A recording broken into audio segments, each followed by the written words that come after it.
Hey, afternoon, everybody. A few minutes late. A few minutes late joining today. Apologies about that. Some reason one of my cameras decided it wouldn't connect, so I had to reboot everything, and then the stream up. Well, computer problems. But I'm here. I'm here at last. How are we all doing today, then? How are we all doing today?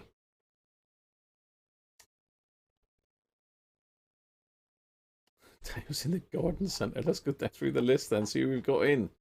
We've got Chris in first. You're no idea. Great quiz last night, Chris. Just the job. Derek. How you doing, Derek? Michael Hyde. Dom Driver Films Shortwave. A scanner. Can I send my passport with it? I'm not sure what you want doing with your passport, Dom, but you know. Hi, Jess. How are you? Walkie talkie. Yeah. Spanky. Hi, Spanky. Simon. Hi, Colin. How are you? Fat Tony. How you doing, Tony? Mike Atlantis. Andy Tobin. Hi, Andy. Mark E. Afternoon, Mark. Gary. Hi, Gary. Gary Cooper. Barry Chornley. Hi, Barry. George is in. A walkie listening radio. Yeah. I was wondering what the hell to do yesterday, and all of a sudden it came to me that I still hadn't looked at this little scanner yet. So I thought, well, let's finish the FRG 7700 off and have a look at this scanner. That should take us a little while. So Mike's saying he thinks the walkie-talkie is for Graham to contact Mrs. Cruncher when he needs a refill of cider. She's turned hers off. That's about right, Mike. You wrap it around my ear, probably. Yeah, it's a listening, no talkie. It's just a scanner, but it's a very good scanner, actually. Hi, Nick. Patronics. Afternoon, Andrew Ausfa. Champion. Phil Taylor. Afternoon, Phil. Scanners were those people who could make heads explode. Yeah, that was another type of scanners, George. Foxy, how you doing? In and out, Foxy, today? Hi, Brett. Nothing to win today, mate. Nothing to see.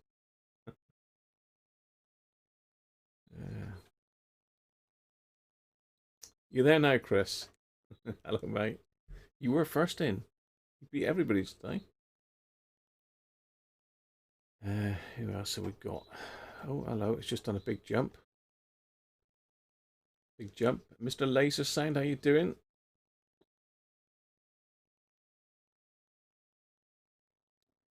No, I was a bit groggy this morning, but you had to get up at 7:30 this morning. You might be asleep in a bit. Afternoon, Cyberflyer. Hey, Paul, Cody's, how you doing? Well, you nightbirds, I can't keep up with you lot, you late night gang. Oh dear, oh dear. I think I went to bed about 2:30 this morning, something like that. You guys will know more than me. Let me just sort this camera out a bit on the bright side. that's a bit better. It's gone the other way now. It was a bit on the bright side, that. So yeah, that's the plan for today. Then I've got the Yaesu FRG 7700, which is working. It's working well now, after a hell of a lot of hassle over the last few days, to be honest. Again, it's one of those things. I think I started it last Sunday, didn't I? And still not really finished. It's just taken a week to sort it. Main problem being the PLL circuit. It's a pain in the neck, really is. You've only got it slightly out on one, and then the other one goes out, and then you do that one, and then another one goes. Oh, it's been a nightmare. And then I had a trapped core. I'd jammed core in the VCO. I keep getting VCO and VFO. In the VCO, one of the VCOs had a cracked core, and it was jammed solid, so I couldn't pull in the 0 to 5 meg section. So basically, I had to pull the whole board out and desolder the can, pull the broken core out from underneath, and stick another one in. So that took me most of yesterday. So there you are. George is saying you dropped at 3:15 and spent the rest of the night awake till 7. That's madness, George. I didn't get up till about 9:30 this morning, so I mean the other thing, I haven't had any lunch yet, people. So at some stage I will disappear off downstairs and grab something to eat. But I don't think it'll be a long one today. But I always say that, don't I? And it goes mental. So who knows? Who knows? So that's the plan. That is the plan. So let's get on to the FRG 7700. It's powered up, is it? No, I'll turn the power off for a minute. Let's turn that back on. It is nice and warm though. I've had it on all day so far. Just having a listen.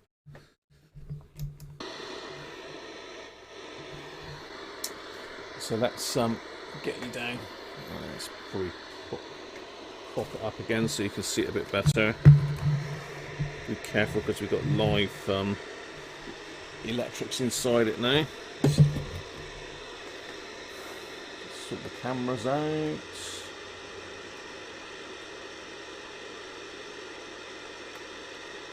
Yeah, she blows. Right. Hey Keith, how you doing, mate?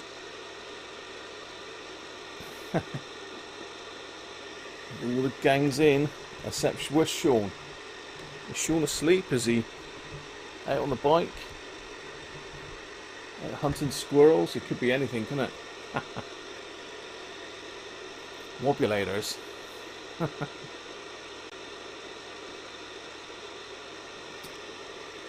Yes, so I'm on the water today, which, you know, is probably sensible. Aston, how you doing? Sorting out the security cameras, Aston. How many you got, mate? So yeah, let's shut that up a minute. And I can squelch out some of that background hiss, I think, can I? No, probably not one. Just slow down. So all the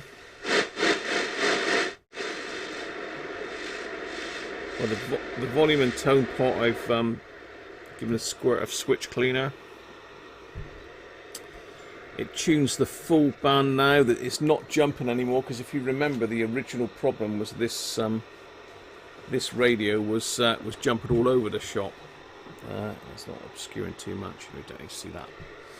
So what was happening is it was just turn that down. It was jumping 1 megahertz after it had warmed up, and I mean I can tell you now it's pretty warm, and it's rock solid stable now. I still can't get the dial lined up, this front dial and the display, and that's to do with the mechanical mechanism in behind here on the VFO. And to be honest, without having another one here to compare it to, I don't want to take that apart. There's lots and lots of little brass discs and cogs, gear teeth. It's for the sake of being able to see it through that little window on the analog display, it ain't worth it. It is not worth it, believe me. So I mean, end of the day, the frequency is what you're reading there. So let's have a look. Let's go down to long wave. Well, long wave, medium wave, really. Just tune through that.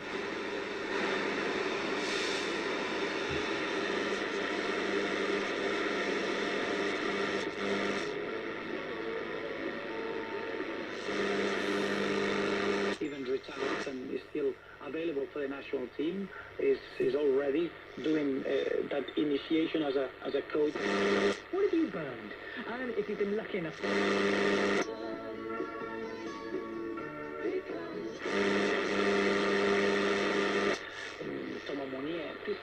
It is really, really sensitive.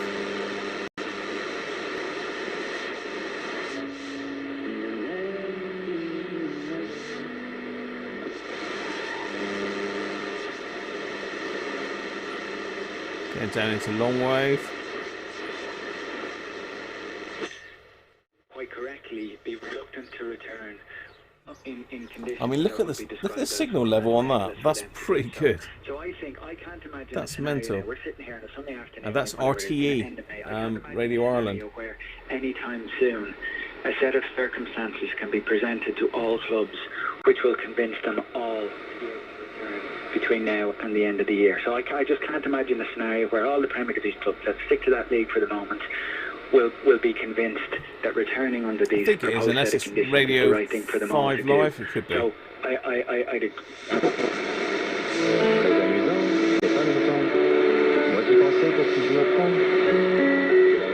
French. I don't know why I said it was a problem. It's clearly not from that list. Can you add any? So I was going to say, if this is a shady and moist environment, Radio 4198. mind your own business. If it's a mild Absolutely bang on. It's bang on frequency. Really...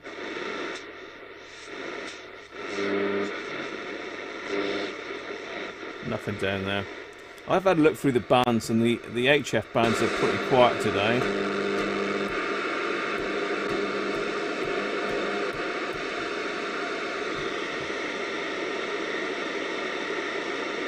There's quite a lot on 11 megs yesterday. I think that's quiet today.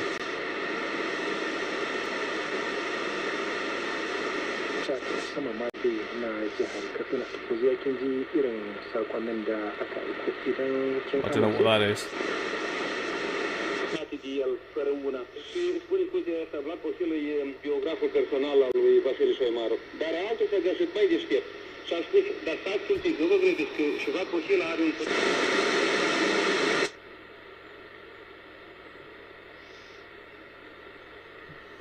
Well, there's a strong station, but it's a lot of these shortwave stations. I'm sure you know it. They've all got their own little catch tune at the beginning of a broadcast.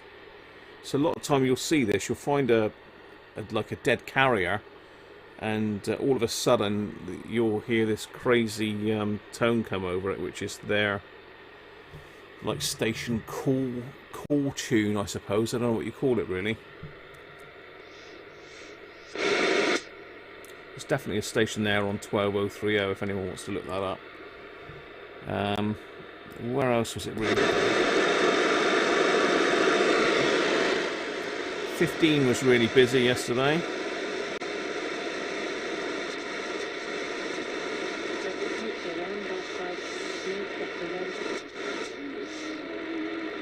Yeah, there's loads on that today.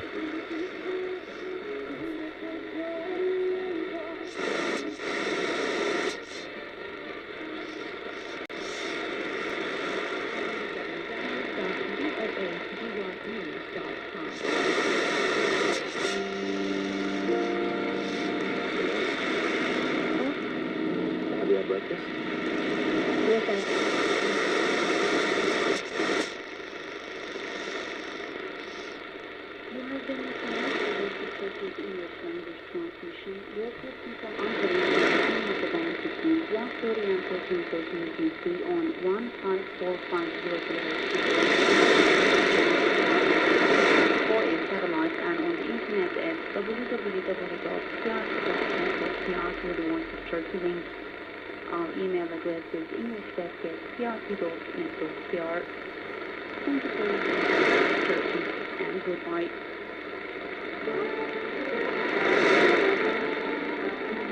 I didn't quite get what that station was because it was fading quite bad.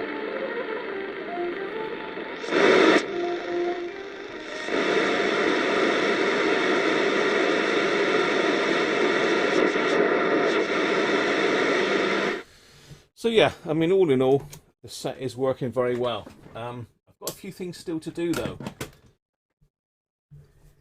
Let's just get that bit of well, I say a few things. I've got a couple of things to do. At the moment, I've just got my long wire shoved in the back of it, and an earth wire in the earth terminal. The earth terminal's a bit sticky, to be honest. So I'm gonna have to give that a bit of a switch cleaner.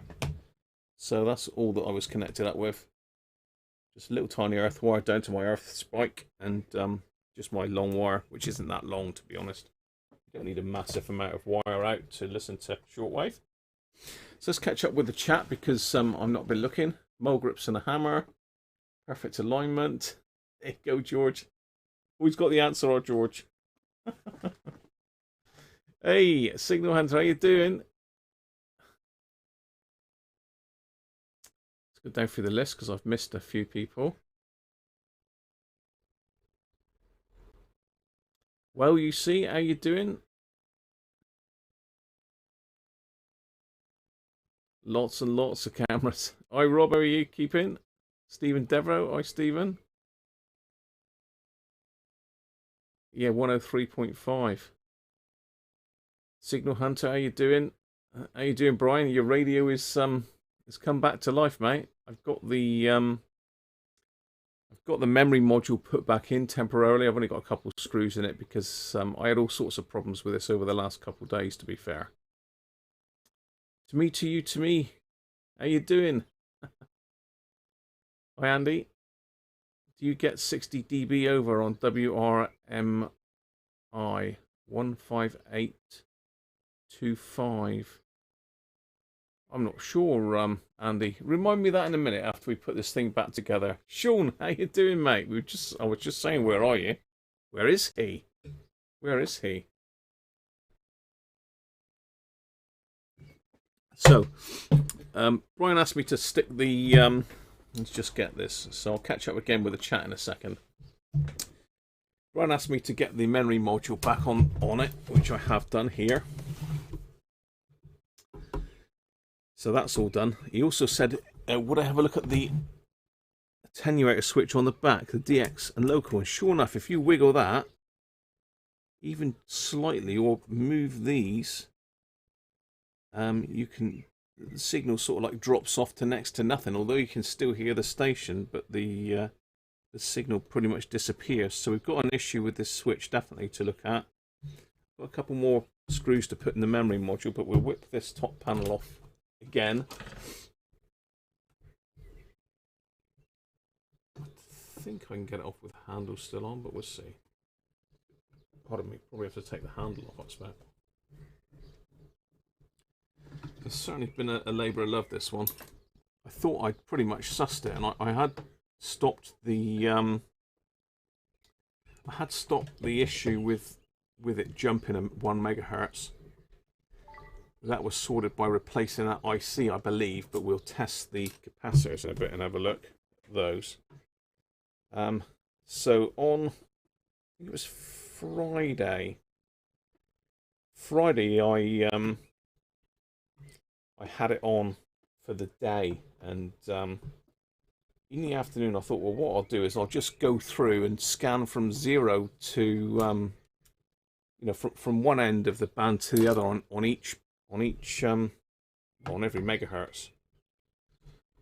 every megahertz section on it, and there was 2 that were missing half of the band. I think I did make a note of it. I think it was 12 megs.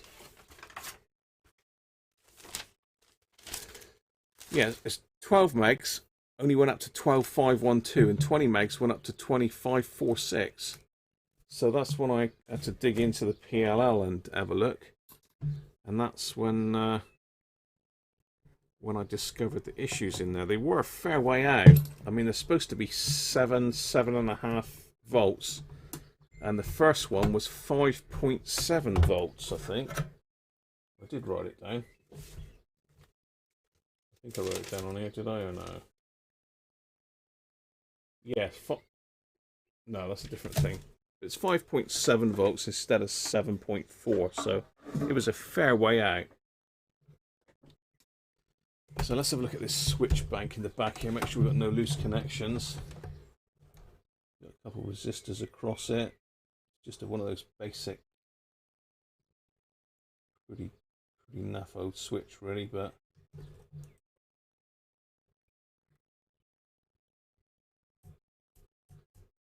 I suspect it's just literally got dirty contacts. So a squirt of deoxit should sort that out. Let's get some. You're looking at the wrong end of the radio, aren't you? It's up here that I'm looking at.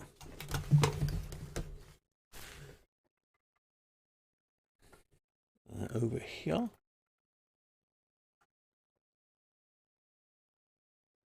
Just up there. You see that switch on the back? That's the DX local switch. Hey, Racing Demon, Mike, how you doing?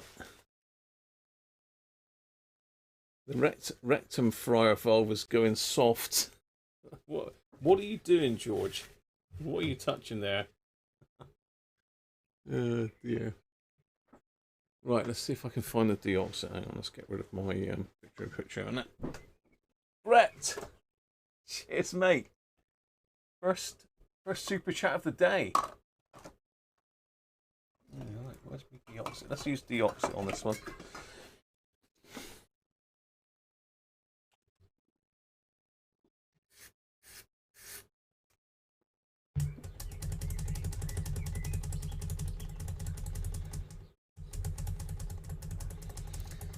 Yeah, it's not the best switch, that.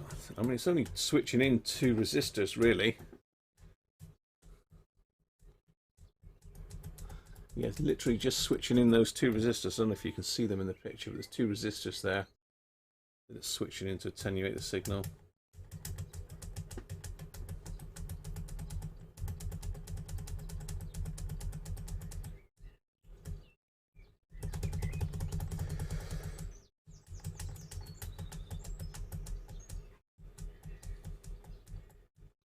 Right, okay. Let's give that a test.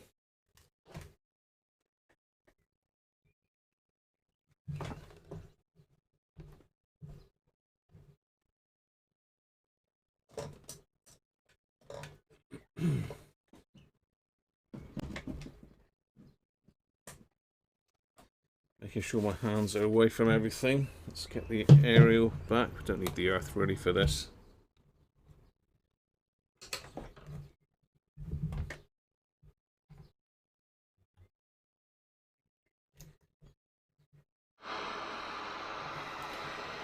So let's tune down to, say, Radio 4 again.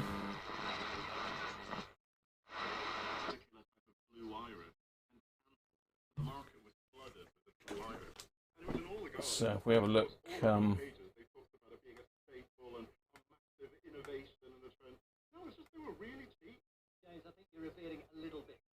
at the meter there.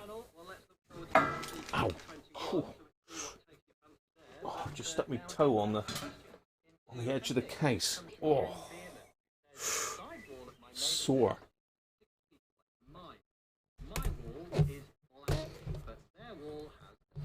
So there's the meter. So let's flick the...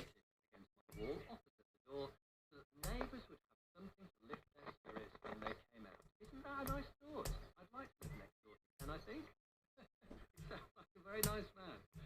It's very dry, he says, the spot where he planted it, and the clematis did not survive despite constant watering. The strip of ground at the base of my wall is grass, and this actually does well. It's not attenuating it much, to be honest, because it is a really strong signal. Let's try and find a weaker one.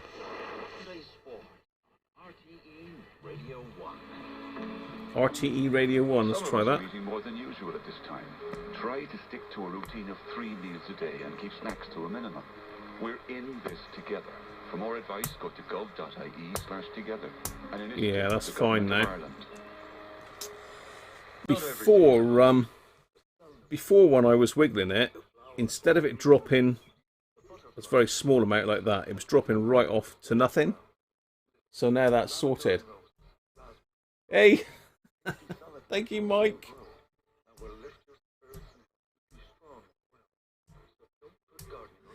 That's sorted. Right, happy with that. That's done. What else have we got to do? There's nothing to do on this side of the board, really. That's pretty much everything they've done. I'm not going to touch the IF section or the RF section because I'm happy it's not drifting. Well, I say it's not drifting. It drifts about, if I leave it on for, say, a couple of 3 hours, it'll drift 2 kilohertz. So, to be fair, for an old radio like this, that's pretty damn good. Pretty good. So for my bottle of a bog trotter, I may have to trot to the bog, you never know. I may have to trot to the bog. So that's that section done. I've got to put the screws in the back for the memory module, so let's do that a minute while the case is off. Oh, I know what I've got to do. I've got to put some wax in these things. Just zoom back out again. I've got to put some wax in this section just to stop these moving, because I've had this before. If you've got fairly loose cores, and especially this 7-volt one down here, if I didn't seal those and sent it back to Brian over in Germany, by the time it got there, it would totally be detuned. It would absolutely be useless, and he'd have to send it back again. So that's the plan. I'm going to stick some beeswax in those. We get this one wrapped up then. This will be finished within the next hour, hopefully. And then we can have a look at this Yupiteru that's come in, which is a lovely radio. I've got one myself, so and I won't part with it either, even though I've got probably better scanners. It's still such an easy, straightforward scanner to use, and it is really sensitive. I'm just putting the screws back in there. Hi Herb, how are you? Harb even. Arselapper. Arselapper. Afternoon Arselapper. That's some great names, isn't it?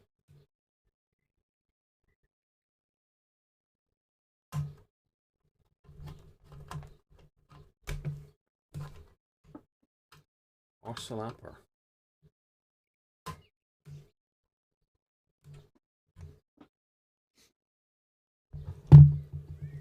Okay, that's the memory module. The memory module is all plugged back in, and that is working as far as I know, although I'm not au fait with the module in this. So our cap's not getting hot anymore. Still getting a hot transformer, but then it's going to be hot. Bridge rectifier is running pretty cool. You know, normally I'd have trouble putting my finger on that. It is unplugged, by the way. I'm not doing this live, but that transformer's pretty hot. So one of those things, I don't know, I think they run hot anyway. So we've got to get this plate off again to get some wax in there. Let me grab my wax candles a minute. Everyone calls you Herb, but you're Harb. I did get it right second time though, Harb, didn't I?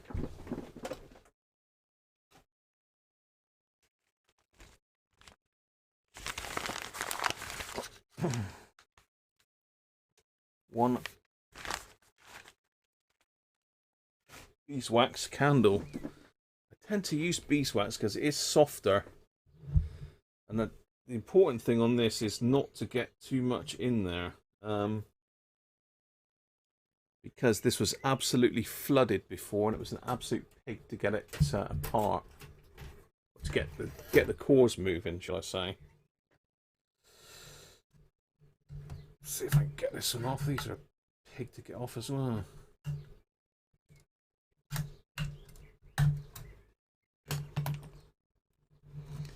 Okay, so this is the 4 VCO cores, one of which had broken, so they look pretty manky, don't they? So you can see that they were all full of wax, and I've had to melt the wax to get my trimming tool in there to trim them. But these are the 4 that are really important. This one's 1 to 5 megs. Well, this is the 5 meg one. I think that's 12, 20, and 29. And I think it's 7.4, 7.4, 7.4, and 7 volts on that one. Although the book says 7.4, but they don't work if you use 7.4. So you need to use 7.2. And again, what you'll also find, and I found with this one, is sometimes you've got to actually alter that. You've got to actually alter that from what the manufacturer says. I mean, these sets are really old. All the components drift over age.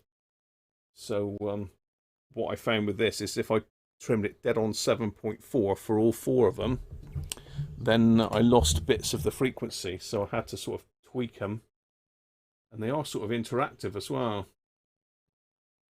So what I'm going to do, I'm not going to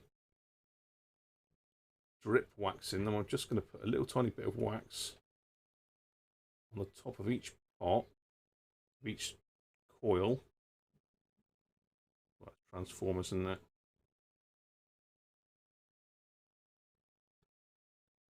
And this is just to seal the ferrite dust core in place. Now, if anyone's got any spare 3.7 mil cores, I wouldn't mind having a couple for stock, to be honest, because I could only find one. I had loads of 3.9 mil, no 3.7. I had one. Literally had one, so let's pop that old soldering iron on.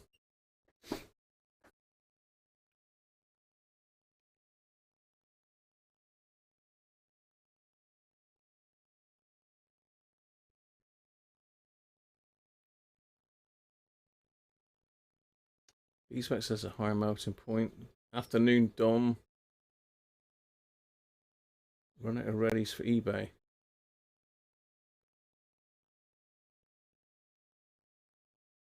You only want the memory, so I use the fine-tune knob. There's a mod for fine-tune if you don't have the memory module. I've seen that, Brian. I think it involves cutting traces and all sorts of stuff, doesn't it? Buy your stuff on eBay, Benji. What? So I've just got my other iron hooked up. Ow. I think I've got it all tangled up with the camera, so hang on a minute. Let's just get rid of that picture-in-picture. Let's detangle my soldering iron from that. Pop it back on. So what I'm just going to do is just touch it. Just to melt a little tiny bit of wax down inside the core. And I'm not flooding this with wax.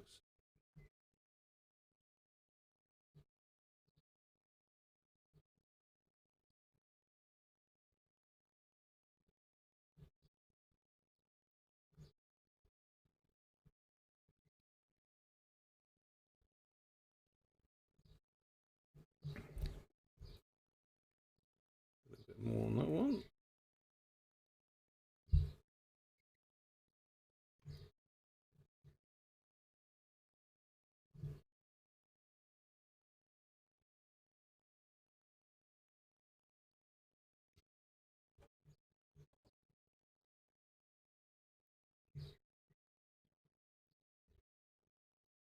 Yeah, that should stop them rattling around in transit. I've only got the iron on fairly low temperature. And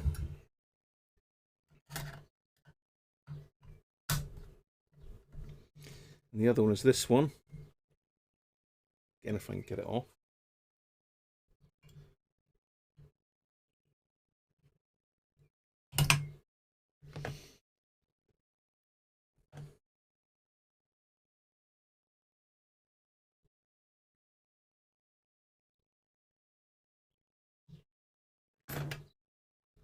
Same again. That's the other little can. Where am I? In there.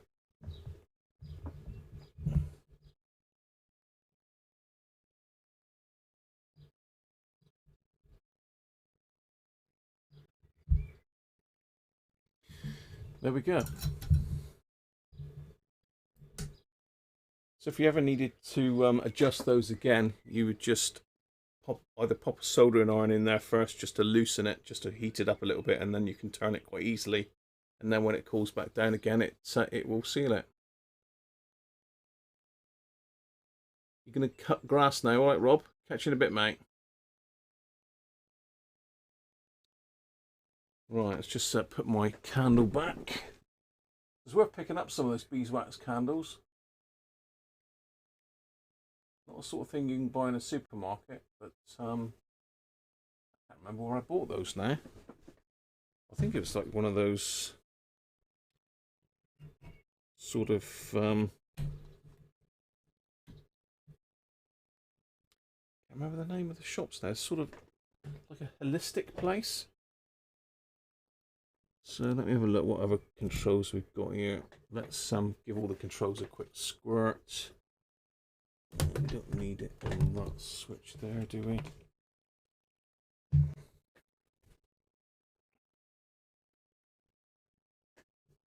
I'm just going to basically give the switches a squirt while I'm in here.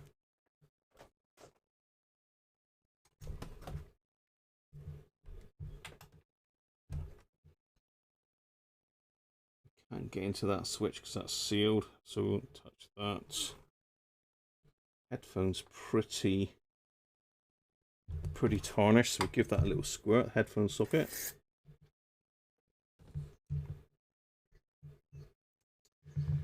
On-off switch, that was pretty rough, that one, wasn't it? Trying to think of the best way to get into these things.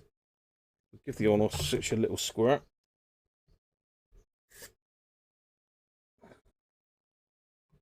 Pop there. That's the volume port. I've already done that one, actually, to be fair. Those switches there, I don't think they've got any. Oh, a little squirt.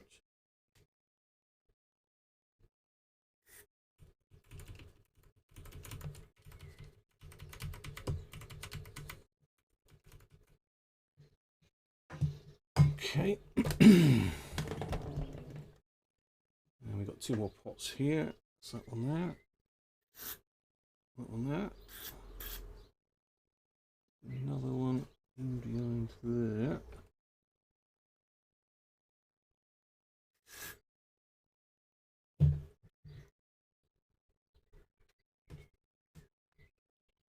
That's the attenuator. Nice.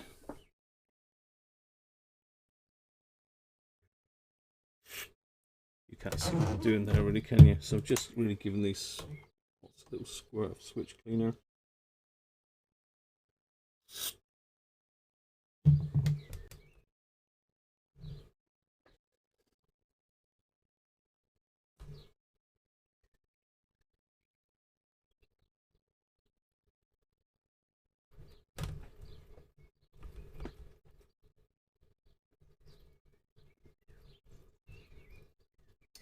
It's a well-made bit of kit.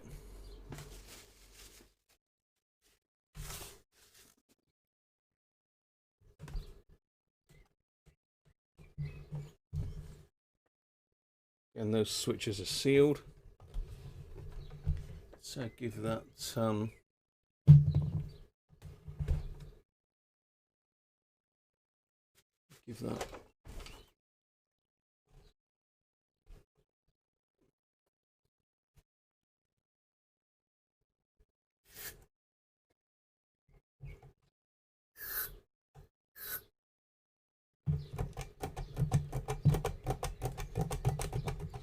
that's the earth terminal on the back. That was jamming in. Better now.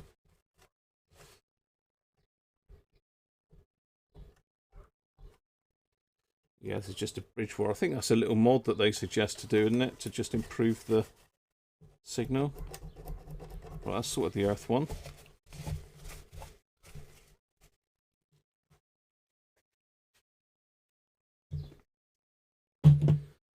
I think that's it. So let's get it back together and we'll check these caps.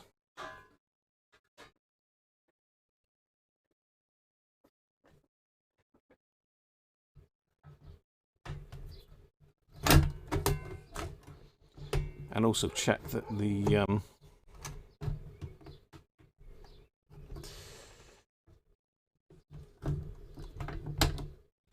I'm going to have to take that handle off, I think. Gonna have to take the handle off. How are we doing on the chat? You're curious who Graham recommends for shipping to Germany? It'll probably be UPS or Parcel Force, Sean. Parcel Force at the moment is easier for me because we've got a postal van comes to the village 4 days a week, so I can literally just walk up the road with it and send it off. But it'll be UPS or Parcel Force, one of the two.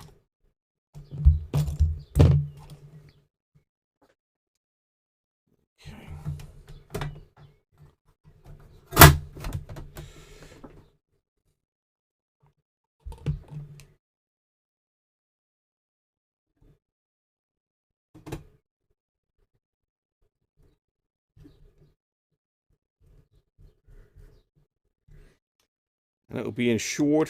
What's the value of one of these sets? Who knows? It's a really good one. It's in good nick. It's not got the original power button, I don't think. I can't remember what the original one looked like.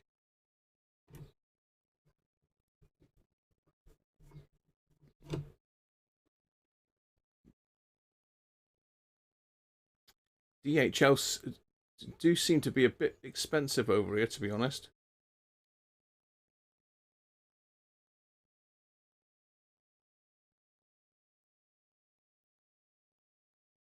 Just quickly having a look at the chat a minute.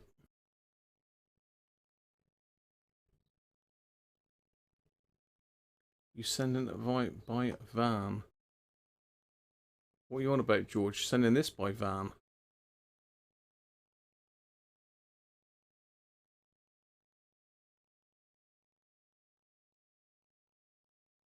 Really, Mike, is there?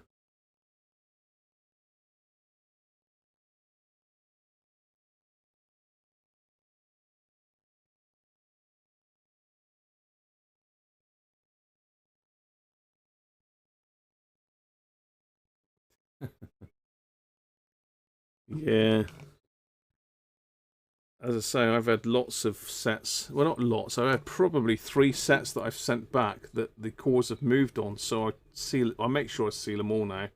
Even, you know, whether I've actually touched them or not. It's unlikely that I would touch them unless there's something wrong with it. But any loose cores get sealed now. That's not a security thing. It's literally is to stop them moving in transit because it can totally detune a radio. They literally just need to move a fraction of a millimeter and the radio can be off tune. Okay.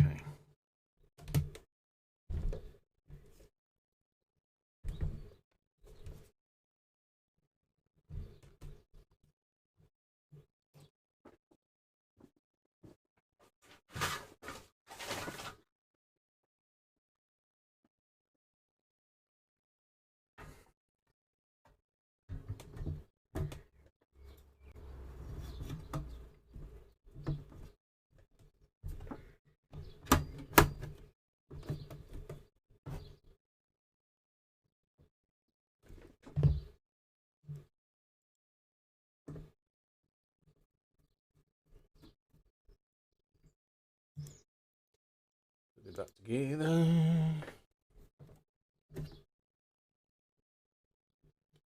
Just looking at my ear now, aren't you?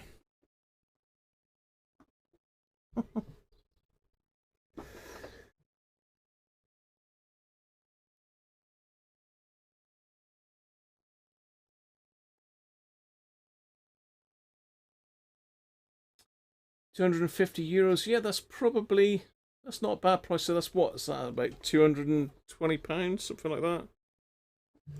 I mean, a mint condition one of these, you'd be looking probably somewhere near 400 quid as a guesstimate.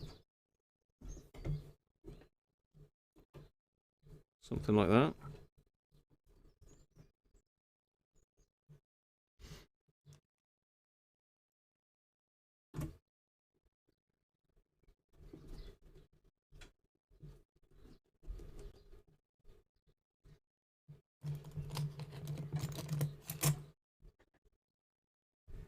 Okay, we've got 2 screws loose. Where have they gone? Oh, there's my broken core. There's my screws gone. I've got 2 screws loose here. That's one.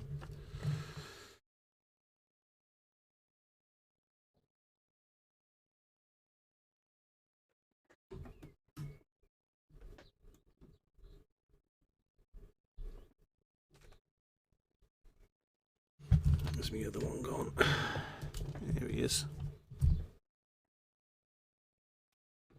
So no leftover screws and no missing screws, which is always good.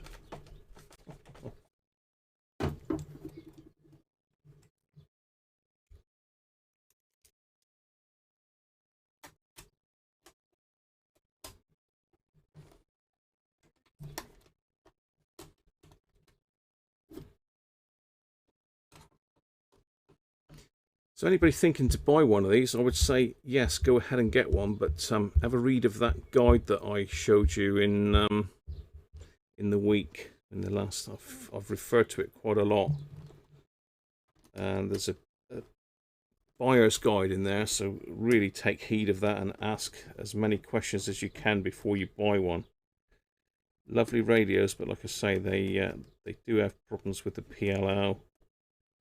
If you've got one that's got no display, then unfortunately you need to walk away from that because you can't get the display ICs anymore.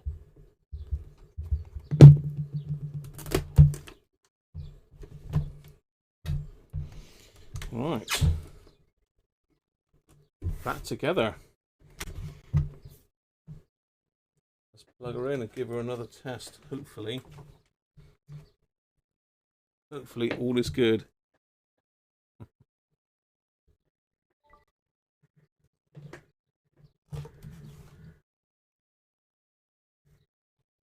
Plug the earth wire. Now the earth wire does make quite a difference. You'd be surprised how much difference this makes. It cuts out a lot of the noise on the band, so you need to connect this to an earth, regardless of what type of aero you're using, really.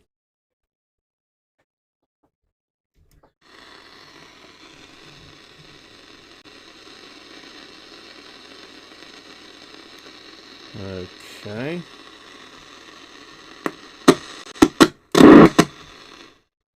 Oh.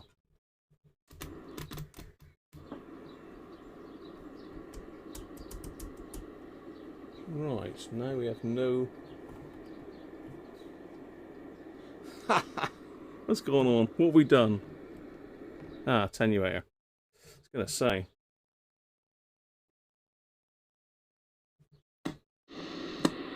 I think immediately you want to speak in a hushed tone, because what this feels like is not a piece of theatre, but a sort of primordial event. Much nicer. It almost has this feeling of being like surrounded by not obelisks, but structures, Neolithic structures perhaps. They're not sleek, glossy, reflective. It's not stainless steel. It's something with much more tactility.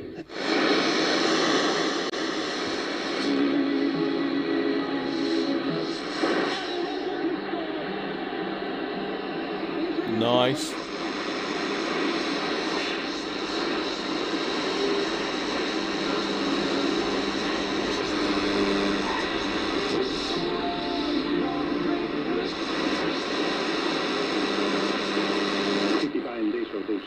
This in a context. So, of course, not so long ago, they sell.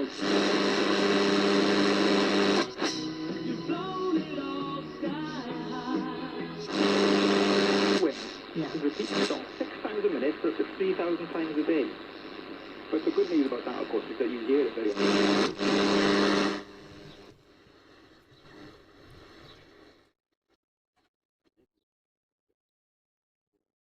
Somehow in connection with an ancient, remote and distant past. There you go. Working nice. That has a sense of mystery to it, which is beguiling. Let's have a look then. The spiritual impulse does not go away. It simply turns to whatever is at hand, or it searches for what was at hand. But that impulse to look at something beyond yourself. Hi Dave, how are you? Dave Rhodes? Is there, because I think it's just... Sorry I miss you popping in, mate. Genetic. I mean, Hi Luigi, how you doing, mate? But Richard is a spiritual person. Richard serves a very... You've had it 10 years and it's been trouble-free. And, Good stuff. I have undying affection for Richard. It's often said that in our godless age... Again, I take it you've... remarkable for the decline of religion. I take it you've checked out Signal Hunter's page, everybody.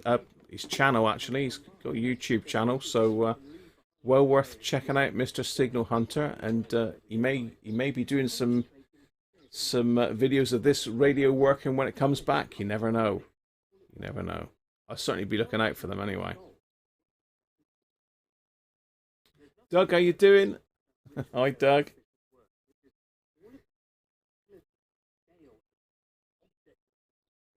He's rubbing his radios.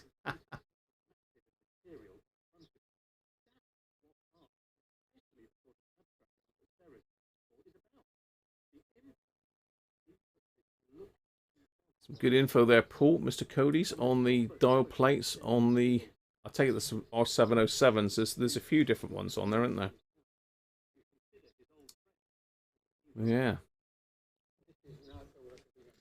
So what I'm going to do is I'm going to leave that going in the background for you. Weight, more density, more tension, more introspection. You look at this steel, and you sense that it's just, you know, totally different than what you usually run into. I mean, objects that you deal with. And that the idea of you having any effect on them, you know, pushing them, is absolutely out of the question. There's that broken core. That caused me a lot of trouble, that did, that broken core. A lot of trouble.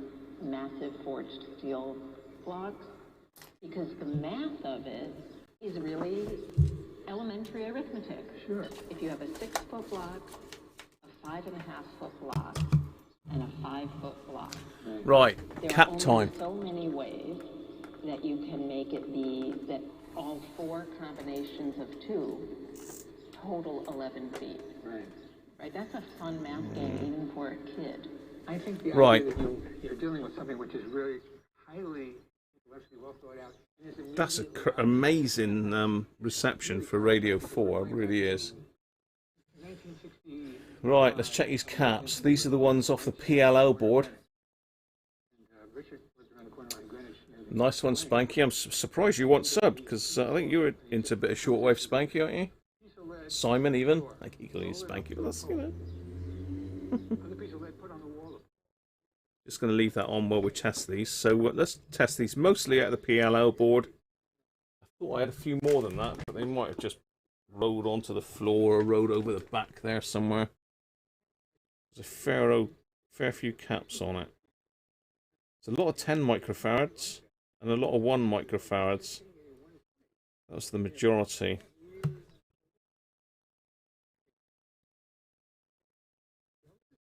So I've only recapped the PLL board. I haven't done the RF board on the other side. Again, if it ain't broke, really leave it alone, because you could cause more problems than you can solve. So this one's 1 microfarad at 50 volts. Second bottle. Thank you, Mike. Oh dear. Cheers, Mike. Signal Hunter's treasured radio, yes.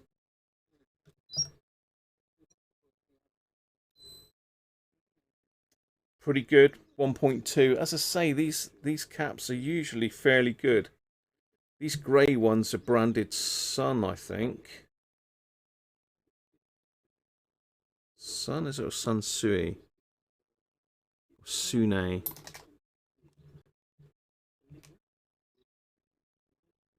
No, Sun. So these are all 1 microfarad. Oh, sorry, you're having a guess. Alright, we've got another 1 microfarad left. So what do we think on this one? It's another one of these Sun 1 microfarads. 5. I think if it was 5, we'd have found our problem, really, wouldn't we?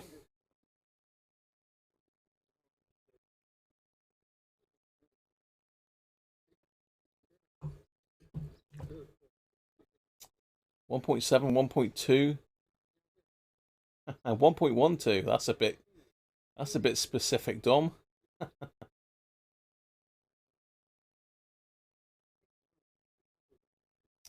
There you go, Mr. Signal Hunter. There's a few people have looked at your channel, so hopefully we'll get you a few more subs. Bog trotter. Yeah, yeah. It could be laced with a laxative, couldn't it, Doug? The old bog trotter. Right, are we going to do this one? Oh, yeah, didn't like that one much. 1.87.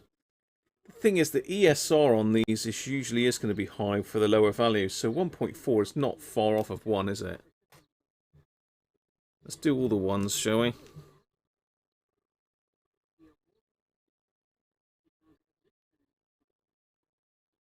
Another one then? A couple of antenna builds, that'd be interesting. Always up for shortwave antenna builds. I'm just going to quickly fire through these one.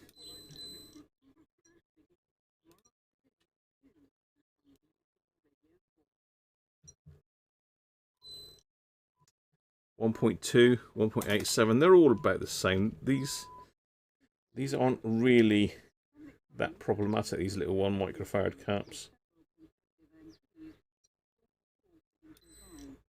1.89. They're all reading pretty much the same. They've gone a little bit high, but not disastrously high.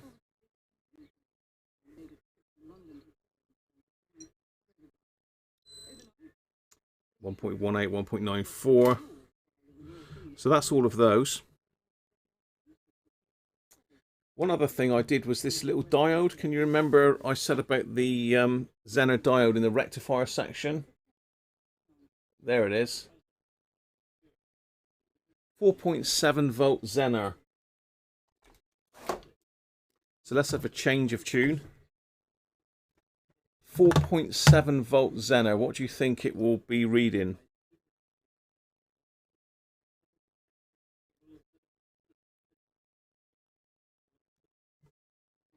.7 volt Zener.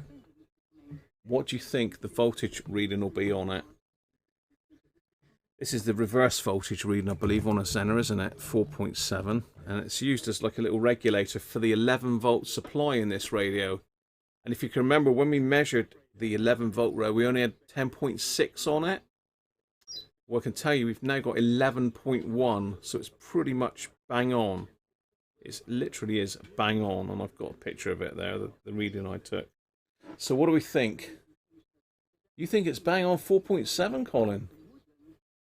5.6, 4.7? 4.28, did I see? Dave Rhodes, 4.28. 1.2 gigawatts. No, it's not a speaker.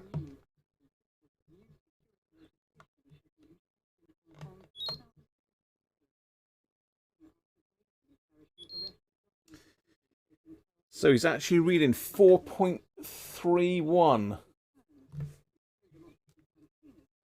He's reading 4.31 volts. It's difficult to see that because it is quite a small display. If you see here, like voltage reverse, 4.31 volts at 5 milliamps. So that Zener was I'd gone low. So if I pop you a new Zener in there. This is one of the 4.7s I used to swap it out with.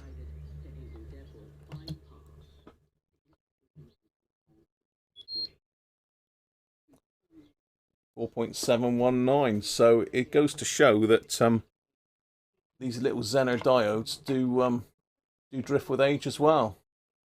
So if you've got a problem with power regulation, or you've got a slightly high voltage or low voltage, check the Zener.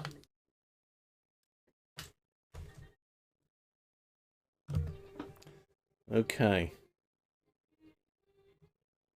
Well, let's get that in shot. Okay, next one's up then. Let's go through these 10 microfarad ones. Oh no, 4.7. 4.7 microfarads, what do you think?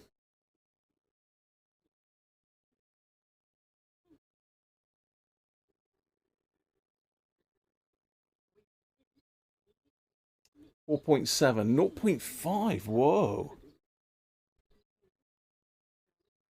6.5, 5, Knackered. 6.8. Afternoon, Ganesh. How are you? Or morning? I'm not sure what the time of day is over there with you. 5.6 for Phil.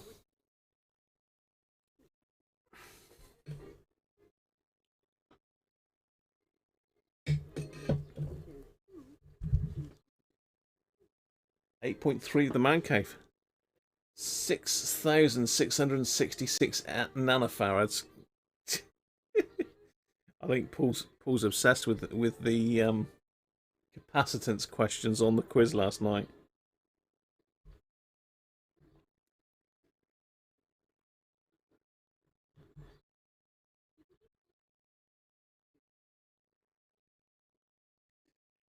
Have you all done?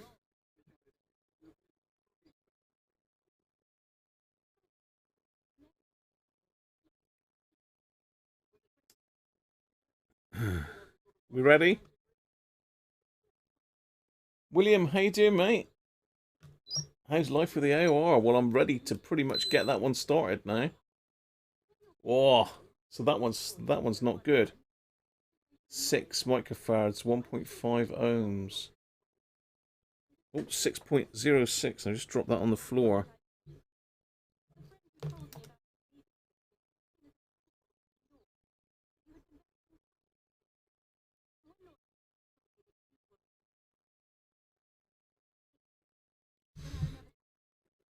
So who got that one then? Just fraction over 6.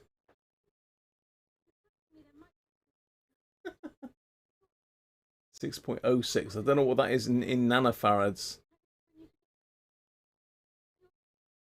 I think probably Dom with 6 was closest. 0.06 out. Is that right?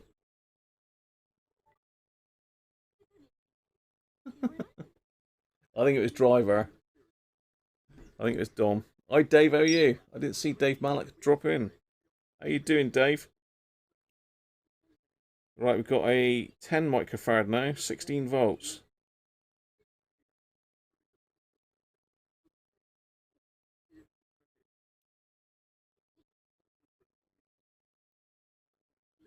Ten microfarads. 16 volt Elna cap.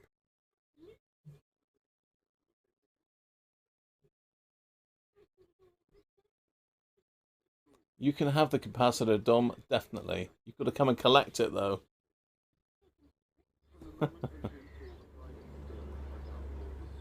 10.06, you'll be lucky. To be fair, though, these Elna caps aren't bad. The last Yaesu I did, there was hardly any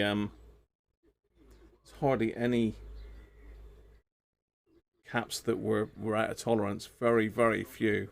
And even the ones that were out of tolerance weren't out by far. So they are pretty good. Here we go then.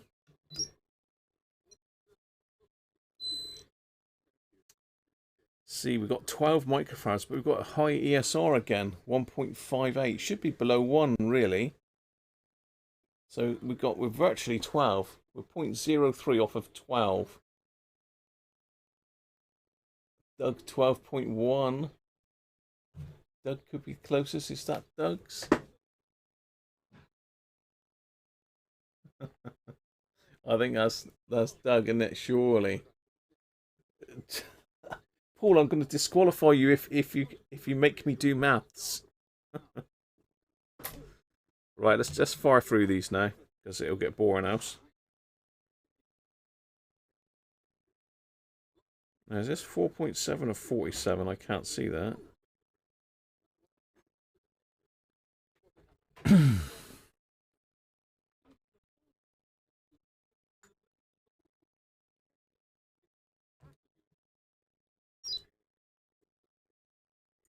Oh, damn. Dropped it on the floor now. Excuse me with my head in the way. And again. Let's see if this is 47 or 4.7. 47 by the looks of it. So 47 at 10 volts. 47?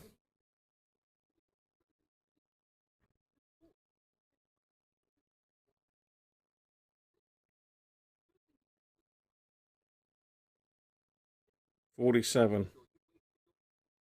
It goes.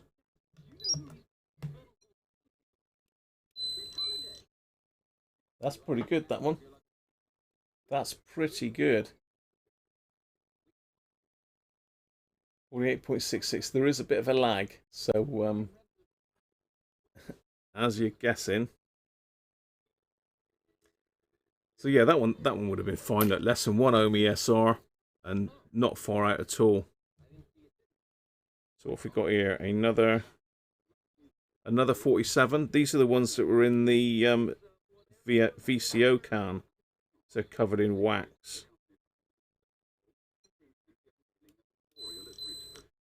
51. A little bit high, but not too bad. Let's try the other 47s.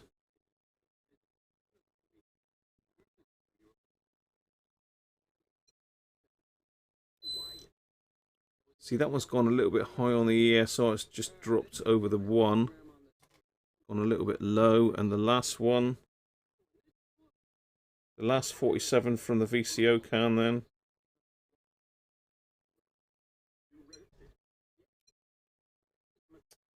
Hang on, that's me then. Trying to get the clips on it. The last 47. The last 47. Here we go then.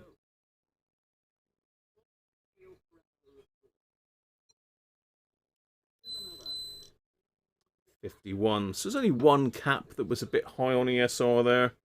The other 3 were okay. But that could be enough to just push the voltage a little bit. Here's a bigger one. What's this then? 33.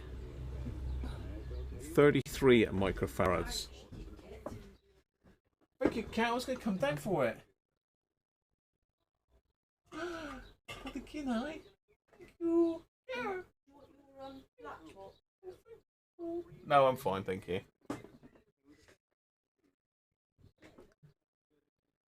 Right, 33. Cat bingo. Tony. All thereabouts. Mrs. Cruncher has very kindly come up with some lunch for me.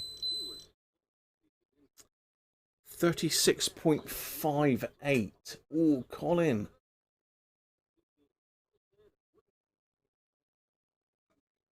$36.58. Colin's 0.2 off of it. Gotta be Colin, surely. Tony, what did you say? 44. Yeah. Could have been. Yeah, that's a good cap again, isn't it? That's not too bad. I think all the rest of these are 10s, aren't they? There's another 1 microfarad there.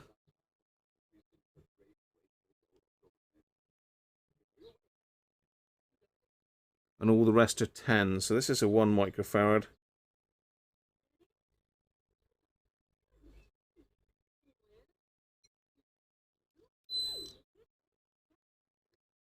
So again, that one's going to be okay. 1.78.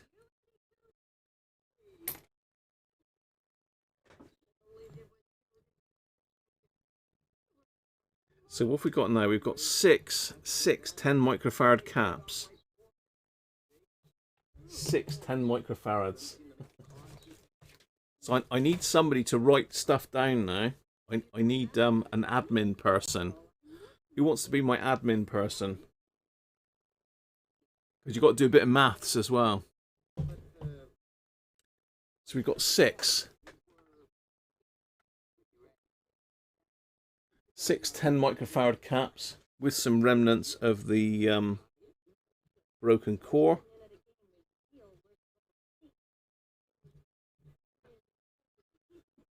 So what I want is the average of all of those. I need someone that's going to write these down and then work out the average. It's not that hard. I could do it myself. They're all 11.3, so I'm looking for an average of the whole of all of these. So some might be, I don't know, some might be 15, some might be bang on 10, some might be 12, some might be 13. Who knows? So let's see who can get the average. So, is no one going to write? I'm going to have to write them down myself, and am I? I'll write them down myself then. I'll write them down myself and work it out.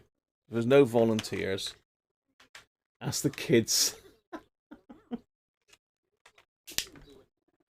So get going with your averages. Come on, let's have an average. We've got 11.6 for Racing Demon, 11.3 for Sean, 11.7 for Colin.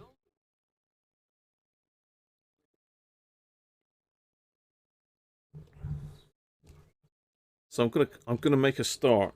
Keep coming with your guesstimates earlier rather than later. This is the average of all 6. So first one, 11.5.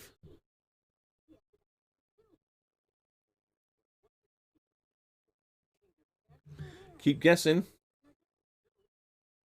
Second one.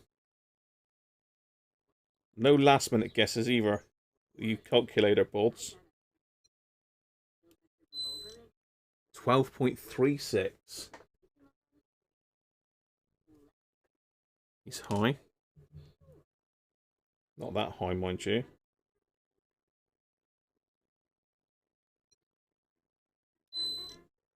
$11.48. Got some high ESRs here as well. They should all be below 1 for a 10 microfarad, really. Although it says different in the manual.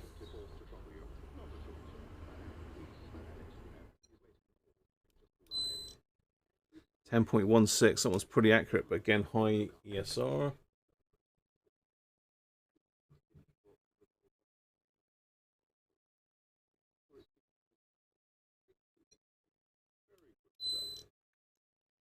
$11.5. And the last one.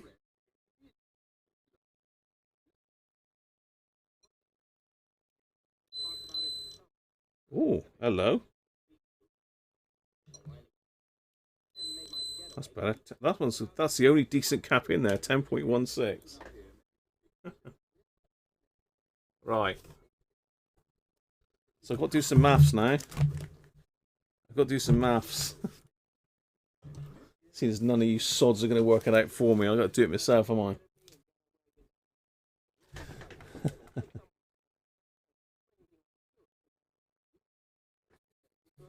I've got to work it out myself.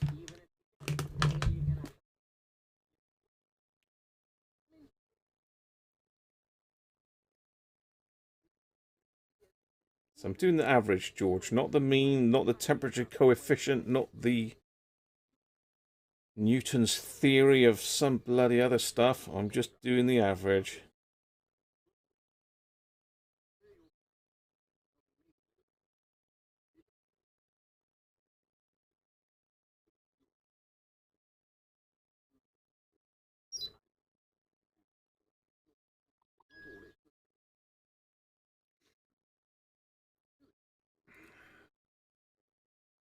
There you go. That's the answer. Oh, now you tell me, Dom. But it's the power to 3333333 recurring. I don't care, George. That's all. That's the way I've done it. So who got closest to that then? 11 point, pretty much 11.2 is pretty much there, isn't it?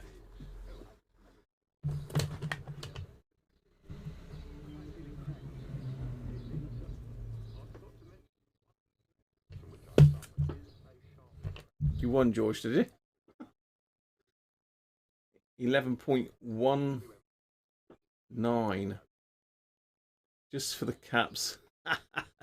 Cheers. Thank you, Derek. Just for the caps. That was a bit of fun, wasn't it? An average.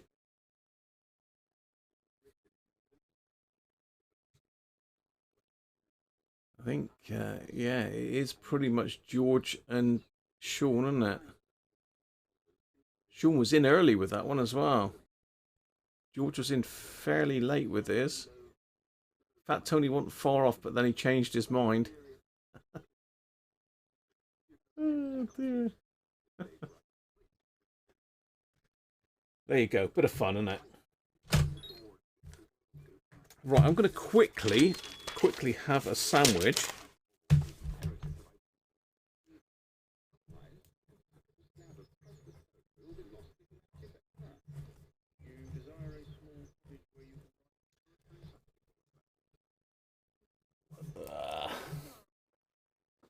So I'm going to go and have myself a sandwich, and I'm going to leave you listening to BBC Radio 4.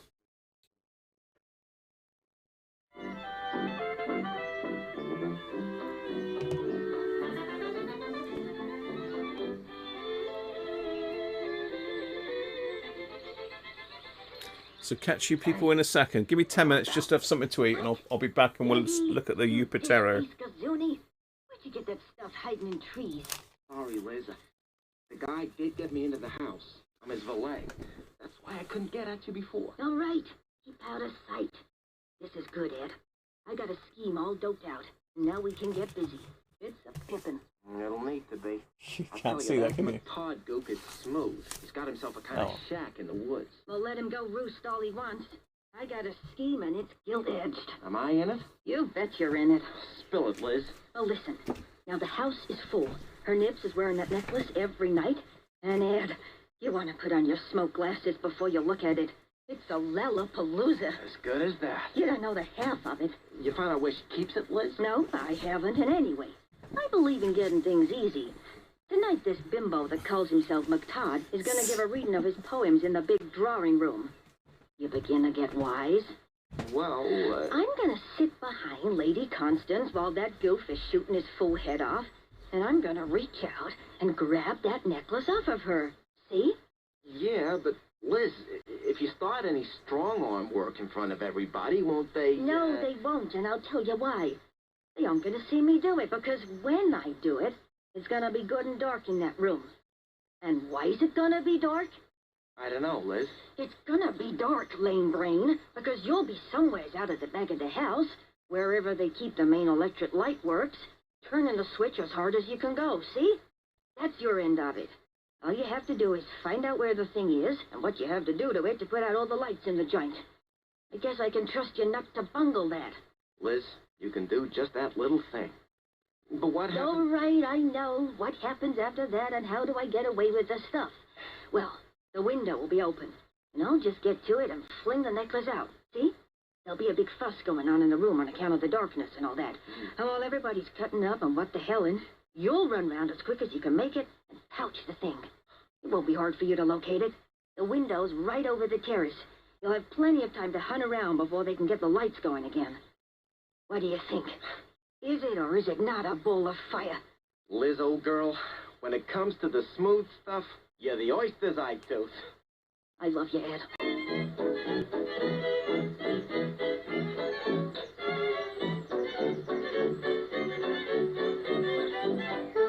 I say, Miss Halliday, lovely afternoon. On your way somewhere? Yes, Freddie. Mr. Baxter's given me some time off. I must be hurrying. Where are you going? Market Landings. I'm meeting a friend. I had a letter asking me to meet her there. Yeah, I'll come with you. No, I want to be alone. I say, I do think you might marry a chap. I suppose I shall someday, if I meet the right one. No. I love you, dash it. Well, don't. I'd make you miserable. Happiest man in the world. Freddie, apart from the fact that I don't want to marry you, how can you marry anyone? Anyone, I mean, who hasn't plenty of money? Wouldn't dream of marrying for money. Cupid pines and sickens in a gilded cage. What?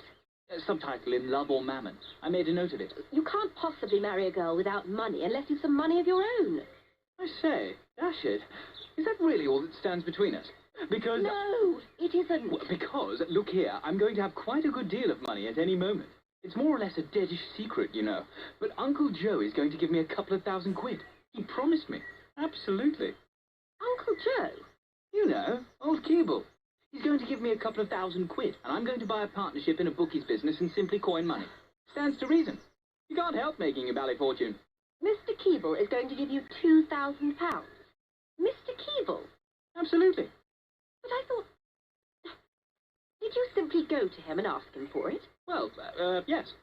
That was about the strength of it. And he didn't object? No. He seemed rather pleased. So, will you?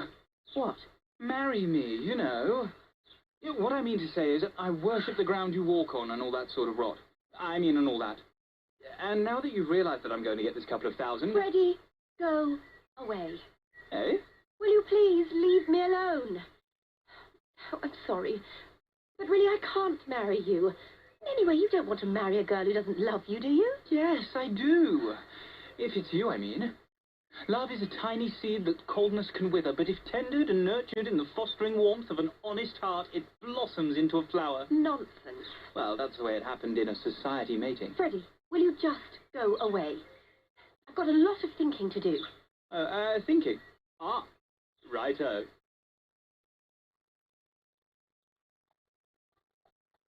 Oh, Miss Halliday. I beg your pardon, I was thinking. Ah, Mr. Keeble. I was thinking too. The very man. It's important you spare me a moment or two. I'm meeting a friend, but I have ample time. Well... I want to talk to you about Phyllis. Phyllis? Your stepdaughter, yes. You know her? She was my best friend at school. I had tea with her just before I came to the castle. Extraordinary. Mr. Keeble, Phyllis told me she had written to you about buying that farm. And you won't help her. Why not? I want to help her. I want to. Then why don't you? I'm curiously situated. Yes. Phyllis told me about Lady Constance and the purse strings, but Mr. Keeble, if you can manage to give Freddie Threepwood £2,000 to start a bookmaker's business, surely... What? You know? He told you? Yes. Gosh. You haven't told anyone? Oh, of course not. Why should I? Oh, you're wonderful. What do you mean? Of course, it isn't really stealing. I shall buy my wife another necklace. You'll... Yes. Constance will be perfectly happy, and Phyllis and Jackson will have their money, and... I'm sorry. You don't know? No. No what? Nothing. No. I must be careful. Mr. Keeble, I don't know what you mean, but do trust me. I'm Phyllis's best friend, and if you thought out a way of helping her, you must tell me. I might be able to help. You? Oh, yes.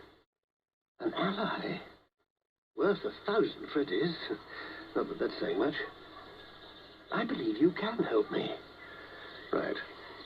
This is the plan.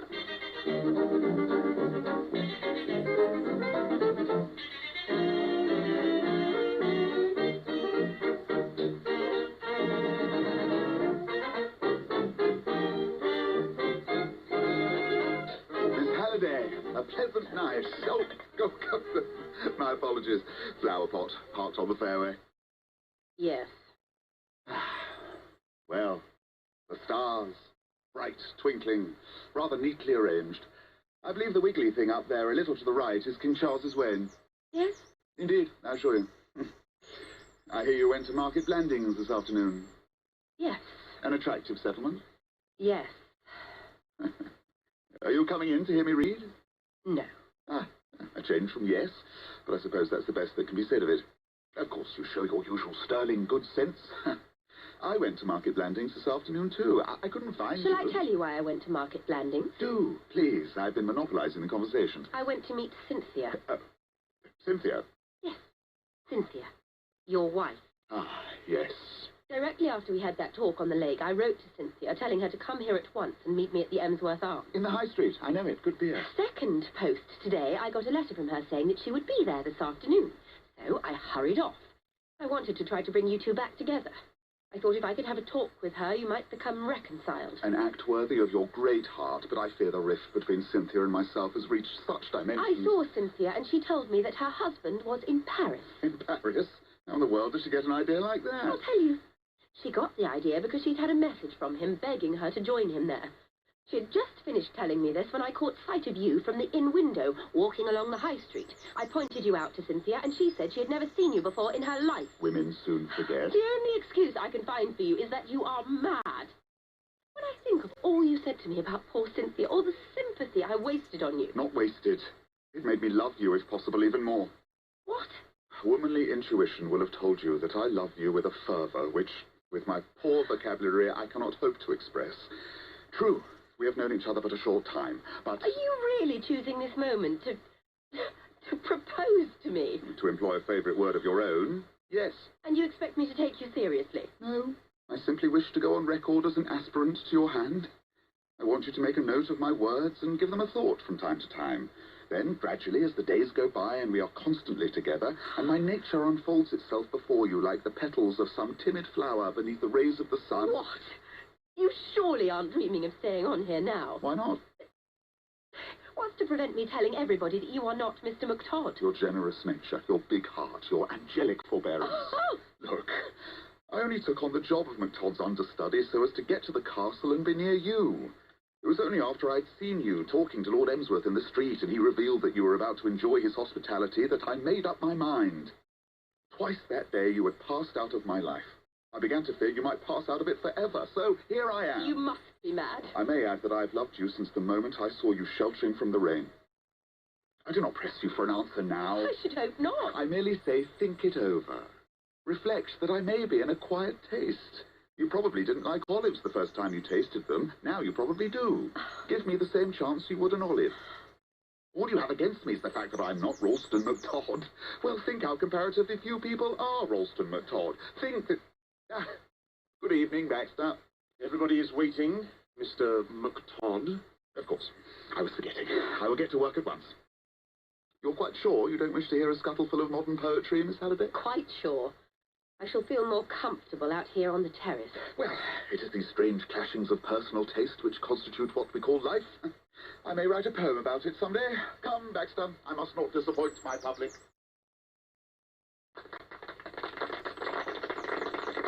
Thank you. And good evening.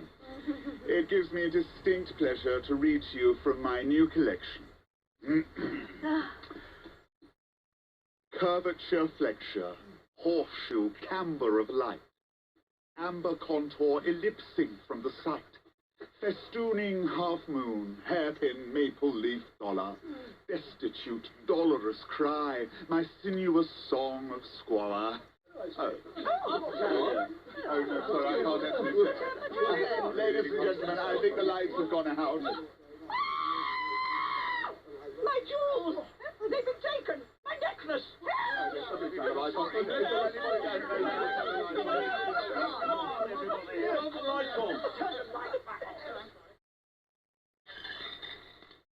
What? What's this? Some sort of miracle. A necklace. What to do? Lights may go on any minute. Flower pot, yes. There. Buried. Somebody's coming. Retrieve tomorrow, yes. I can help Joe Keeble. I can help Phyllis after all. You wish to see me, Mr. Baxter? What? Good evening, Susan. Miss Simmons. Thank God the lights are back on. You came in very quietly. Habit. I'm sorry. What was it you wished to see me about? Shut that door. I have. I always shut doors. Please sit down. No, thank you, Mr. Baxter. It might look odd if anyone should come in. You think of everything. I always do. Miss Simmons, when I thought it expedient to install a private detective, I looked on your presence here as housemaid merely as a precautionary Did someone measure. steal Lady Constance's necklace tonight when the lights went out? Yes. Well, why couldn't you say so at once? The lights suddenly went out. There was a certain amount of confusion, then a piercing shriek. I heard it. And Lady Constance's voice crying that her jewels had been snatched from her neck. Then what happened? Eventually the lights went on again, but of the necklace there was no sign whatever. Well, we expecting the thief to wear it as a watch chain, or hang it from his teeth. Naturally, the doors were barred and a complete search instituted.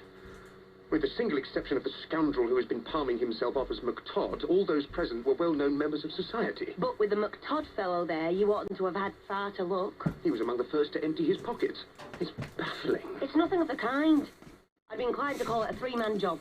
He's only back. One to switch off the lights, one to snatch the necklace, and one to... Was that window open? Did you enjoy that? Did you enjoy that little bit of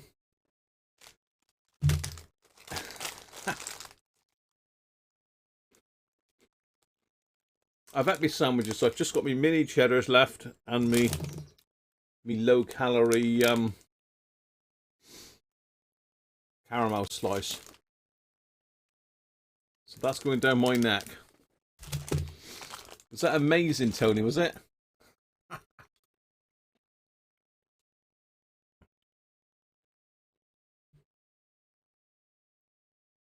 Yeah, contact cleaner will help on the micro switch, Dave, as long as it's not WD-40. Although WD-40 contact cleaner is a bit of a, but no, should work.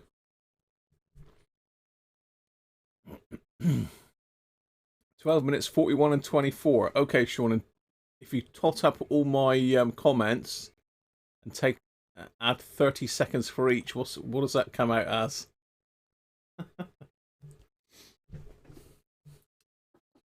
Mr. Baxter was getting his oats. Oh no. There you go, see? Yeah, you won't need a lot in there, Dave. The contact's really, really tiny on a micro switch.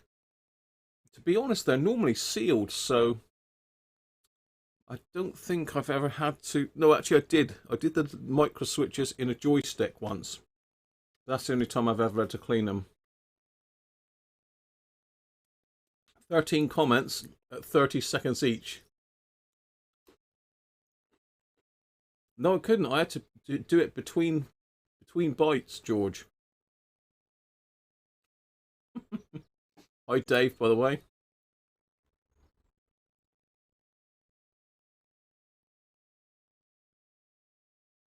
Yeah, Mike, Radio 4. And it's remained pretty stable. Look, it's still on 198. It's not moved. You armed yourself with a good start, Station's still really strong. Induce him to desist and return to bed. Help! Lord Emsworth! It's you, McTodd, in person. If I were you, I would use every effort to stave off this passion for flinging flower pots. Next time the craving comes on you, fight it. Fight it. Why, if I may venture the question? Investigating suspicious flower pots. I wouldn't mind betting any. Suspicious flower pots. Oh, Spanky, yes. We need an RM40. I forgot about that, Simon. My apologies, mate. I just totally forgot about that. Spanky wants an RM40 manual. So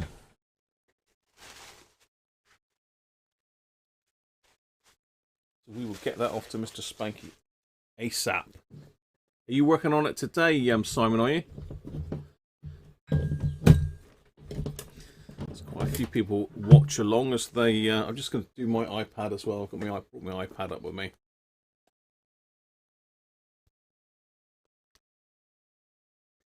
I assume we all watch Spanky's channel as well.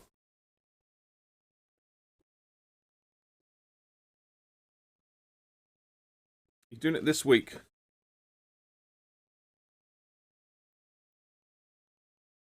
Okay. Right.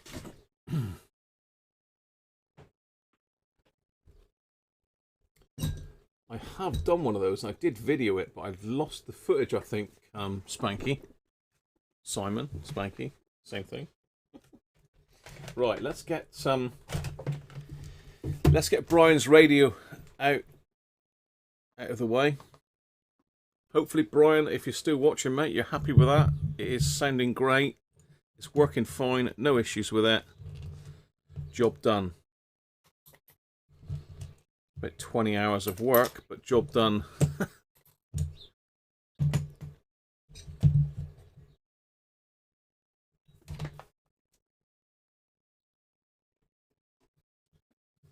There we are.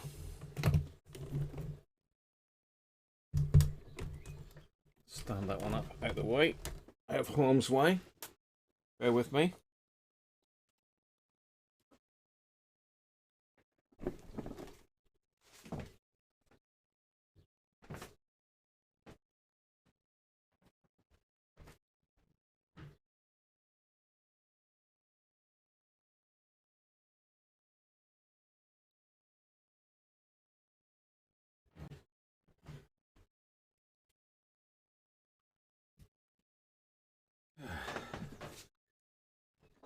Mrs. Cruncher also brought up some lubrication for me as well, so just to make sure that, you know, my throat doesn't get too tickly, you know. It's Spanky's Magic Piano, Colin.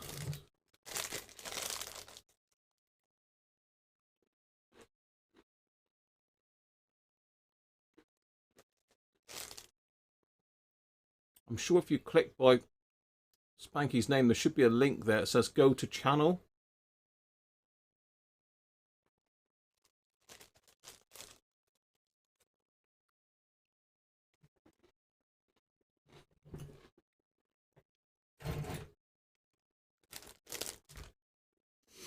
Right. Let's get the lubrication sorted. And it's ice cold as well, straight out the fridge. It is the tar.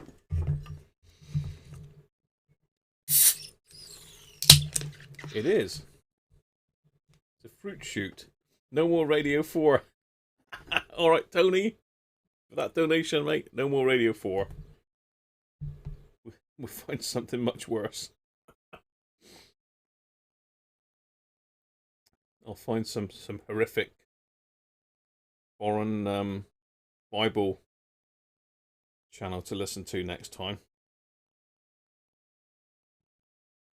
The Reverence there, the Overcomer. Is it Overcomer Missionary or something? I don't know what the hell it is. The Overcomer. Next time for you, just for you, Tony. Brother Stare. Cheers, everybody. Right. The bench is clear. It's always good when a radio's finished.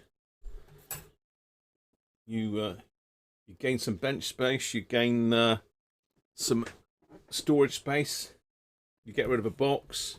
It's all good. Let's have a quick wipe down.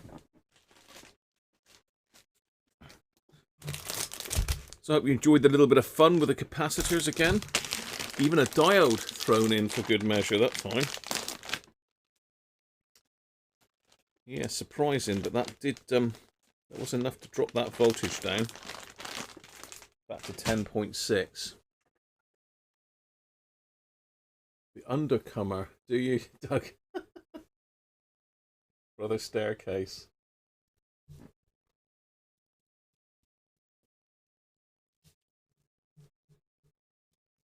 Channel hasn't been available for some weeks now. Really?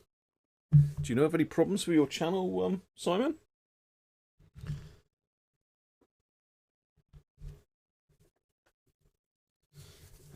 Nice and shiny and clean, ready.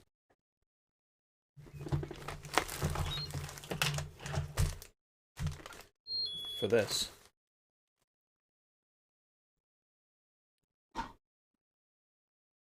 All done, Brian. It'll be wanging its way back to you. Winging its way back to you hopefully next week. I've got some posting to do. I've got post Brett's some parcels, so I'll get them all done at once.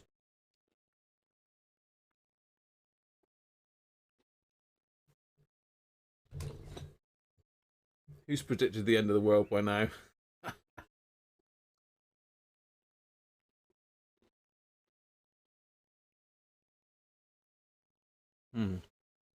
There's a polythene envelope.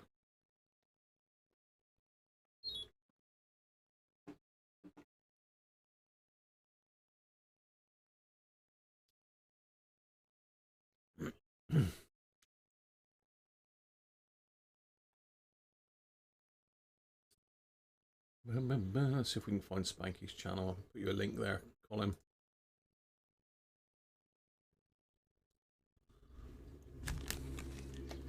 Yeah, interesting mix of stuff Spanky does. That's why it's quite watchable. It's not massive, great long videos. And a good mix of bits and pieces, so I enjoy watching.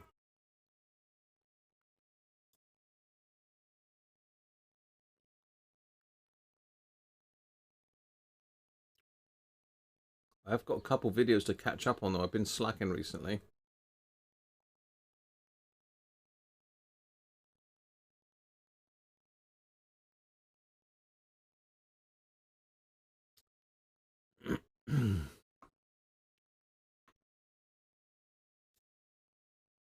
So there's Spanky's channel, Spanky's Magic Piano. He's got rubbish dump on the top right now. But yeah, you just need to make sure you've hit the subscribe and hit the old bell to all, and you'll get notifications. Let's just paint. Let's just paste that into the chat for you if I can find it. But someone's already beat me to it.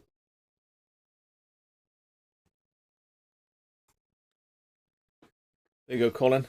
Oh, he's found it now. After I've done all of that, he's found it, look.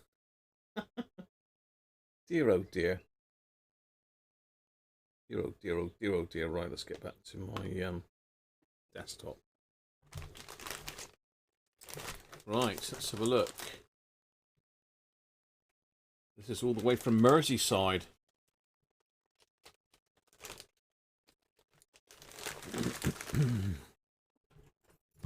All the way from Merseyside.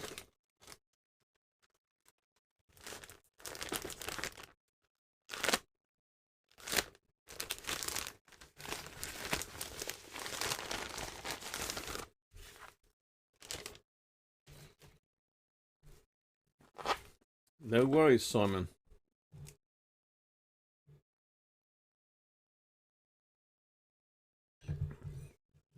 Thanks, Paul.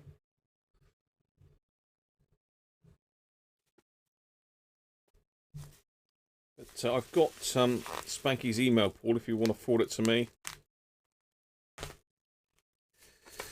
Unless you want to give your email out here, Paul, up to you. Was it on your channel? I believe Paul has got the actual original Robert's technical manual on it. Let's see where my camera is. Let's just pull that down a little bit. Coming a bit closer. Closer.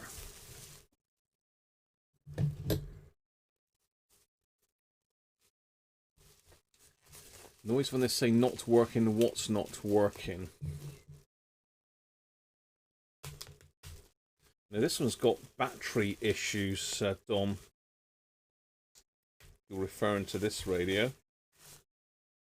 I can see straight away that we have some sellotape on it. Let's put that back there.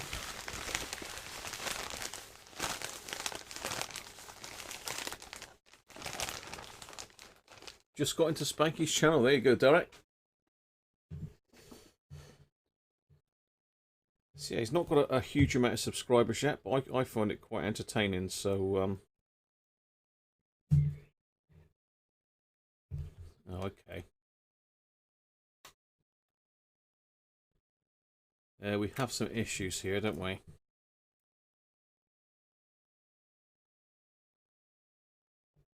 This one could be fun to sort out.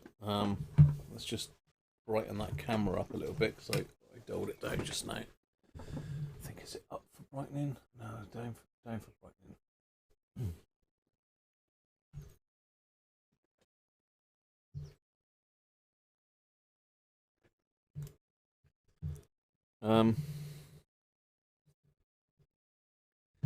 Lot of verdigris in there. Lot of verdigris in the hole. This ain't looking good so far.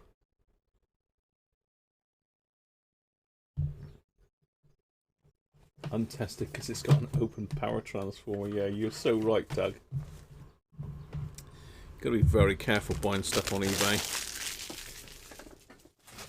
Only buy something really that you know you can fix if it's broken, or you've got a spare set to rob stuff out of. Right. Let's get my overhead cam out. The overcammer. The overcammer. Graham, don't be naughty. Stop it. Right. So verdigris.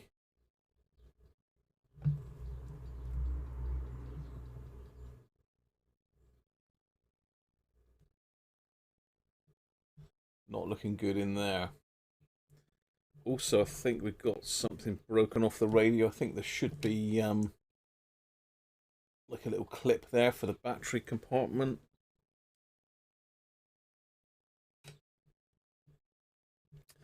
Let's zoom out a little bit.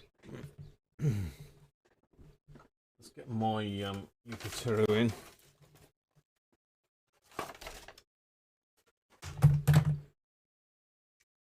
So this is mine.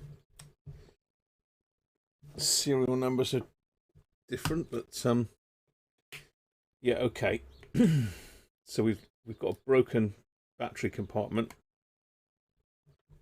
There should be a little tab there. If you can see that on mine, but there's like a little you can't really see it on that. Zoom in a bit closer.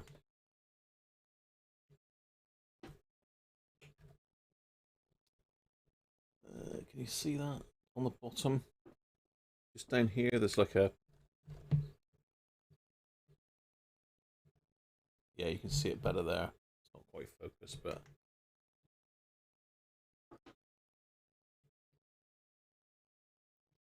So there is like a little hole there that the battery tab snaps into. And this one hasn't got it. This is just broke clean off. Not sure what I'm going to be able to do there. I might be able to glue a piece of wire in there that it'll clip into. That's mine, isn't it? If we look at the battery thing itself, so we've got the bit that the wire goes into, so I think I can reinstate that. It's like a little flat tab there that the battery, that the back panel attaches to, but we've lost this piece on top as well. So this top piece is missing. Not impossible to fix, but yeah, I'll have to have a think about that. I might be able to print something if I can get my printer working to glue in here. It's only an L-shaped piece with like a little like a P-shaped cross section. I might even be able to 3D print a complete back door for it. Battery door even. Back door? Dear oh dear. Yeah, I think it's about time we had one of them.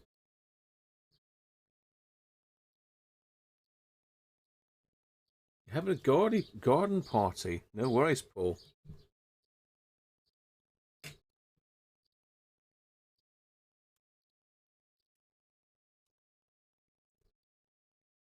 Revel contact glue would be good for gluing.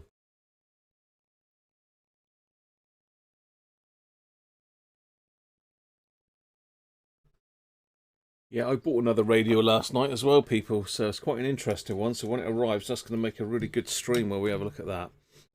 So we've got issues with the battery door.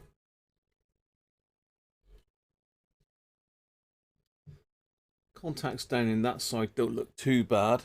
Where am I? Contacts down in there just need a clean, at least they're both there. So that's salvageable, that side. This side, however, I'm not sure what's gone on there. I don't think they should look like that, really. Where am I? Yeah, I don't think they should look quite like that.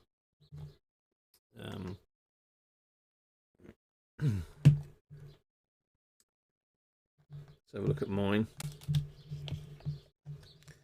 I bought mine brand new. I've had this for many years.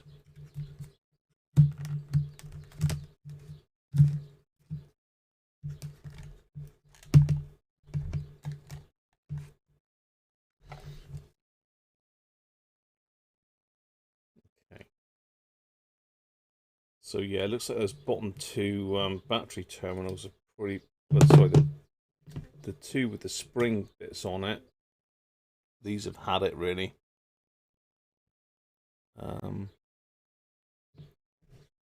It should be like this. proper little spring clips. So I'm going to have to see what I can get there.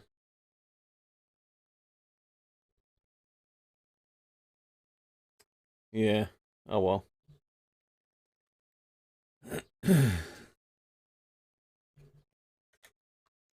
You don't really need batteries if you've got, well, you do need batteries. It's a handheld scanner. It's the sort of thing you take to the airport to have a listen. Depends what damage that's done now, really, inside.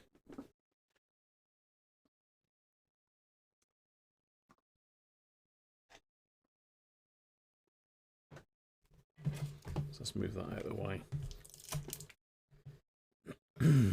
Certainly looks like there's a lot of corrosion on this.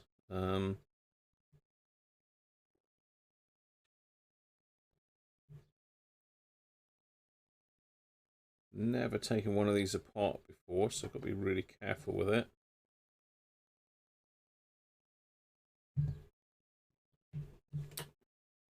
Yeah.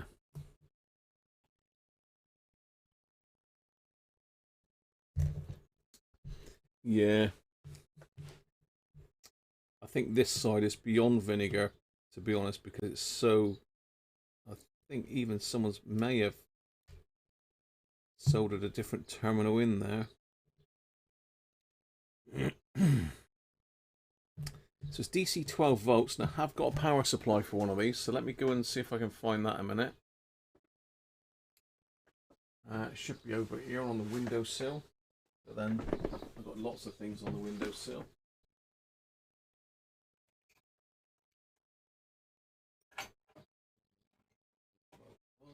Where are you? Scan Master written on it. Kenwood. No, that's not handy.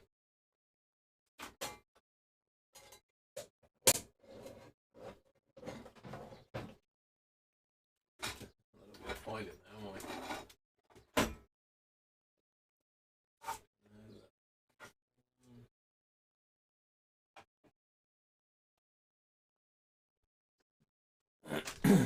Over here. Over here, there it is. Scan Master. Now I paid extra to buy this with mine. But that's that is the original power supply for one of these. It's not branded Yupiteru, but it is a genuine Yupiteru power supply. It's got a funny little plug on it. It's a fairly small plug. It's covered in spider's webs here.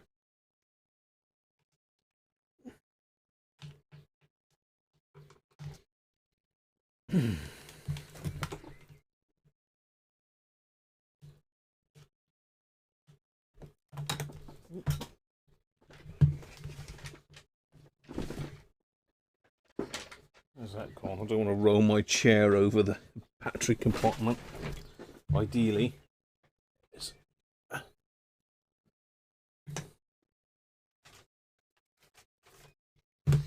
Right. Let's plug it in. See if this is worth doing or not. See if anything happens at all.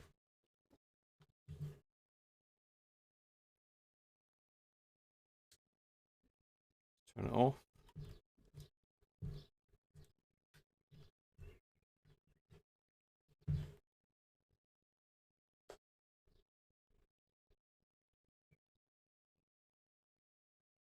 There's a little pop when I turned it on.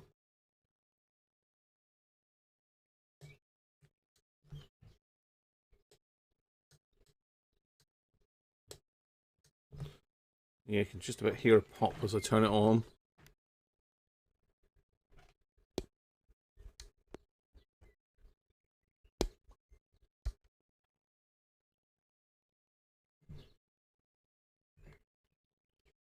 That connector's pretty rough as well. In fact, mine ain't much better on here. This has been sat on the windowsill for years. I don't use it with mine. I use mine on batteries only. I just use rechargeables.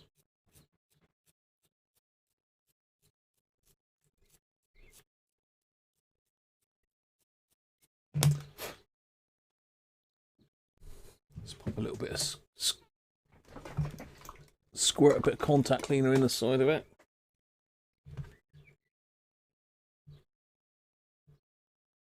Let's turn that off a minute. Just going to work that in and out a few times.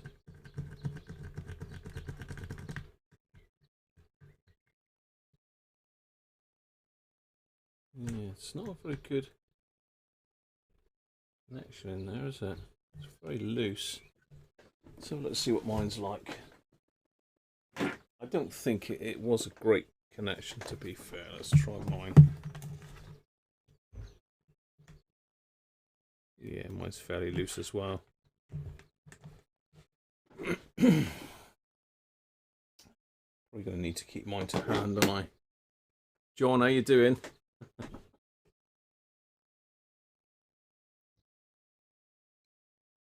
I can't check if it's drawing current, to be honest, because I'm connected into a socket on the wall mic. There's no display. Display is totally blank. Nothing on the display at all.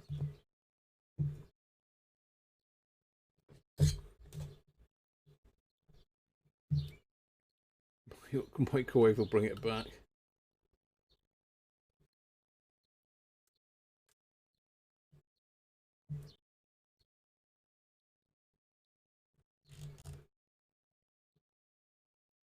So we've got no output from it.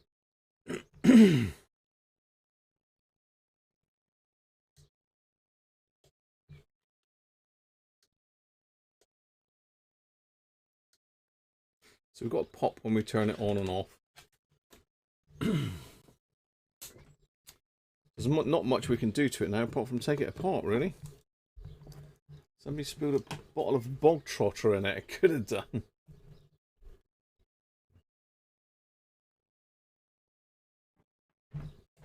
For Spanky only. None of us are allowed to download that, Paul. Quick, click on his link. Can't click on it. Mallet time, you reckon? We're going to have to peel all this tape off of it.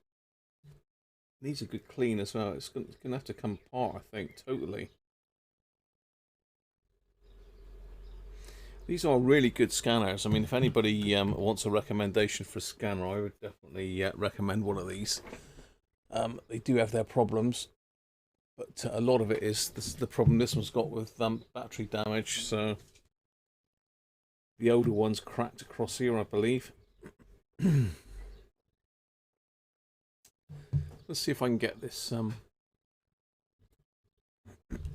sellotape off. It's coming apart. It's coming apart, Mike. Sell it to Shango. One download and it's gone. Download it quick, Spanky. Someone else downloads it, you won't be able to.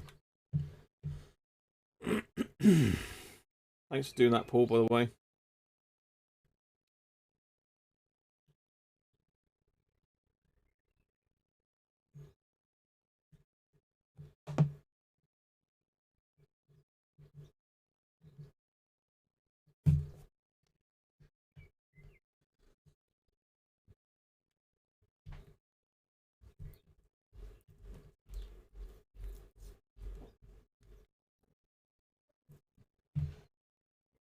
So we've got 4 screws on this side and 4 on this side by the looks of it.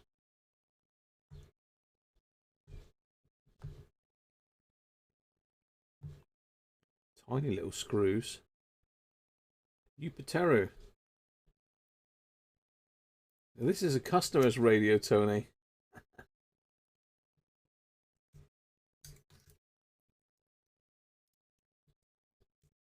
So we're having a look at this just to see really if we can do anything about it.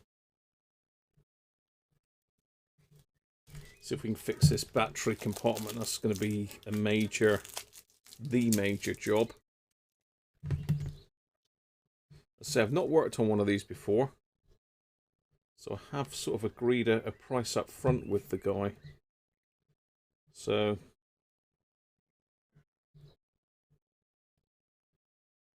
it's not, you can't really charge for learning your way around a radio, can you?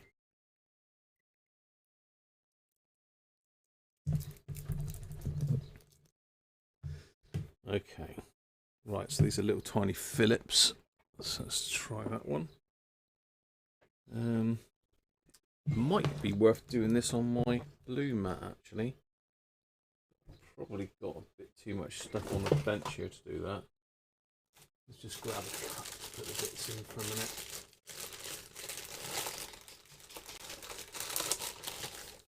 I think this is going to be battery damage in this one, but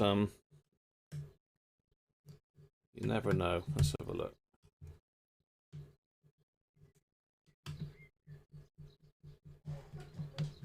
So these are pretty tiny screws.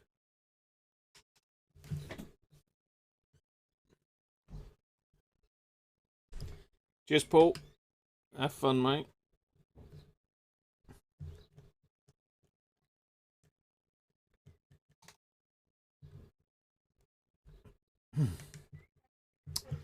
Third bottom of bog trotter. I must get some. I must get some, Mike. I don't think we can get it down here. I've never seen it. I don't know whether they deliver or not.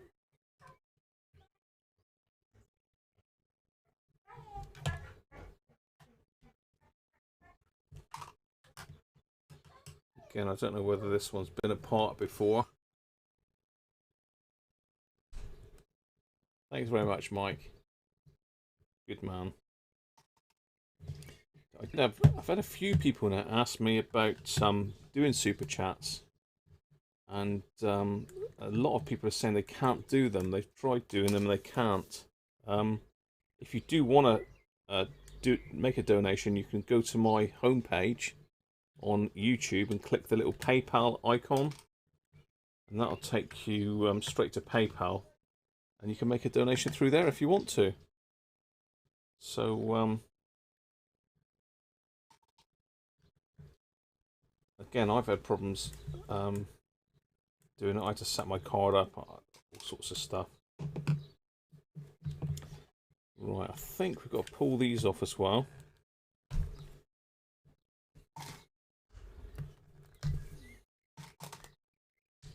Yeah, I think this has been apart before because we've got a little bit of tape on this where someone's had trouble with that button. So we've got to pop all these three off, I believe.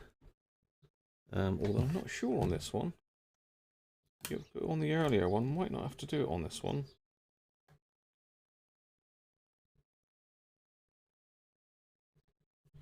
Battery, is a screw in the battery compartment? No.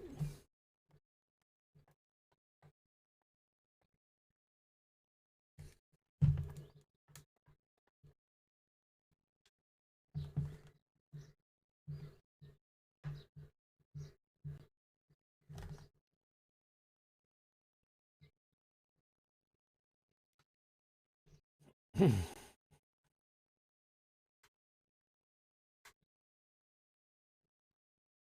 these out just in case these got anything to do with it coming apart. You never know.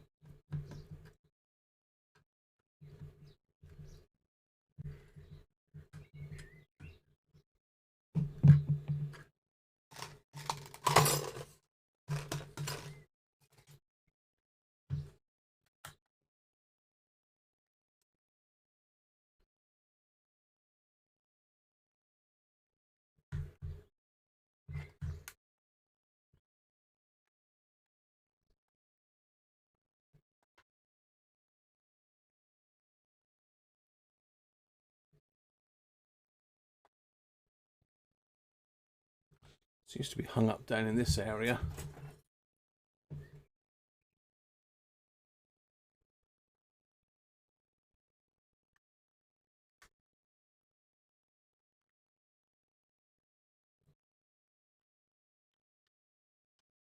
Doesn't seem to want to come apart.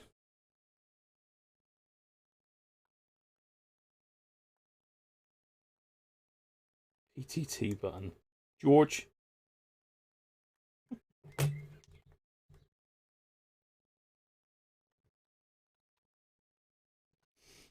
Okay, that's not really coming apart, is it? It should do. I can't see what's holding that back on.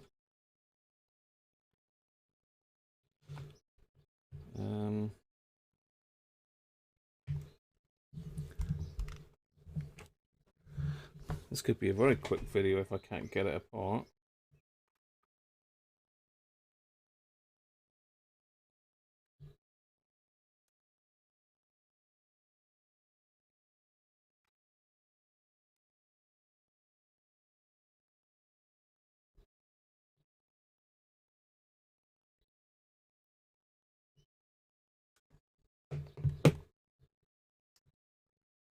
Hey, Mr. Cool. How to memory backup Yupiteru Phil Tipping YouTube shows pic of teardown. I watched it. Good pics. How to memory backup. Phil Tipping shows pic of teardown. Phil Tipping.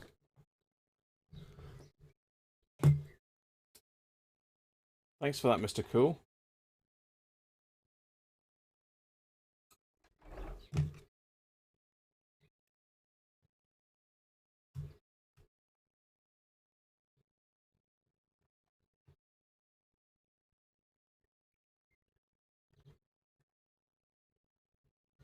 I'm sure I read that on the older one you had to take the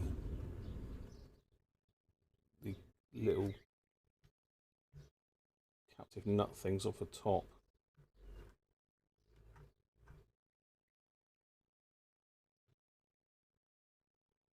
So I don't know whether anyone's been inside this one. This is the trouble, isn't it? Until you get these things apart, you never know who's been inside, whether they've done anything.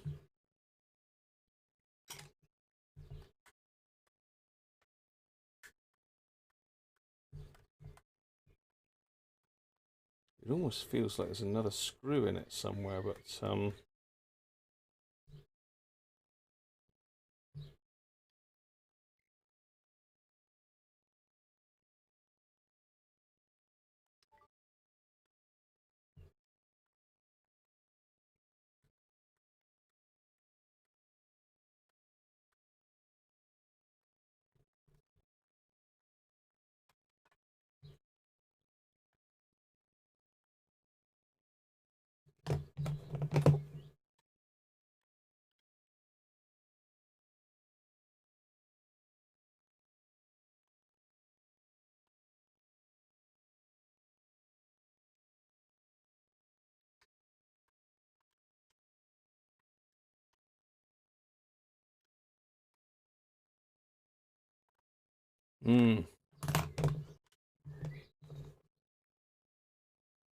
Facebook scares you.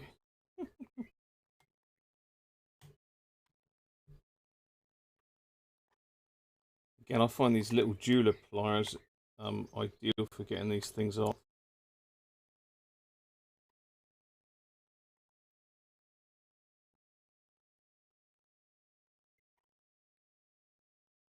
The trick is trying to get them off without scratching the dial plate.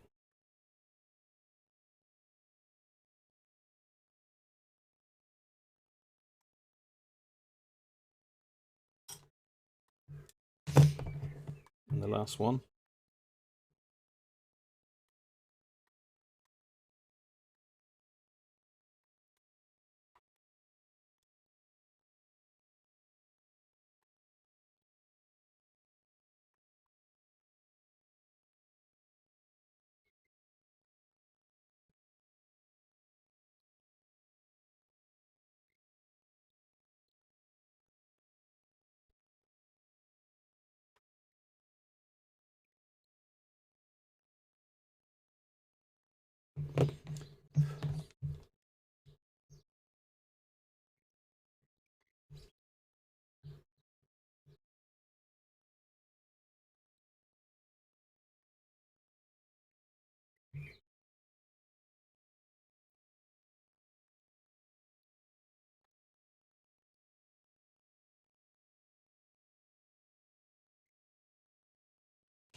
Okay.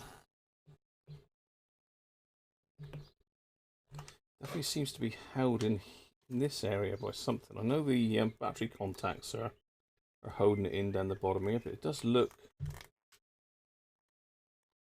like that just comes off. Right, we're going to have to seek advice here. We're going to have to seek advice. We're going to have to seek advice here, people. Let's see if I can find anything on the old U up the tube on how to strip one of these down. Let's see if I can find. What's your second hobby? Paper target prepping. Peppering.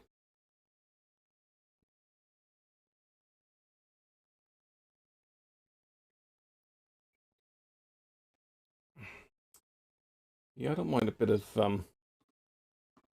air rifle target shooting, but not that I've done any for a long time, apart from out in the field to zero in the air rifle to shoot rats.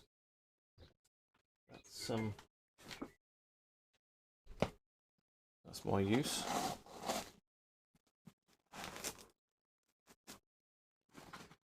Right, let's get rid of all that gank off my hands a minute. And then we're going to have a look on YouTube and find out how this thing comes apart. So I must link anybody's videos that we look at to do this, because it's only fair if they've done the work that they get a mention. Oh, Paul's found one for me. I can't click on links, Paul.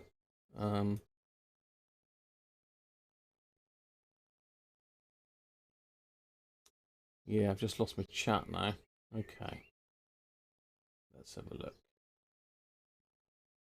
Let's have a look. See if I can do it from here.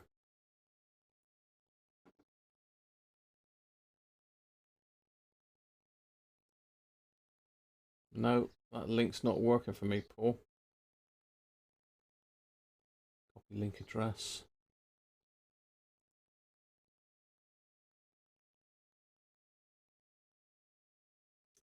Yeah, that link's not working for me, Paul, for some reason. See if you dropped it in Messenger, I might be able to copy it from there. Don's got me a link there.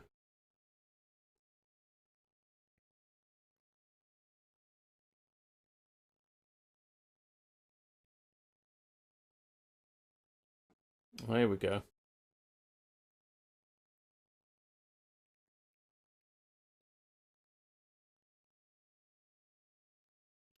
So let's jump onto my screen. Let me just make sure that we're on the same screen.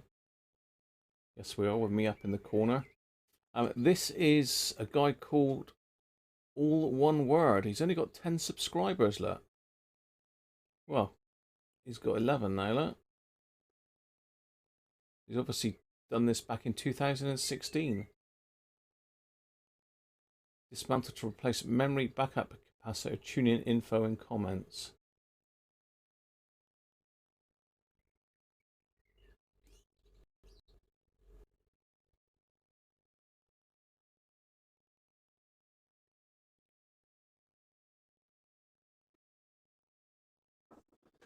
All memories and settings will be lost, that's about right.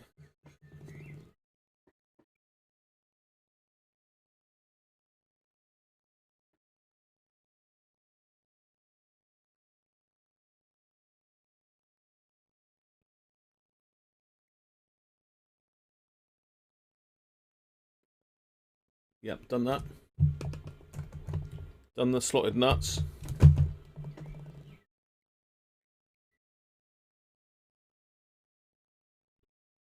Yep, done that. The case splits front and back. Only 4 screws need removing. 2 from the left and 2 from the right. Oh, okay.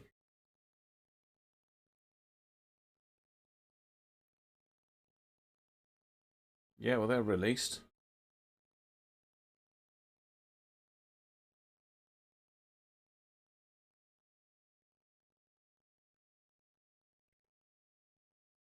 Right, hang on. We're going a bit quick now, aren't we? We are going a bit quick now. Let's just go back a little bit.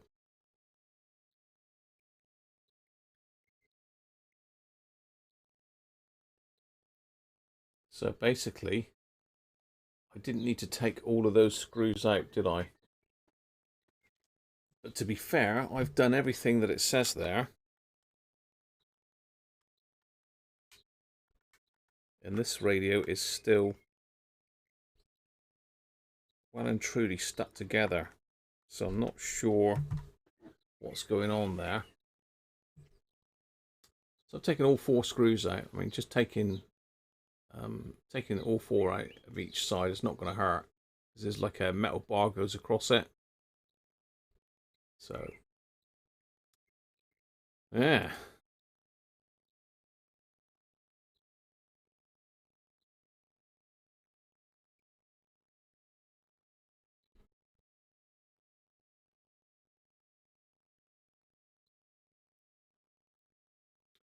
Yeah, so basically you've got these 2 lots of pins that go through the boards. Now these could well be corroded together on this case, because something is stopping it coming apart in this area.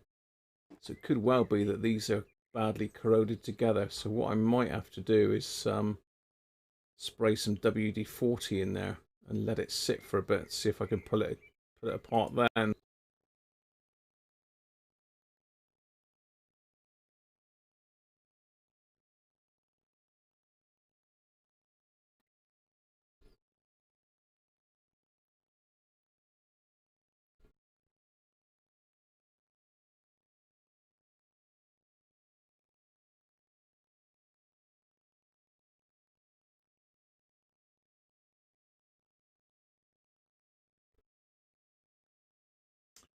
So it looks like they're sandwiched in 3 pieces. And this is the memory. This is one of the things that goes wrong, is that memory battery.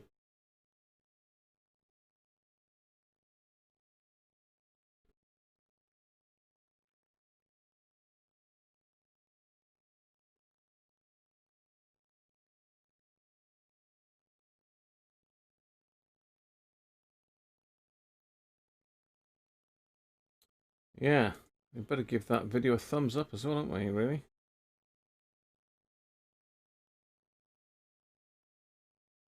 So thanks, all one word.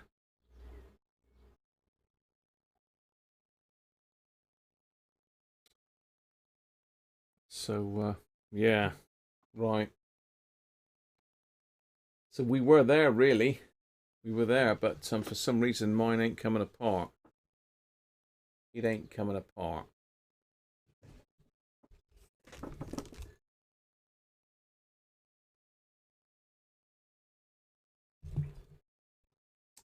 So it is sort of held where those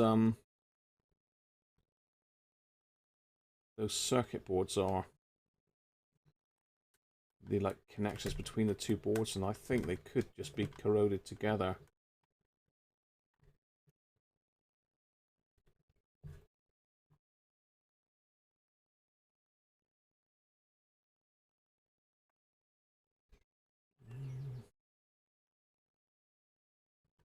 See, that back should just lift off. There should be no issues with that coming off whatsoever.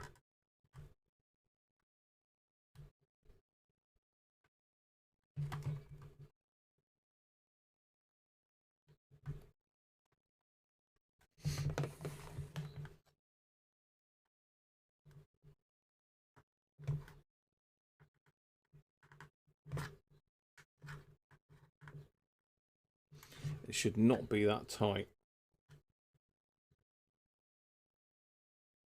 Try to see if I can see where those multi-connectors are.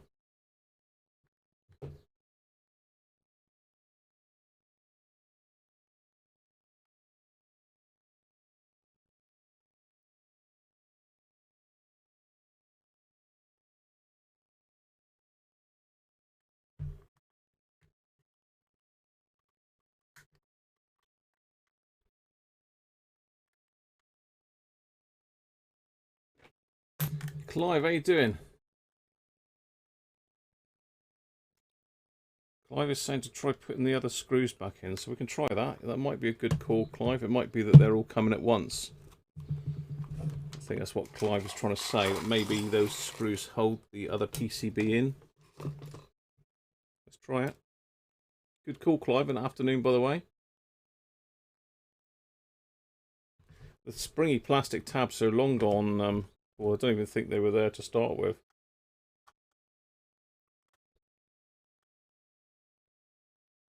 So I think Clive's idea is pretty good.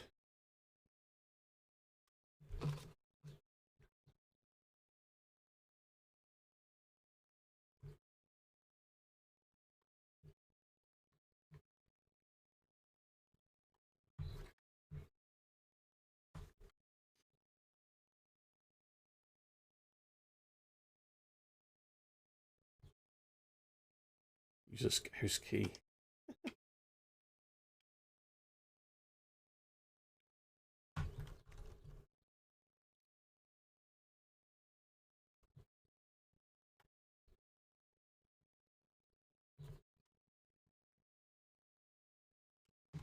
Okay.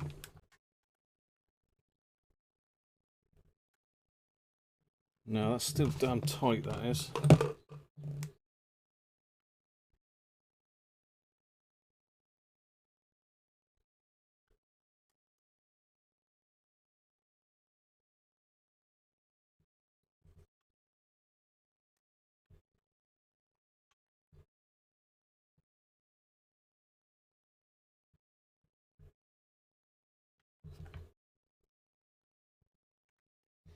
Seems to be around the area of that DC power jack that's holding it in. It looks like someone's had something in there before to try and prise it apart.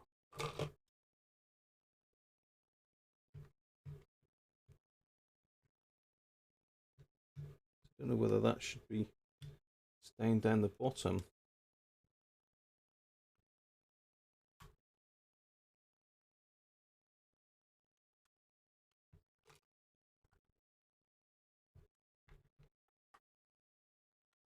It's not a good start if we can't even get the thing apart, is it?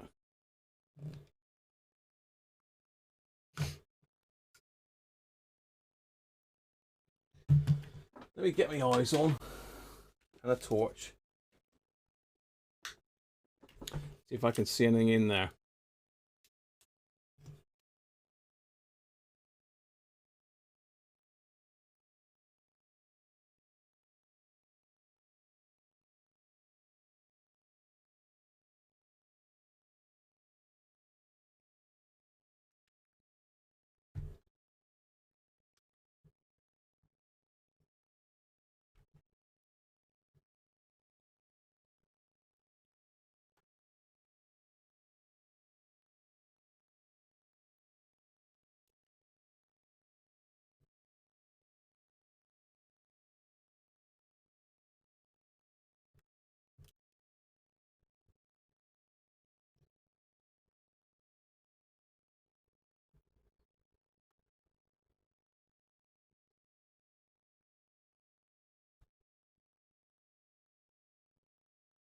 It should literally just come apart, but obviously ain't. Let's see where these multi-connectors are. I can't see them in here.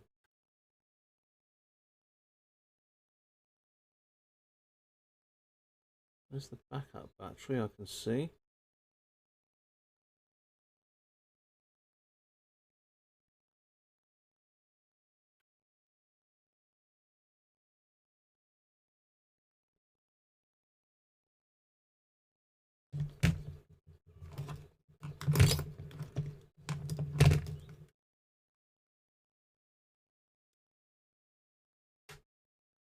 Hang on, something moved then. Hey, oh, brute force and ignorance. I think we're there. I think we're in.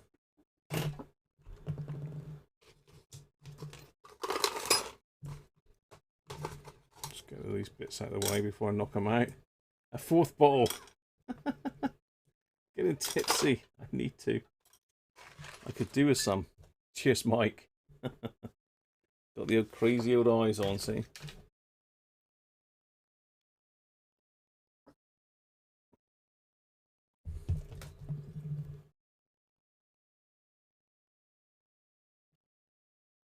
There she is.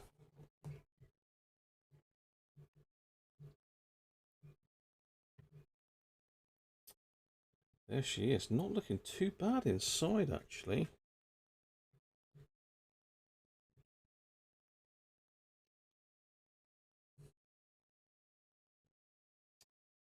So it just must have been those pins hanging on. Don't look to have pulled at all.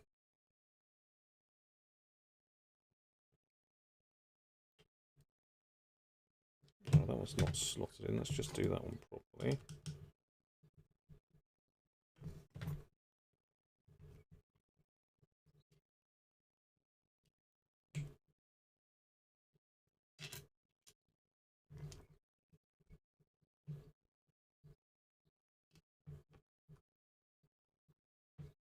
She's apart, people.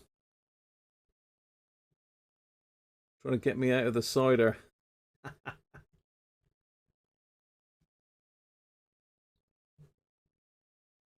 Great stuff, Mike.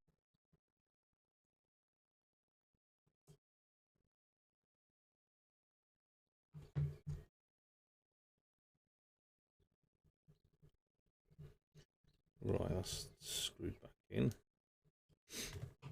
Okay, so we've obviously got the battery damage in here.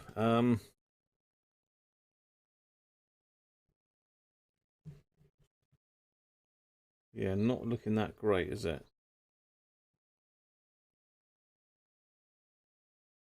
But we'll see. At the moment, I can't really see anything else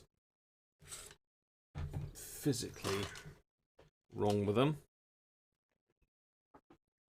Let's go to the overhead camera, darken it down a little bit.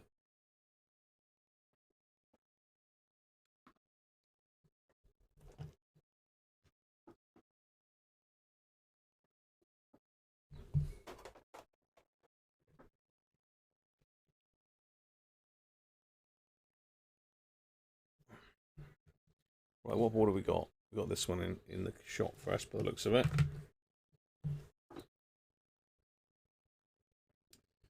So I'll sort of try and pull it side to side so you can still see what I'm doing as I'm having a look myself.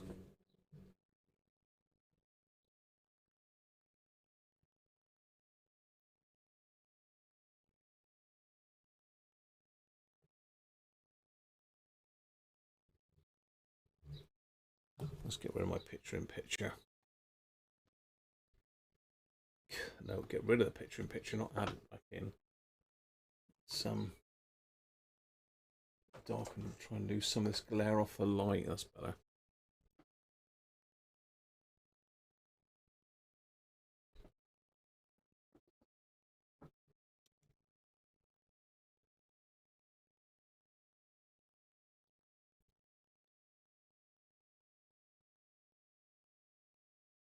So I did wonder if this had been reverse polarity by someone sticking the power in wrong. I don't think this is the power, but I think this is the amplifier by the looks of it, because obviously the speaker's connected to it.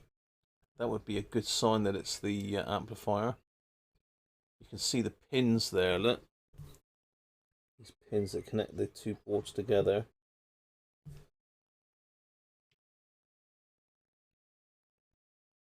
Nothing burnt that I can see. Got a couple hefty transistors there. It's probably the, I don't know what that is actually. That's probably an audio chip 10393, whatever that means. And we've obviously got something else underneath this cam. Yeah, it's a main processor underneath there by the looks of it. And yeah, the display processor. Okay. Well, we've got no display, but that's not the issue, I don't think. So here's our one of our other boards. Let's have a look through this one as well. Anybody spotted anything yet that I haven't seen? Or can you not see it very well? Hopefully you can all see it pretty well.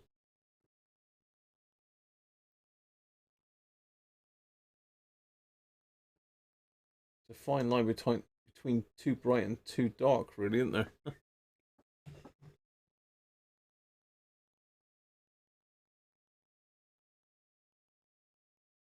So this board here could well be the power supply.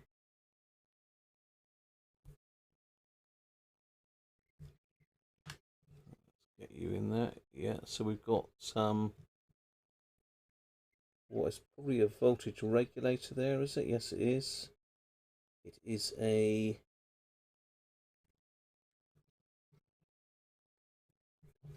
I can't see that for the life of me. Let me just hold that up a minute. This is 78MO6T. Which I don't know, because that looks a bit strange, to be fair. It looks to me like it's got a third leg there that's not going anywhere, but then it doesn't look like it's got anywhere to go, so possibly this is the third connection. So that'll be ground, this will be in, and that'll be out, I expect.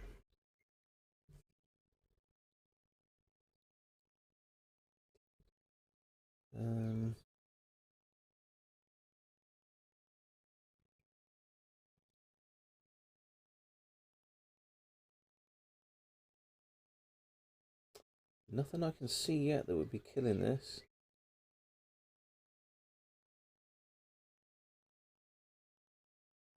I thought we were just going to find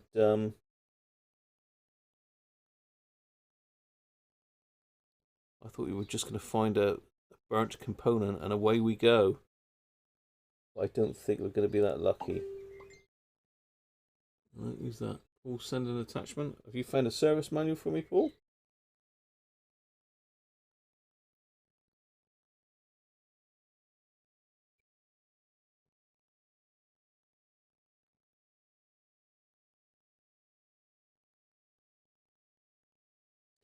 So probably that voltage regulator is the first port of call.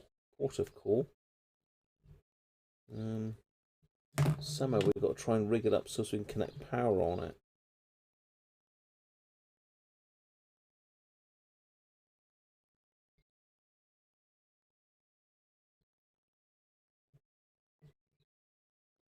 Okay.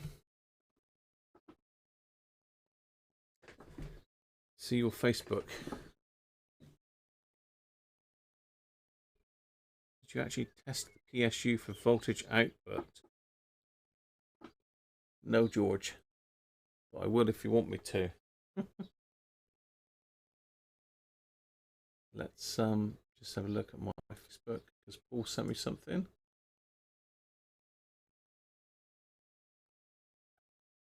Oh, Paul. Was that the user's instructions or service manual? Nice, it was a service manual. It'd be amazing. It is a service manual. How on earth did you get that, Paul? Paul has literally just found me a service manual. Look.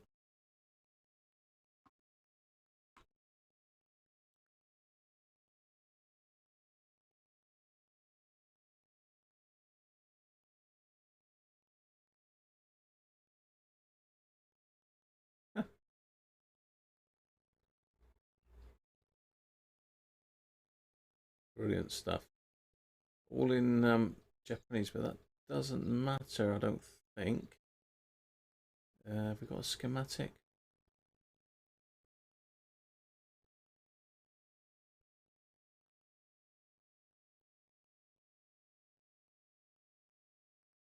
That's all the adjustment points. I'm going to need to get some Google Translate on a lot of this, I expect.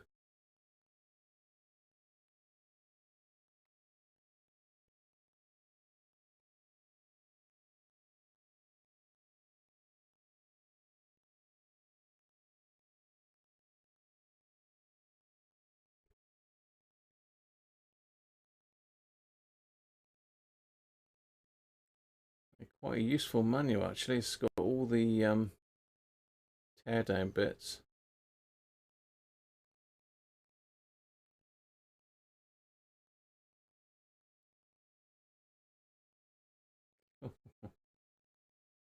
There's a little battery thing, yeah. Block diagram, we've got a bit of English.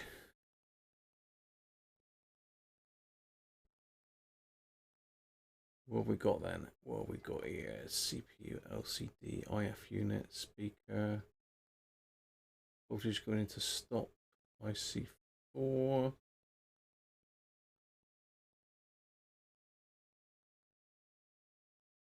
Low battery, IC3. Switch Q1. Keypad. CPU controlling the LCD. So hopefully we haven't got an issue with that. It'd be toast if we have. That's the same, isn't it? CPU block diagram. RF unit. I think it's a power issue. We haven't got a schematic, I don't think. Have we? It was a schematic right at the start. Let me have a look.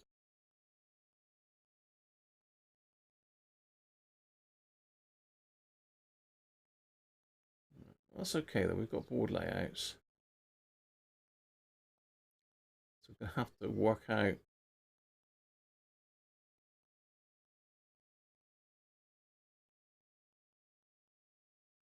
this is useful info on the battery connections. Yeah, so thanks very much for that, Paul. Excellent, mate. Cheers for that. Good man. Oh, he sent me something else, Paul. He sent me something else. You love coffee.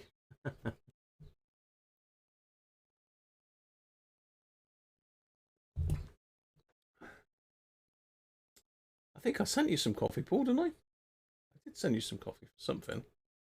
We'll sort you out another cup of coffee, Paul.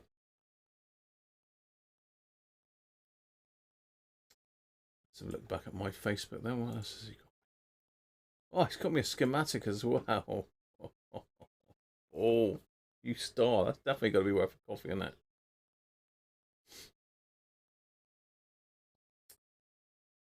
Oh, brilliant.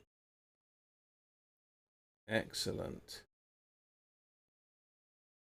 IF unit. Okay.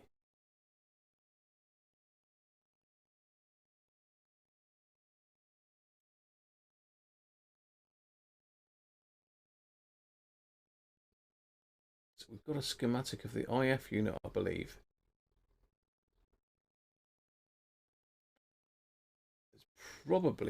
It's probably got 3 separate schematics, one for each board. So I think this middle one could be the IF. Let's pop this one apart and have a look. Thanks very much for that, Paul. Just go to...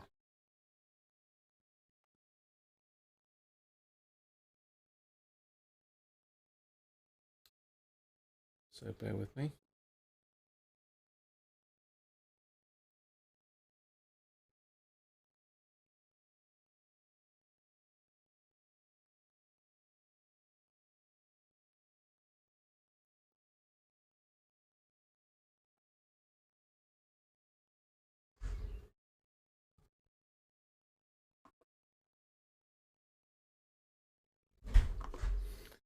So I'm just on one of Paul's latest videos here. I haven't watched this one yet, Paul, so you'll have to give me a disciplinary for that as well. So if you look at Paul's videos, in this link he's got this buy me a coffee thing. So you just click on that.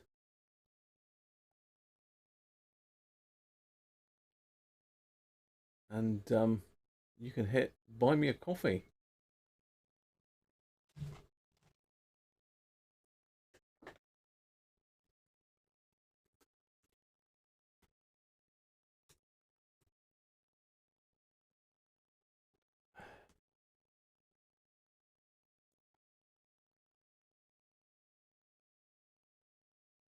So I'll get rid of this now, but we'll give Paul a cup of that.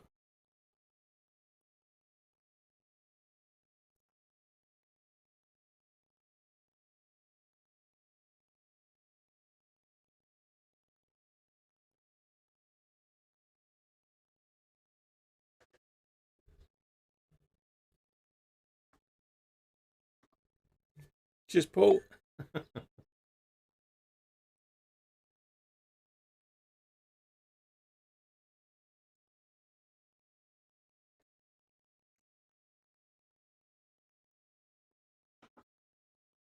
So there you go. All done, Paul. One coffee, mate.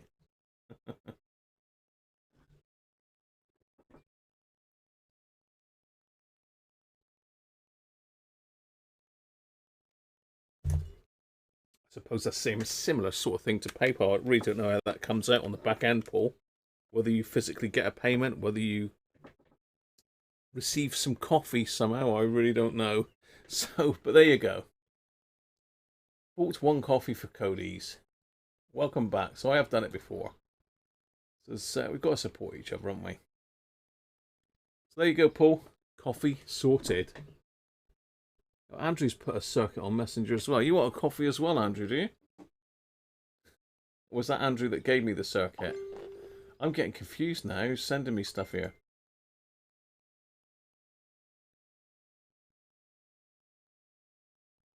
I'm getting confused.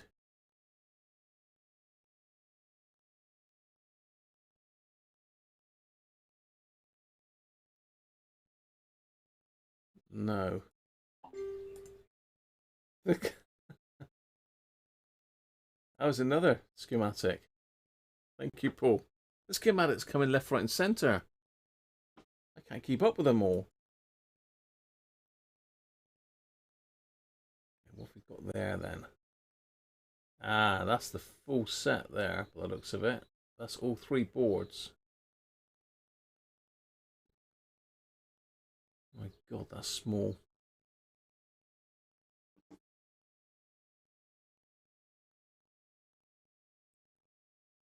Let's see what boards we've got here now on these.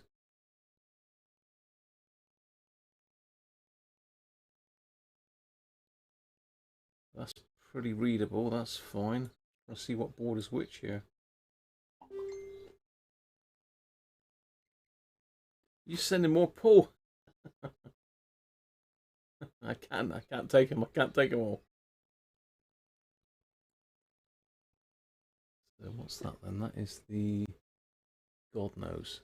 That's got to be the amplifier board because that's got the speaker on it. Brilliant.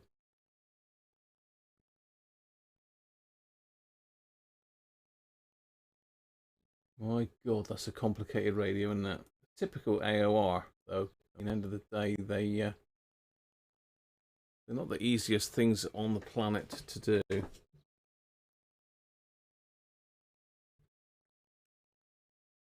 Thanks, Andrew.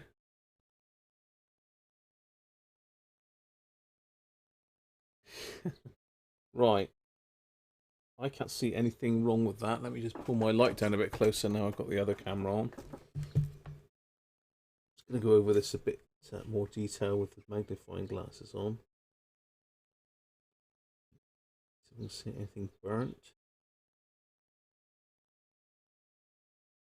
It looks in surprisingly good condition inside, to be fair. I did think maybe it could have been reverse polarity. Where's my DC 12 volt jack then? That's there.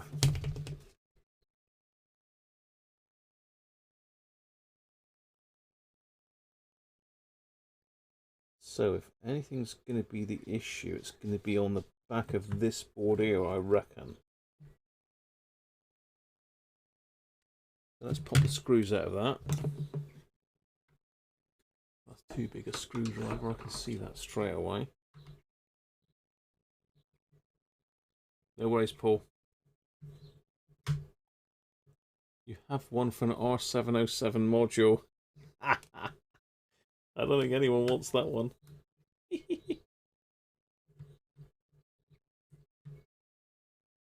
Right, this is, I could have done with that little blue thing really. So this again, I'm sure that this had those pull apart pieces in it.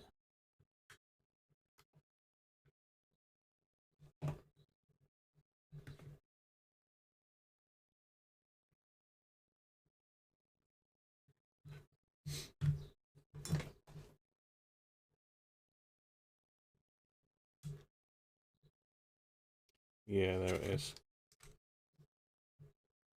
There's just a board connector there, look, on the bottom. That board should very gently come out. Right, okay.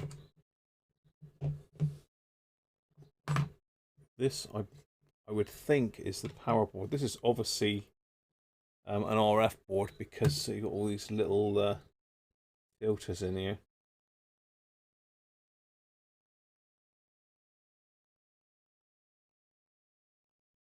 Yeah, so I'd say that's the RF board. I would say this is the flying in now.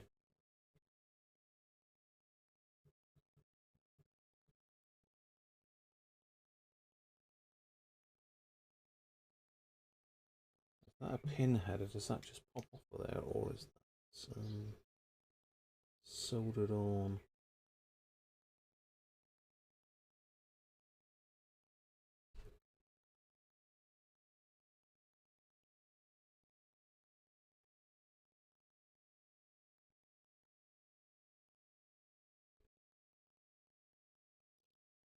Okay, so this is the favorite.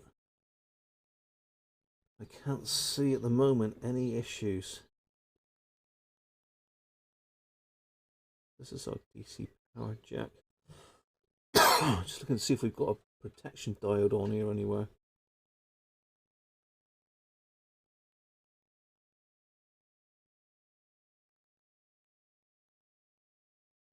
To be honest, there's a bit of a lack of diodes on here.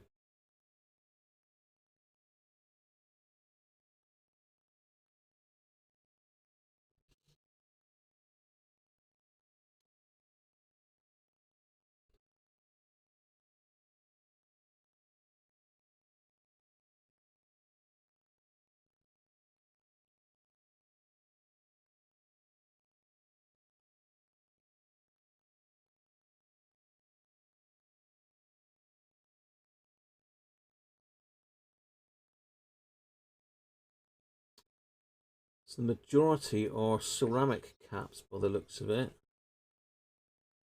There could be tantalums. Again, there's no tantalum destruction that I can see. We've got some surface mount electrolytics. Again, they don't appear to be leaking.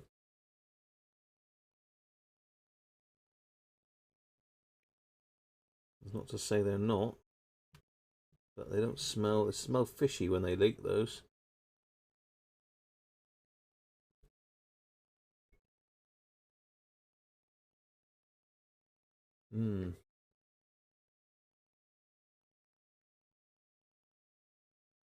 There's nothing obvious there at all.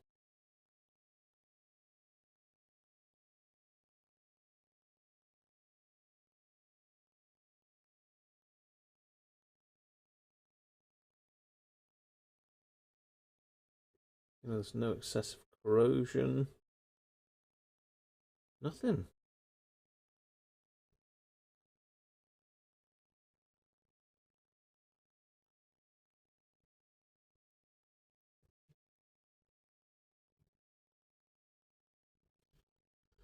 So let's have a look. So that's ground.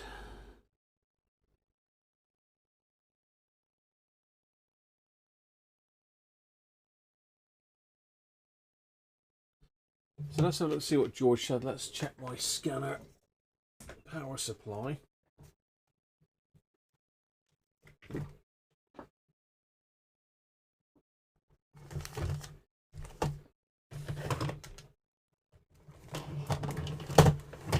Yeah, that's what I was looking for, Doug.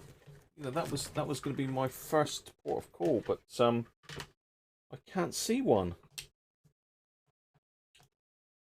I'm going to have a look on that amplifier board in a minute, because that will be the power supply. This has got the memory battery on it, which is normally gone according to other things I've looked at. Plus AORs, they love the dead memory battery situation.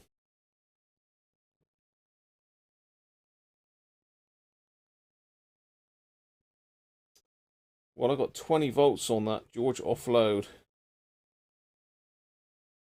20.4 volts offload.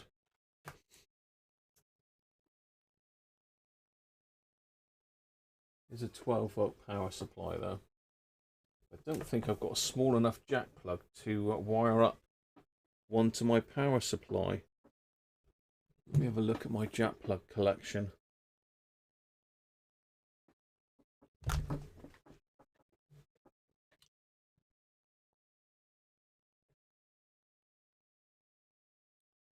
Yeah, I suspect the regulator could be an issue.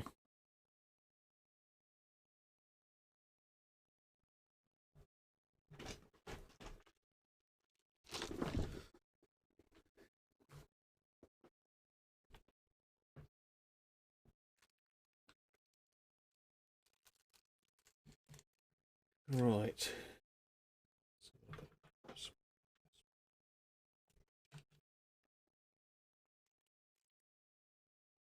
It's too small.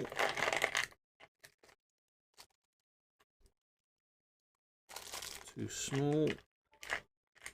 Too big.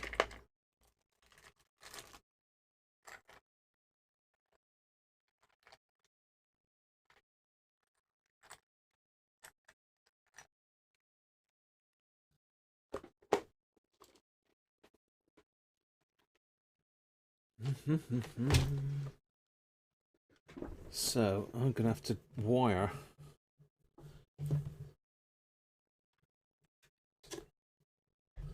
center pin positive. So center pin positive. I assume I can just plug it in there, but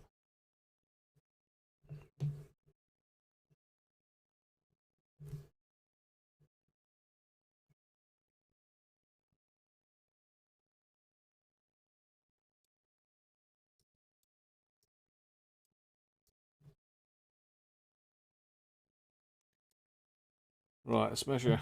I've got it connected up to the power supply. Really like that because I can't monitor it. A quick look at this this regulator. So that should be ground. What can you see here? Oh, I haven't got my camera view on. Okay, let's go in a bit closer.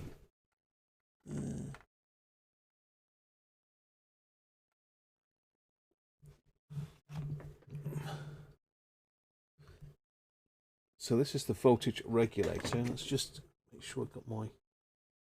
So I think that's ground. So that's going to be voltage in. 22 volts, voltage out. 6 volts. So the regulator is definitely working. Actually bang on. So the regulator's fine.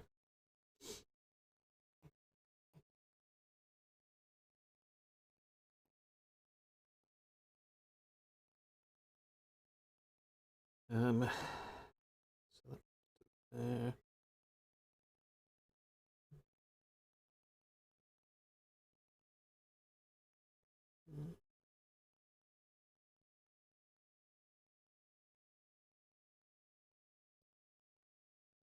So that cap is blocking it. Which is right because the cap will block DC.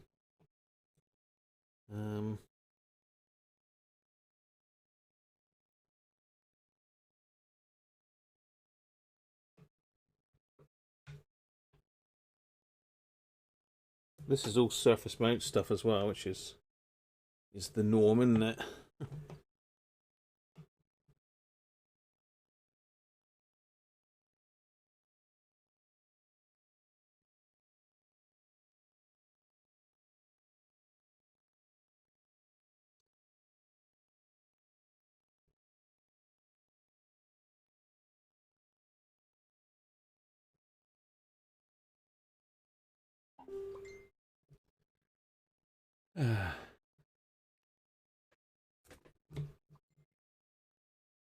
Just had an emergency beer run. Sean, if you could be an SMD diode. Yeah, I'm just looking. So regulator is putting out 6 volts, which I think is right. Because it is a something or other 06T, 78 M06T. So a 6 volt regulator, that's good.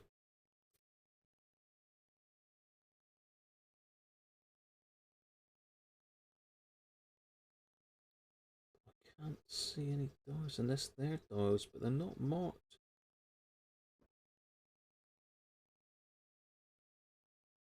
I mean, I'm sure that these are diodes here. We stick you on the overhead camera. I think I'm about there, aren't I? There's my overhead camera.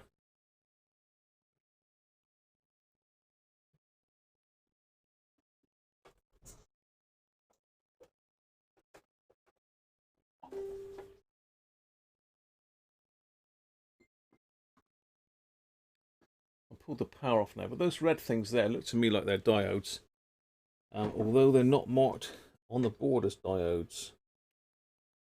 So just wondering, let's just chuck this on diode mode a minute and we'll have a quick look. What's all this advertising card? What are you on, Sean? You on the side chat, are you?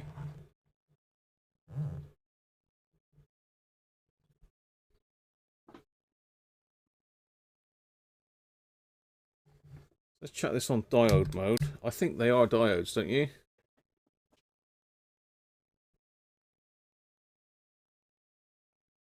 Let's have a look.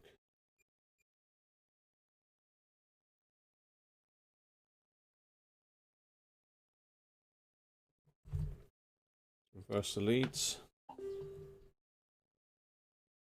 Yeah, so that one's good. What about this one? Connection. And the other way.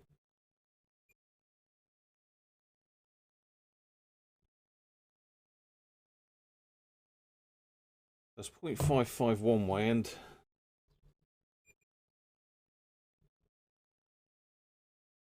0.3 the other way. Well, this one is nothing that way.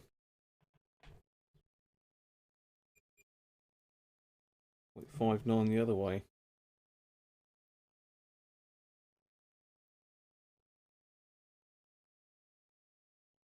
So yeah, that looks like protection diodes. I mean, I don't know what the measurements I'm supposed to be getting are. I'm going to get a voltage drop one way, but not the other. Pass. I think they're all right. I did check the regulator when it was on, when it was powered up, George. What do you mean?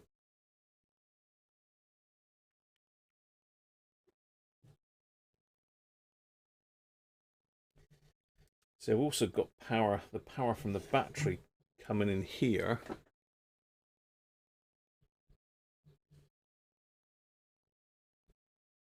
I don't think they're diodes down there, are they? No, because they go straight to these two rails. And they're coming in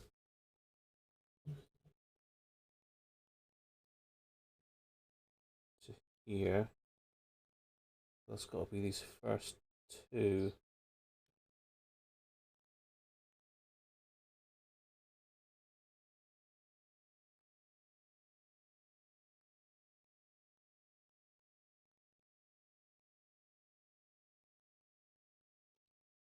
I'm just thinking, people. Don't worry, I'm not falling asleep. Just having a look over this board and seeing what's in the power line.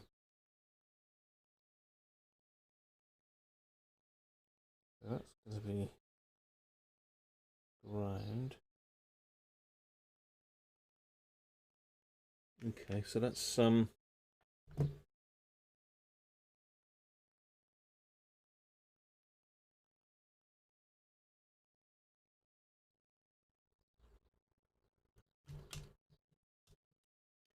let's plug that in to that board again then.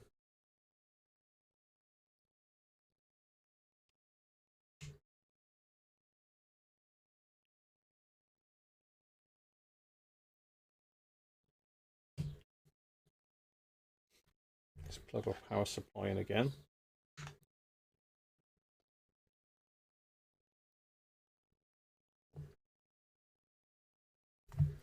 We've got a display now, look. You can't see, can you see that?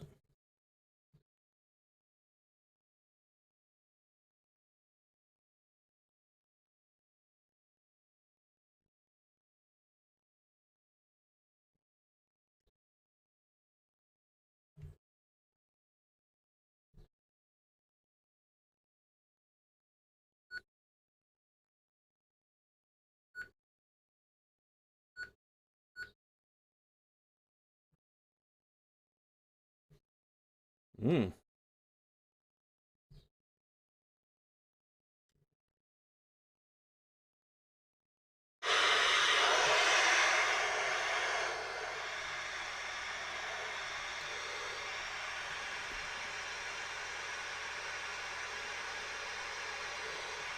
Squelch.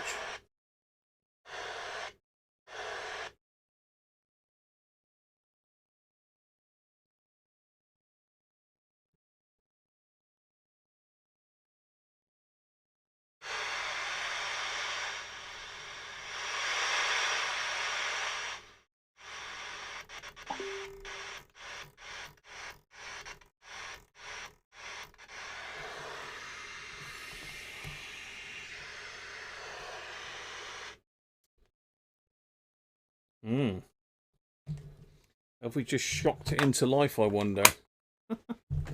Have we shocked it into life? No, we want that one. We want to keep it. So what I've basically done there is just put the two boards back together again. But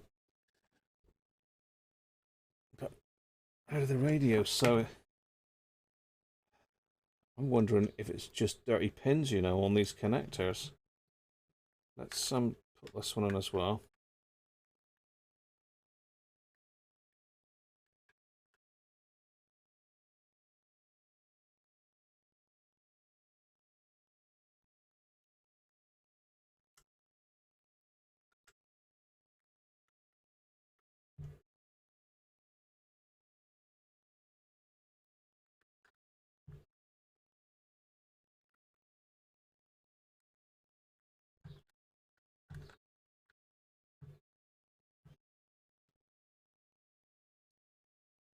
We do this. There's a pain in the ass trying to get that up through there.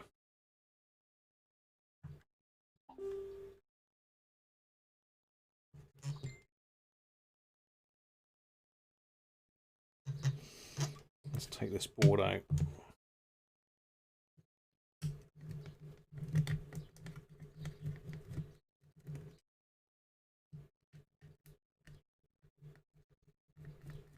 What's going on in the other chat then? What is going on in here? Let's have a look at these naughty children they are. Naughty children. Paul, you've sent me loads, Paul. Thank you for that, mate.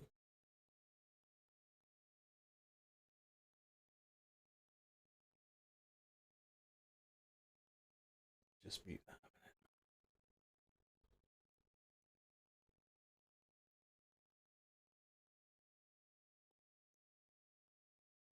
So thanks for all those files, Paul. Much appreciated, mate.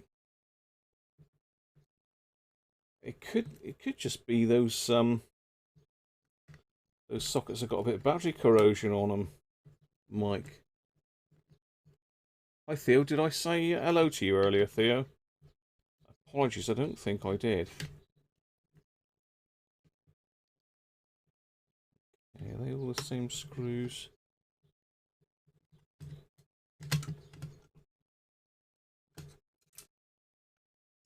Okay, this is going to be... Oh, that's a bit wobbly as well.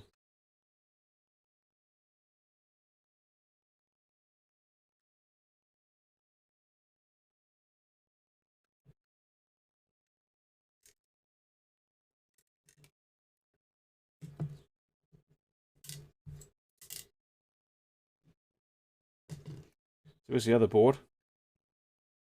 So let's have another look at that one as well. On the other side now. This, I would think, is probably the RF board.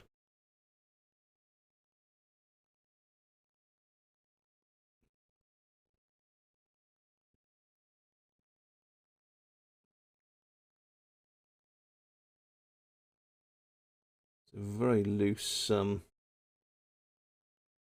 jack plug there. Oh, we've actually got... Look at that. Got a dry joint on the aerial. So this scanner won't have worked very well, even if it was working. Let's see if I can get you on the overhead camera and show you that. Where am I? I'm over here. There.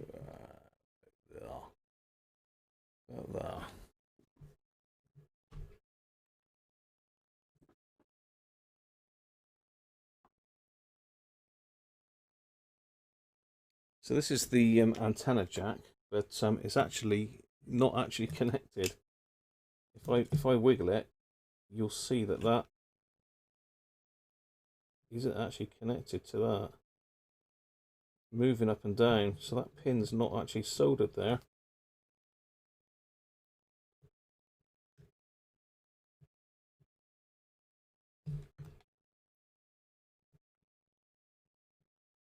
Not doing it now because I poked it, but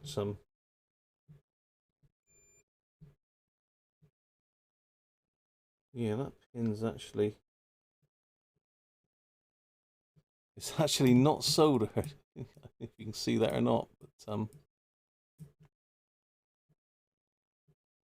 that pin is not soldered to the antenna jack, so that's not going to do it a lot of good, is it? So I can't see anything wrong with that, to be fair. Just give it another once over. Apart from that, that loose, because it's got a loose. This should all be tight, but it's all loose. It's all floating about. Probably why that's come undone. But there doesn't appear to be anything wrong there. This has got to be the RF board. We've got all these little filters in here. These are lovely made. AOR do make some lovely stuff. Very neat. And very complex.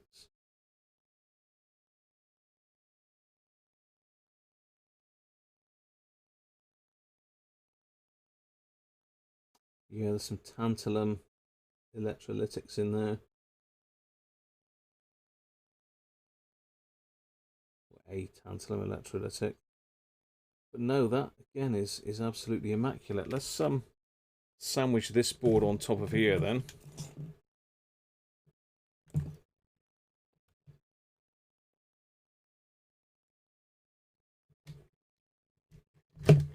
Should be easier without the other bit of the case on. Although that.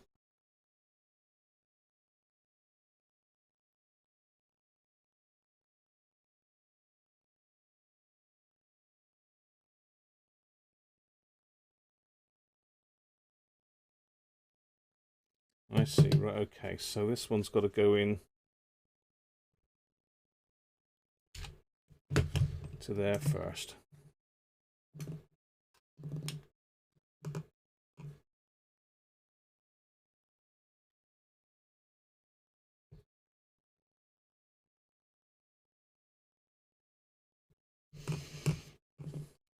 And then this one into there.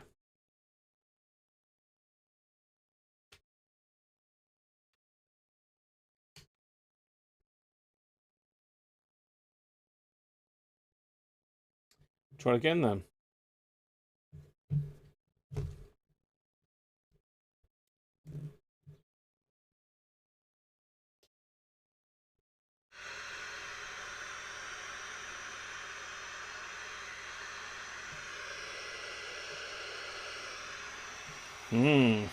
Interesting.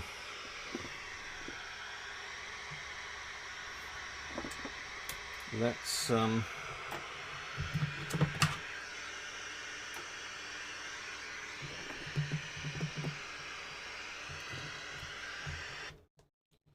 that off. Let's pop an aerial on there.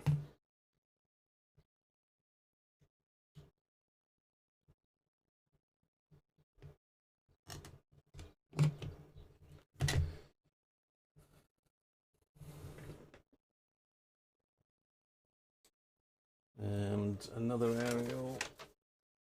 Another aerial.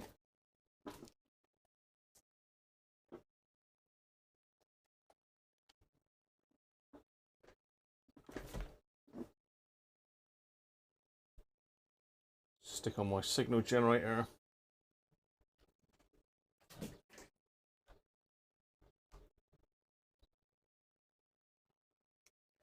So it's on 144, so let's chuck out a frequency of 144.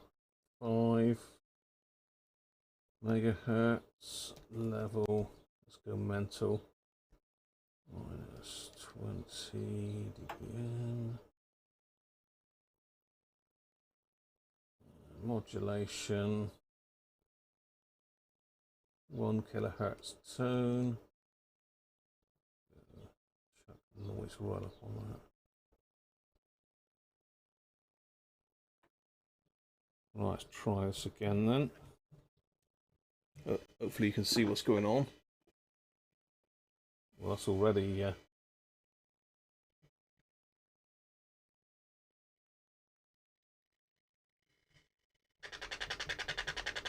hang on.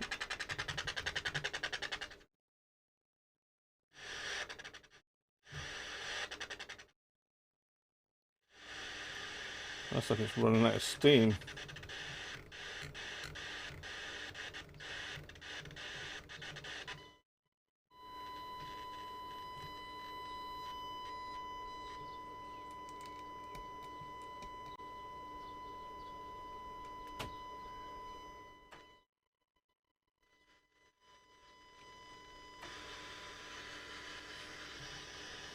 Still picking up at minus 62.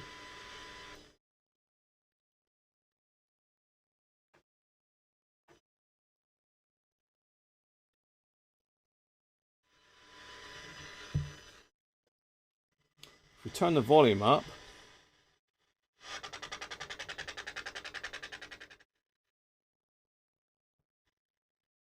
it's like it's running out of power. Oh, hang on.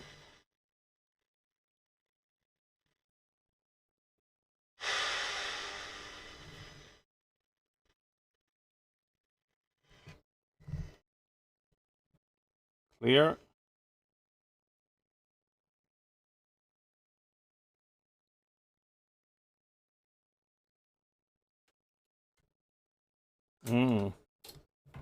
Okay.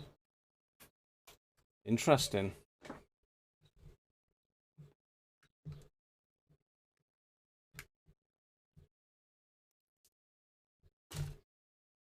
Interesting.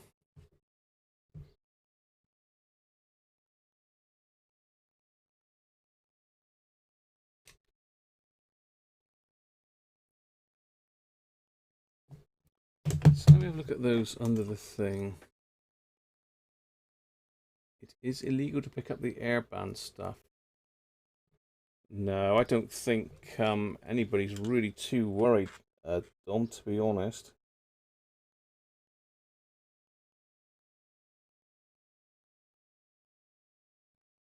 Airband has got a huge following, so just get my light in a bit more and just have a look at these pins a minute to see if there is any corrosion on any of them.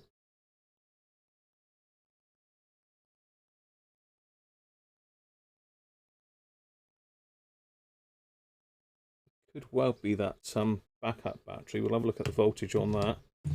That is a sore point for these type of radios.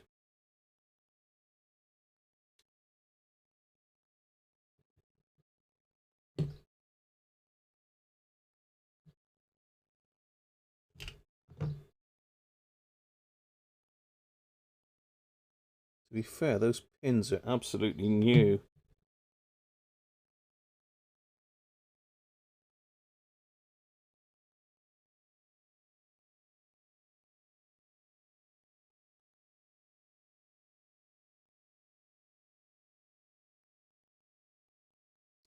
Yeah, probably going to have to get that under the microscope, to be honest, to have a look at that.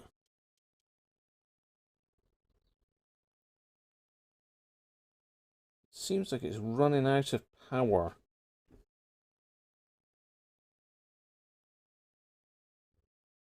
So George could be right, and that regulator is dropping out under load. But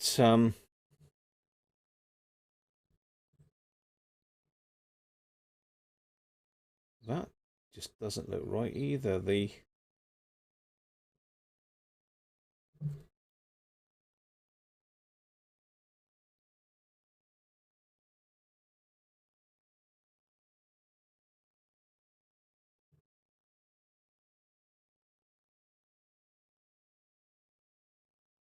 What you may call it.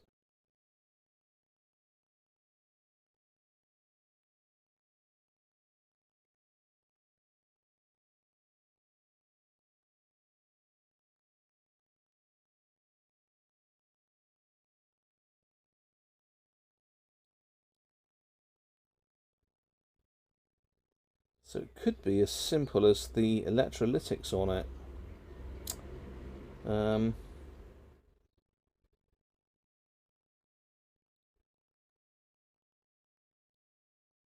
Only 2 surface mount electrolytics on that board. I'm just babbling on to myself, people. I'm just babbling on to myself. So apologies. Just really having a look over the pins on these 2 boards to see if there's any issues. Surprisingly little components on these. Don't want to take the keypad out unless I've absolutely got to, because apparently there could be some old foam in there that can disintegrate as soon as you touch it. Certainly is on the older one.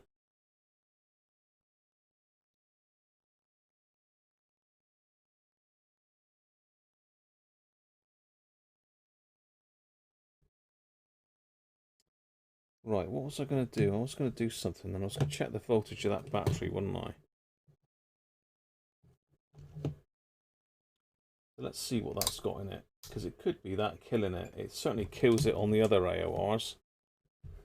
They go doolally. So I think this is it's not a battery, it's a super cap. You say it's a battery, it's not, it's a super cap, I'm sure it is. It's a 5.5 volt super cap. 5.5 volt. 0.22 farads, yeah, so it is a super cap. So let's see if that was still got a charge in it. So probably that way round.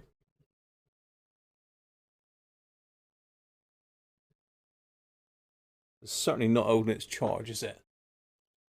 Well, saying that, I mean, it depends.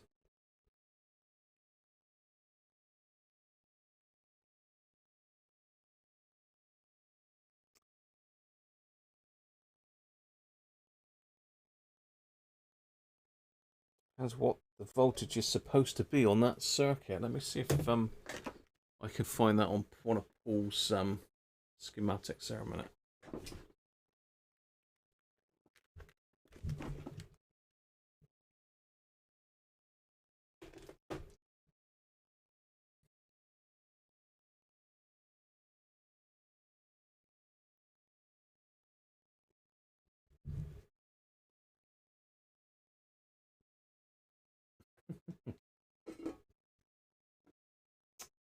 Right.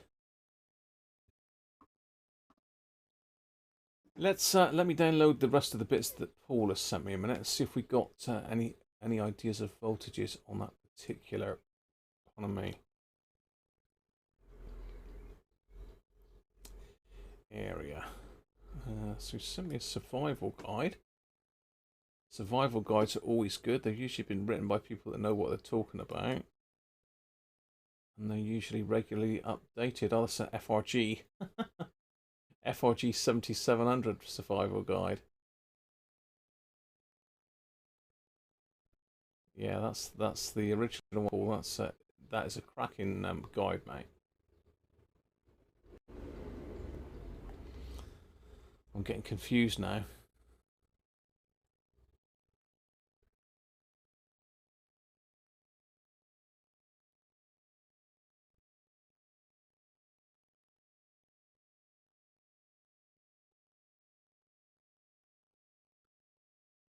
Yeah, it's the...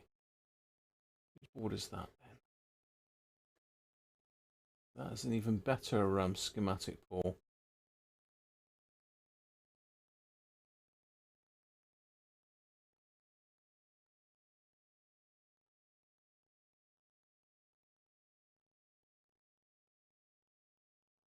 RF unit.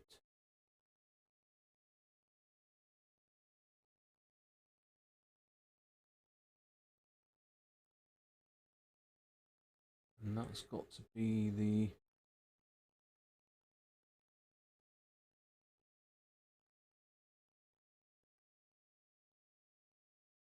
can't see that. Okie doke. Ooh. That. I'm just trying to see if I can find this backup battery. Let me see where that is in the circuit a minute. Where are we?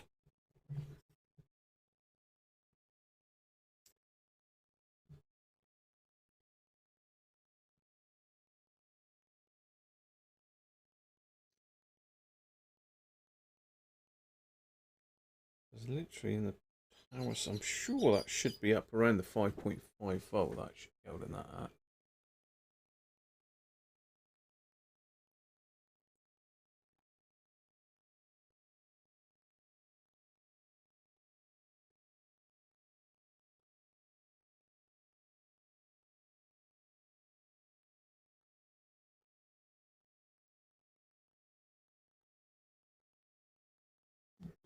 Oh, excuse me. Oh, dear. Need another sleep. So that's the ground there of this chip, which I can't see. It's a Sony chip. Oh. CX 20111.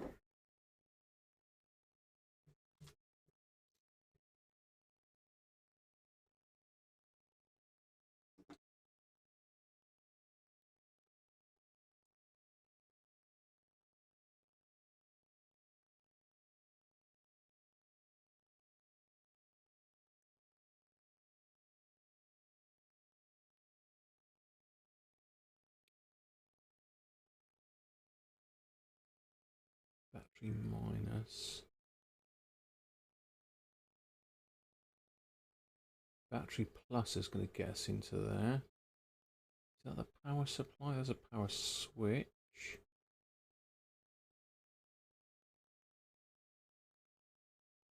So we have got a diode D13. 6-volt regulator.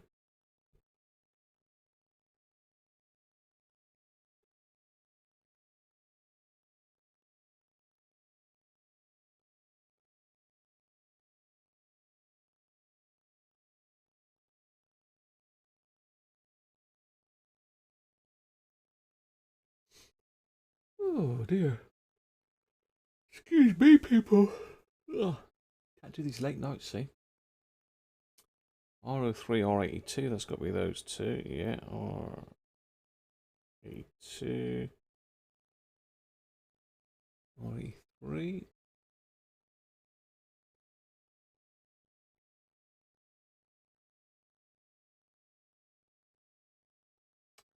Typo.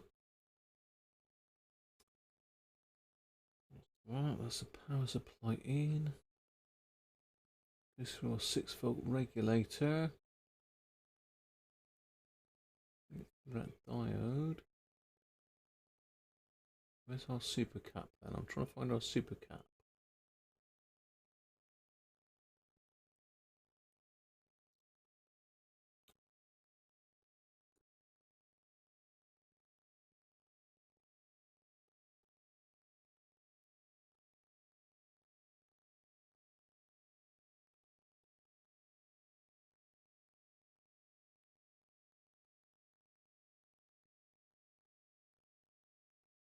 And we've got a second voltage regulator by the looks of it.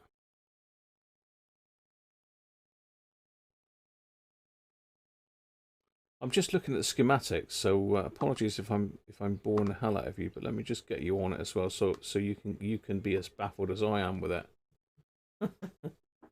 Let me just get you on it. So I know you all switched off now, but we've got a power switch down here. We've got our power jack that we're going in.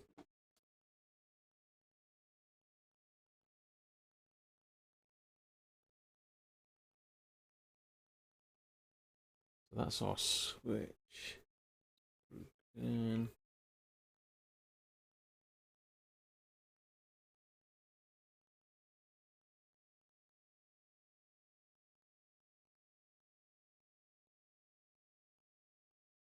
so we've got another regulator here, IC9. I think that's 1.5 volts, or is it 4.5 volts? I can't really see that.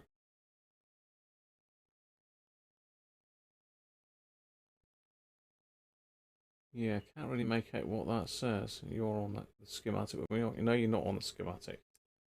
Come on, Graham, sort yourself out. Now you're on the schematic.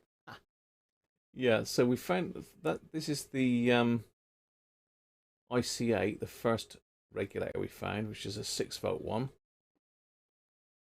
So I think we've got voltage in there, or is it coming in there? I can't really.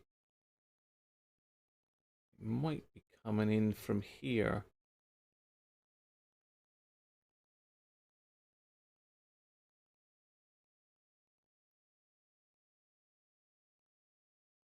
We might be getting our 12-volt here and our 6-volt out here. 16-volt cap. No, because that's only a 6-volt cap that side. So this is going to be the input, I think. Ground and then output coming down through here, down through this diode. And I'm trying to find where that super cap is. I am zoomed right in here now, so let me compare it a little bit. Trying to work out what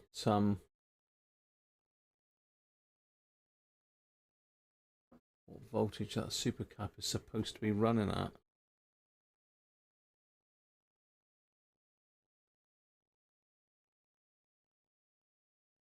Should it be designed to hold 5.5 volts? That's the thing. A 5th bottle.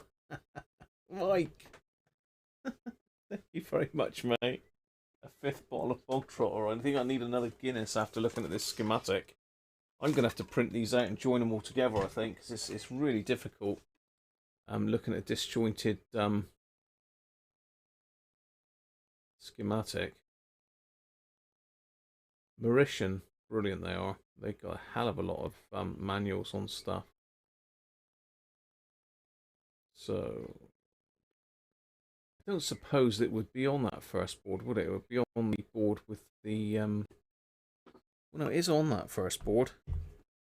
But it's strange it's in that circuit, because I thought it would be used to hold the data. Yeah. What do you know?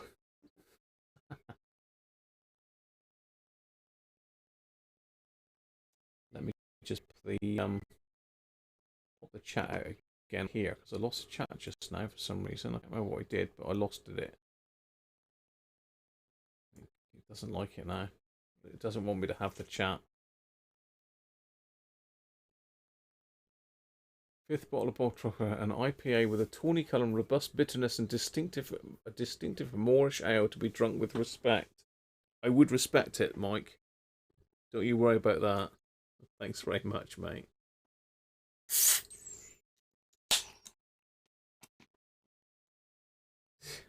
Good man, Mike. I'm just gonna have another Guinness. I'm not gonna try and do the Irish accent because it comes out Pakistani. Oh dear. I don't know why. We need Rob to do us his accent. It's a good accent, the Irish accent. Right, it's not the bog trotter, Mike, but I will get some. I will have to try and get some after that.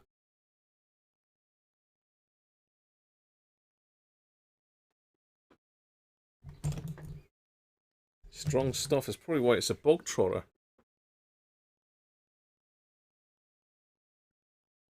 Have I switched everybody off now? So everybody got bored stupid looking at that schematic. I need to find that that second voltage regulator, because that could be the problem. Also, we could have an issue with this capacitor. How do you test a supercap? Good question for you. You charge it up and see if it holds its charge.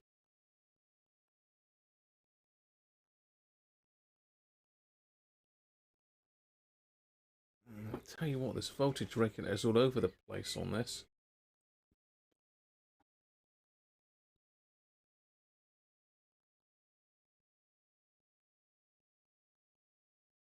I still can't understand 0.45, yes, that's 4.5 volts. Let's see what the marking is on that one that I was looking at then.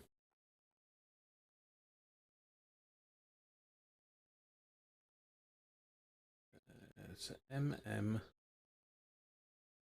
1060 HMR. What the hell is that? MM 1060 HMR.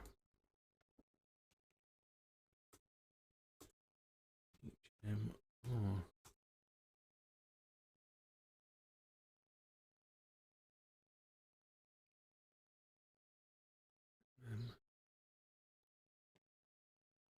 Number lock isn't on for some reason.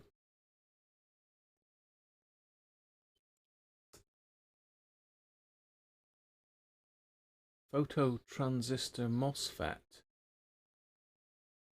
Really?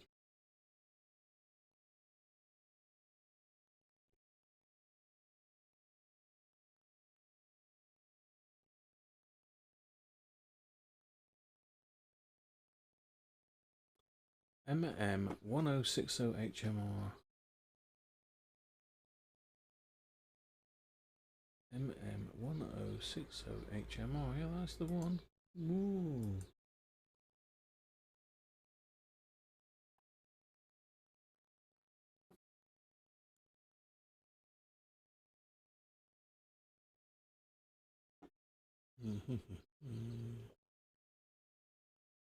I want a data sheet for it, but I can't find a data sheet. Here we go.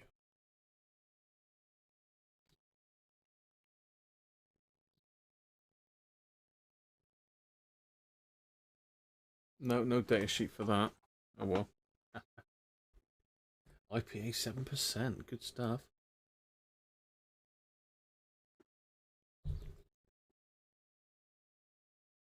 Bog Super.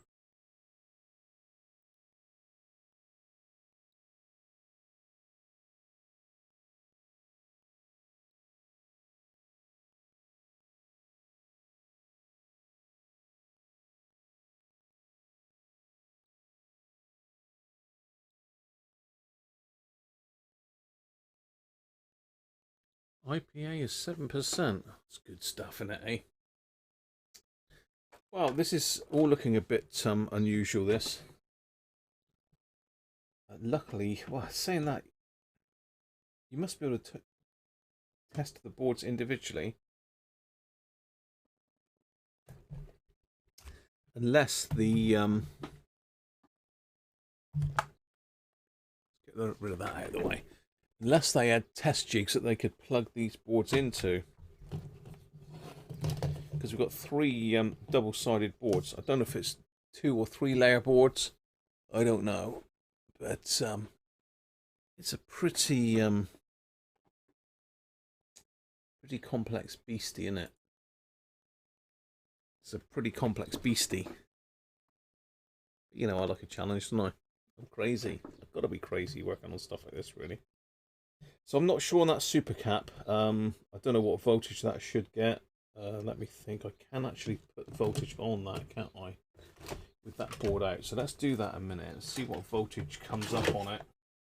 If I can find the end of the lead.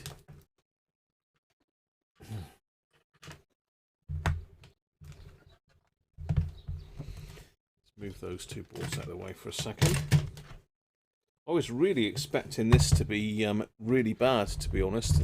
You know, the board pretty much toast and loads of battery damage, but I was wrong, you know. Very wrong.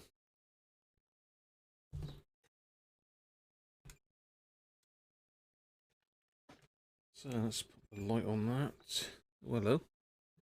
It said battery's going on my meter. No, don't go on me. Don't go on me. Don't go on me. Where are we? In there. So let's have a look. Let's have a look at that battery now with power on it.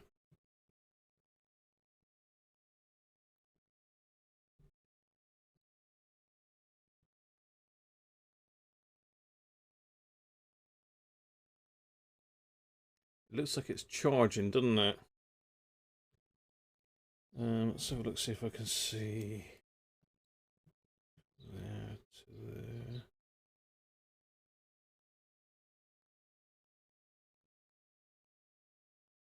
It's strange, the voltage is rising very slowly. Why is that?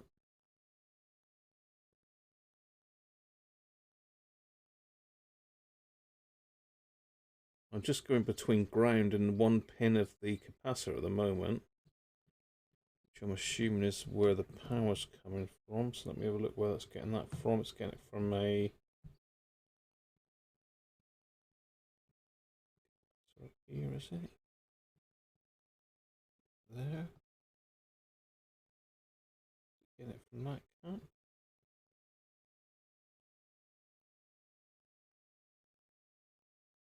So I reckon it should be 5.4 volts.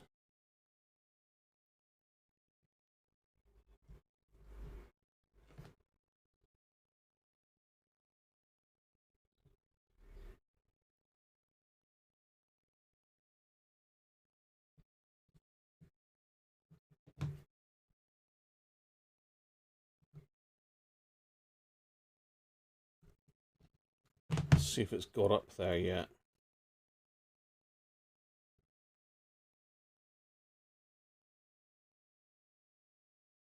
It's taking a long time to charge, isn't it, that? Let's leave it for a bit longer, see if it gets up to it. Stick a kilovolt up it, Gary. That's a good idea, mate. Yeah, I think you're right, John Cunningham.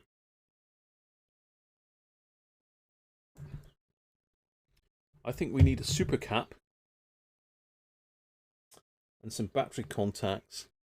I'm going to have a look through, see what I've got battery contact wise, see if I've got anything that I can put in there to replace those damaged contacts. Not sure.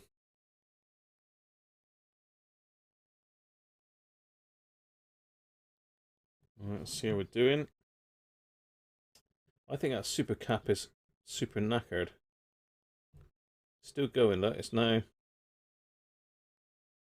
4.7.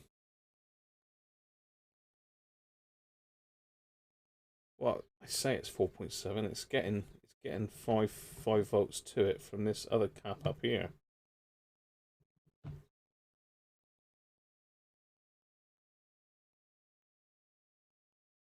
That's got the 5.4 volts across it.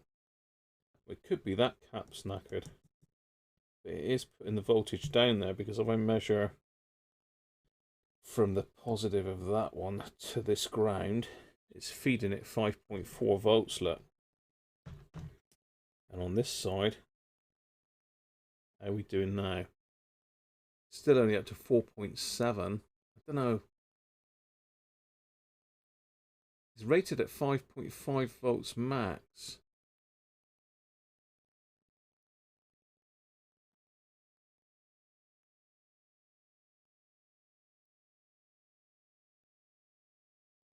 Creeping gradually, isn't it? I would have thought it would have been up there fairly quick, John. I don't know about you, but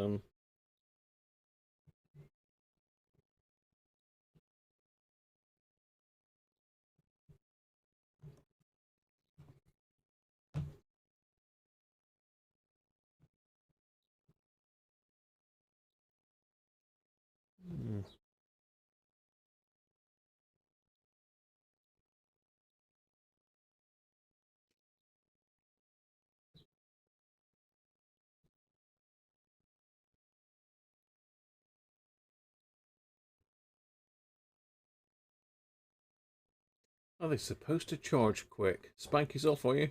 Catch you later, Spanky. Did you get the schematic, by the way, Spanky, from Paul? I missed that.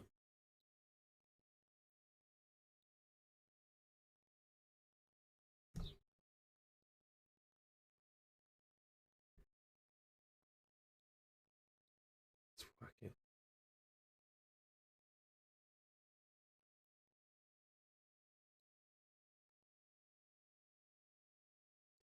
So if we cut the power now, we're up to 4.7 volts, so that should remain steady for quite some time. So I've just took the power off.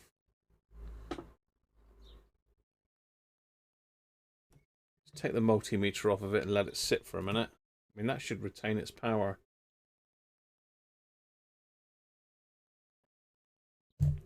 All right, cheers, Paul.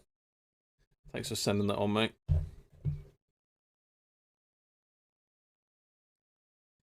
So let's test it again.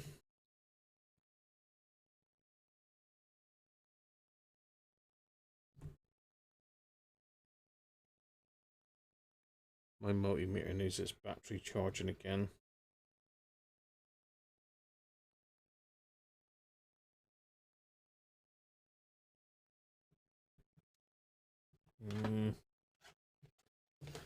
Yeah, I'm wondering on this. I think that super cap is taking too long to charge and it's discharging quicker than it's charging. I know putting my meter across it is going to cause it to discharge, but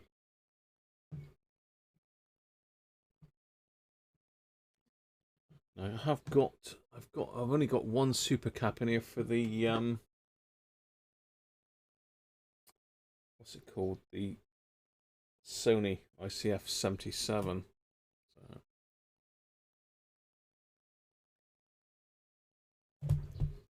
Packaging with a hot melt, Benji. That's the stuff, mate.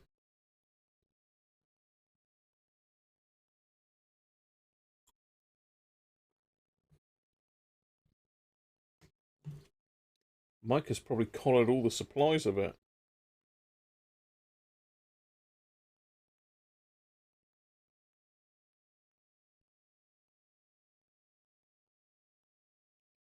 I'm definitely going to have to fix this. I mean, you can see if I'm holding the board, this nut is loose on there. Let's see how our caps do in a minute. I'm deviating again. I'm just thinking of things that I can do to this. He's sort of holding fairly steady at 4 volts, isn't he? Yeah. It is a known problem with these radios, so it'd be silly to take it all apart and not do that one. Because that could well be what's causing the issue.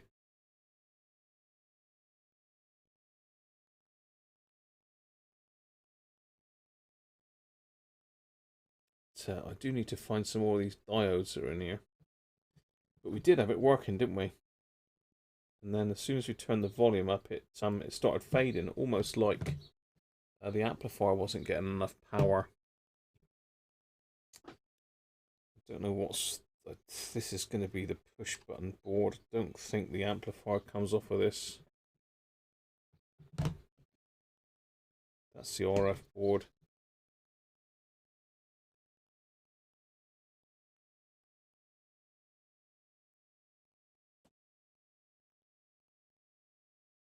There's got to be the amplifier on there as well.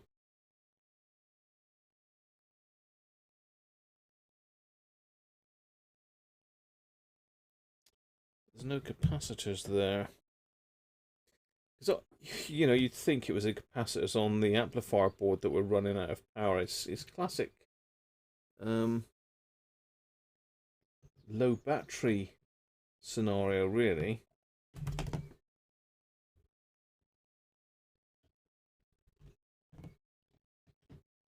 I'm going to do a couple of things and then we're going to probably call it a day. It's 10 to 6 now. I'm going to tighten up this.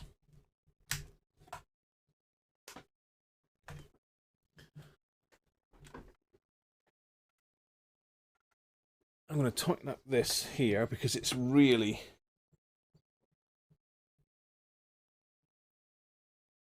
loose. This nut the whole BNC is turning. That you can see that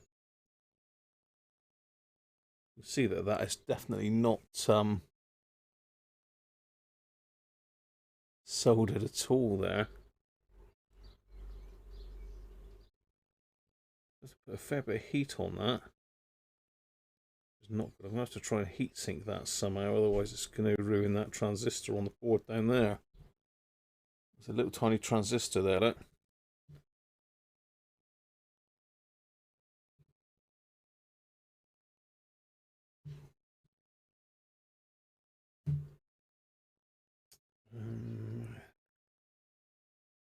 How else can you do this, Graham? You take that right out.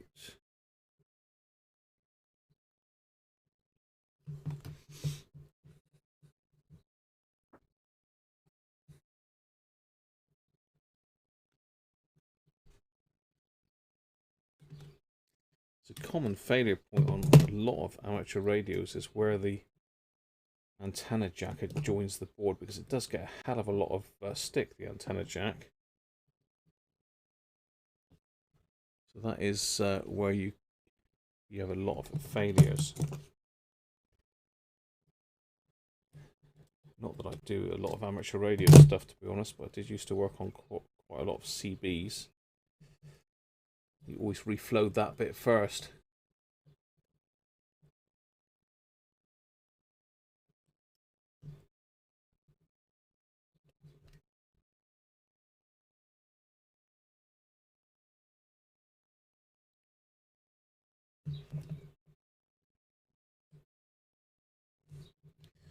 So what am I going to gain by taking that off?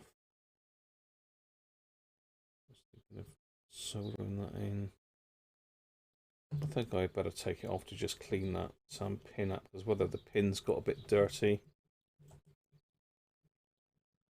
A 6-ball, Christ, Mike, you'll get me hammered, mate. I'm easily led as well, don't forget.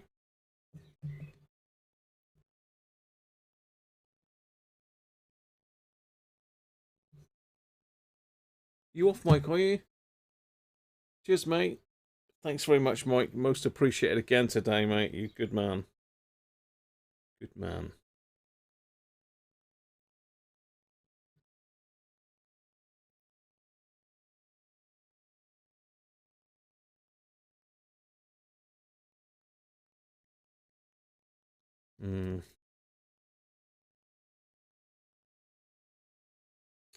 Forceps. Stick an allocator leg on clip on the leg for a heat sink. Yeah, I'm going to stick the forceps on it, Sean. I think I can just about get them in there. I'm going to do this back up a minute. I think I got that right, or it's cross-threaded. I'm going to regret undoing that now, aren't I?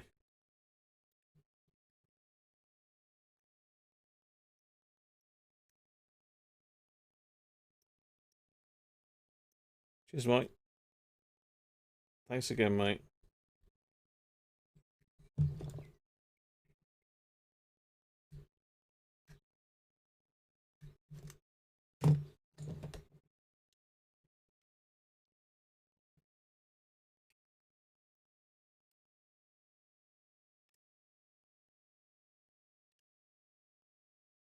Yeah, I can't really take the jack plug out without unsoldering the whole lot, and then I'm going to lose the alignment on the board. So I could end up in all sorts of trouble. Just get my adjustable spanner, now it's nipped up.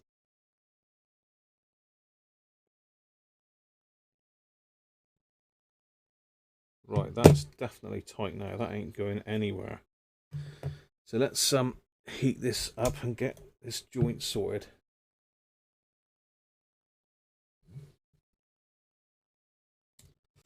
Then what I'm going to do, I'm going to order a super cap for it and some battery contacts. I might be lucky enough to get just these ones, the ones that are in here. I reckon these are salvageable. Just need pulling out and sticking in some Although I think, no, that could have broken off there. I'm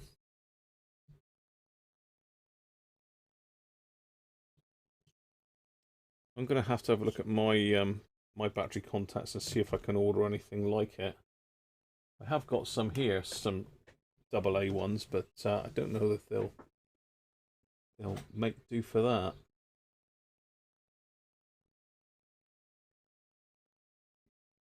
Full recap. There's not a lot of caps on it, to be honest, George. I think possibly the surface mount electrolytics will have to come off.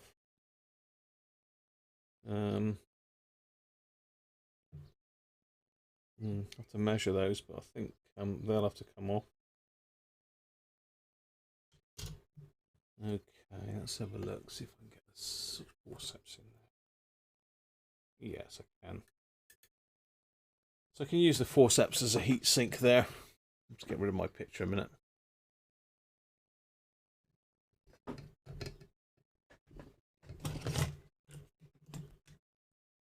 Should really be wearing an anti-static band because this has got MOSFETs in it.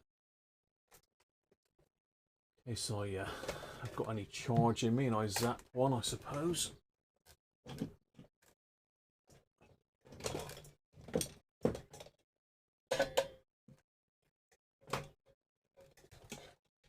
It does seem to be a power supply issue though.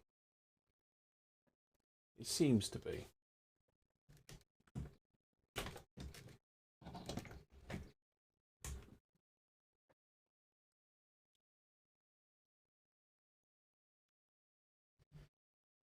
Right.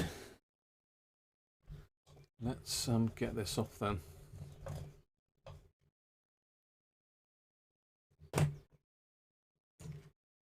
See what's underneath here.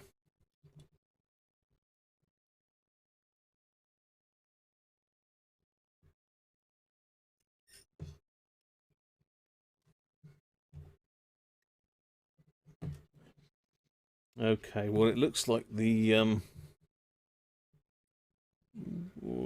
it needs to be about there. It looks like the pin is soldered onto the side.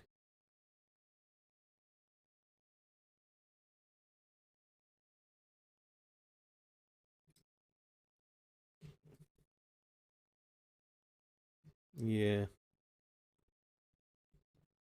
Just hasn't gone across there very well.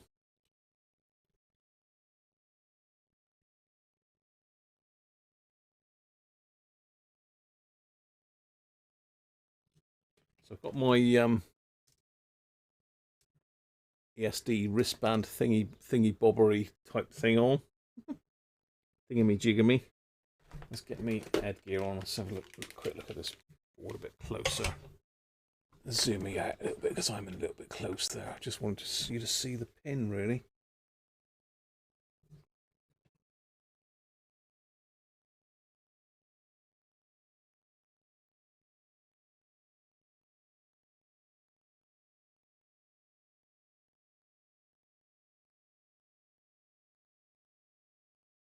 Yeah, it just hadn't taken to that pin at all. Whether it's not got hot enough. Let me just reverse these a minute. That would be a good idea to put it like that, but it wasn't. So,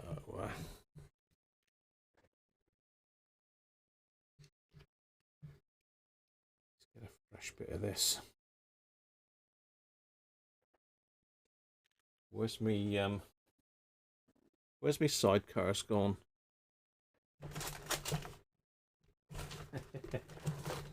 I start putting stuff down again. What the hell are we doing over there?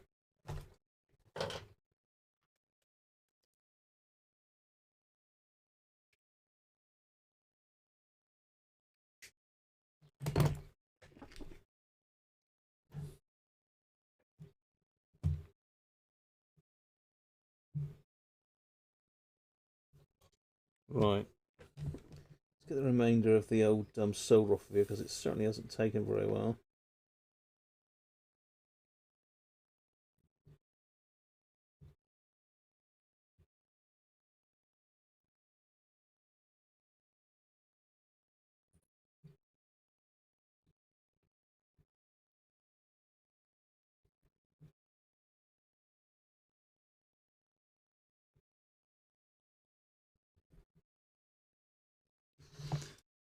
smaller bit of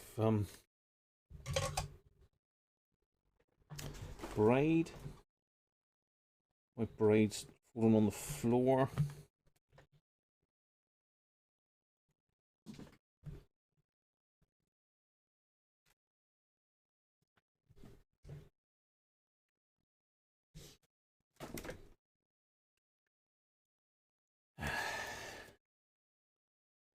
The goats have been hiding them. Yeah, they were. Good old goats.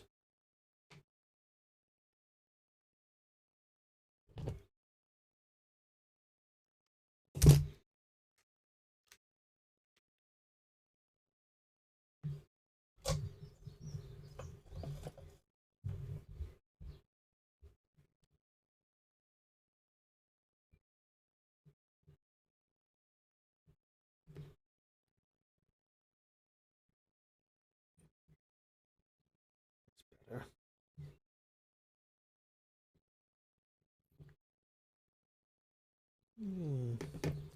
So we're going to need a bit of flux on that. I don't know whether they've used, I know he said unleaded then, lead-free on that, but it's not taken very well at all. So I'm going to bump my soldering iron temperature up. Let's pop it up to 370. Let's get serious with it.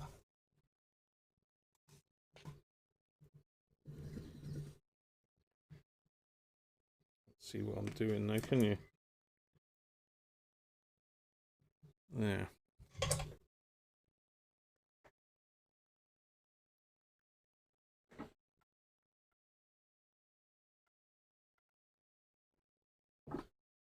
So I've got the forceps I'm using as a heatsink to stop it damaging that transistor underneath. That is directly on it. I've got it covered in flux at the moment. So I'm on 370 now with my iron because this center pin is really, really thick. I think I'm going to need to swap hands there. The goat don't mind. I have to do my ambidextrous thing again. Hopefully my hands won't be too much in the way. I'm going to try and heat the flat of this pin.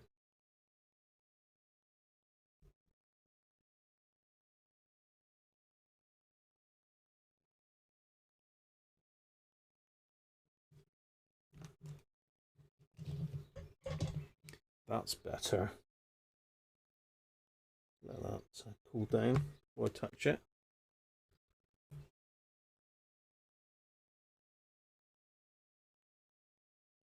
Unleaded solder. Well, it is unleaded, lead-free. Unleaded solder. Okay. Let's have a look at that then. That's pretty good. I don't know if it's focusing on that or not. See that, or is it a bit bright?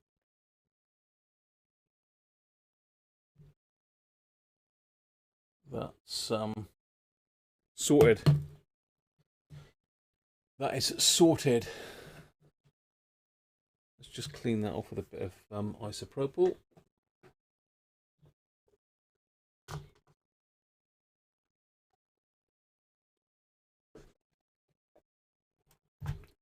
I've got a lot of flux down on the board there now.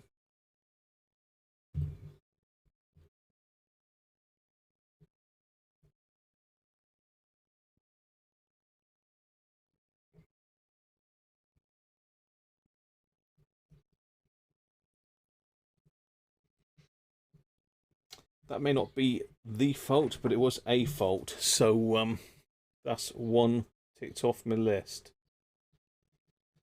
So I'm really going to have to print that schematic out that Paul sent me across, tape it all together, and try and work my way through it from the power supply, because it does seem like it's losing power somehow. We'll just check this super cap again, see if we've got anything left in that one. So So I think this could be a straightforward repair. I don't know. I doubt it, but it could be. Need to charge my multimeter up again as well. So let's have a look what we've got left in this one then. 3.7. See, I don't know how long a super cap is supposed to hold its charge. If it's holding the memory of something, surely it should hold its charge for quite some time until it's powered up and then charged up again. Cheers, Paul. Spanky's done a coffee as well, so I should think so, Paul. You deserve it, mate. You look after us.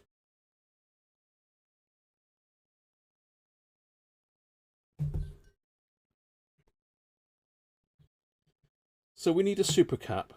Let's have a look. See what capacitance these caps here are showing on this meter. I don't know if this is going to work very well because the battery's nearly out on my meter. So that one should be 220 microfarads. It's reading 215, 216 on this meter, so probably that was okay. This one is a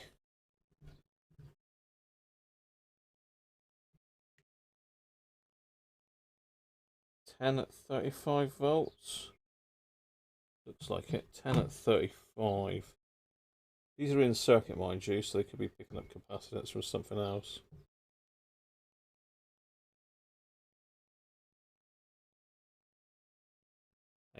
.8. So that one might have gone a bit low. What other ones have we got in here? 85 degree rated. 47 UF. 100 UF.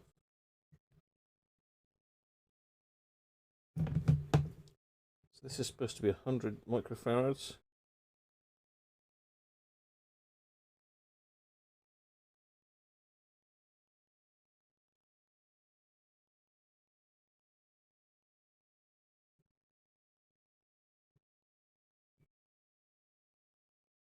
It's got another cap across it though, so it could be throwing the meter. It did measure just now.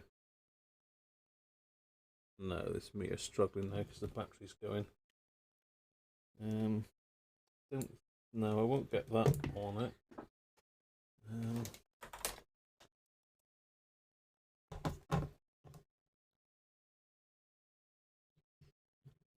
Let's see if I can connect my LCR meter. I'm going to need to pointless trying to use that one because although it's a great meter, it uses a rechargeable battery.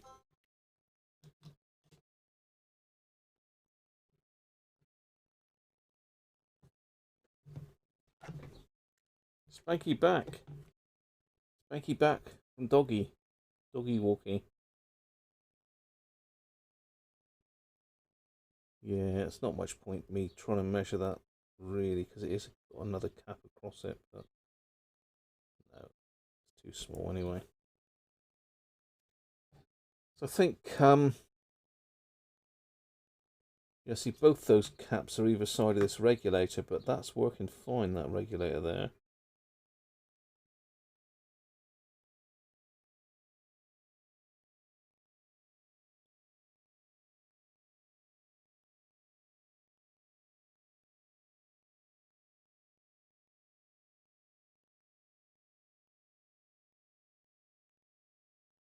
Not really happy with the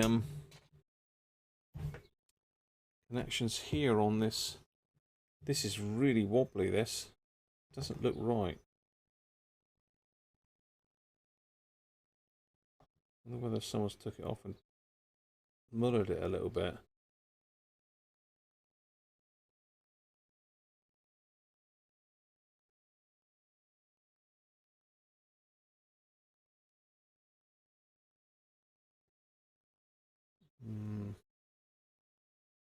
Yeah, tricky that. That should be flush against the board, but it's not. It hasn't been soldered in right by the looks of it. It's not not very good at all. Just wondering if one of those legs could be broken in underneath. Do not want to take an encoder apart, really. Do I? I'm going to have to take it out for a look at some stage. So I've got 1, 2, 3, 4, 5, 6, 7, 8 caps. 3, 7, 8, 9 caps to do on that board. Got to source a super cap.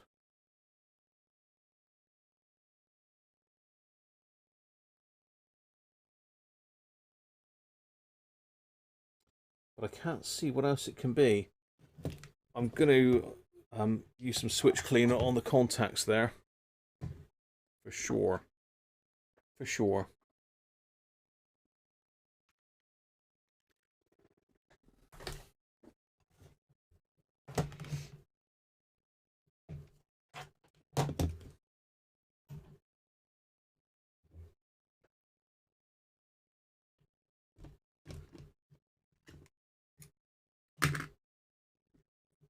Too warm for the dogs, so a shortish walk. It's not too bad here today.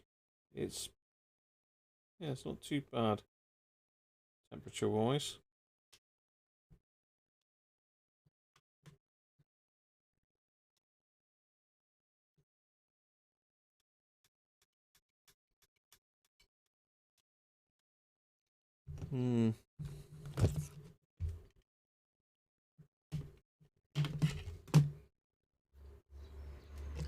So I've got to put that one in there first. That encoder definitely doesn't seem right.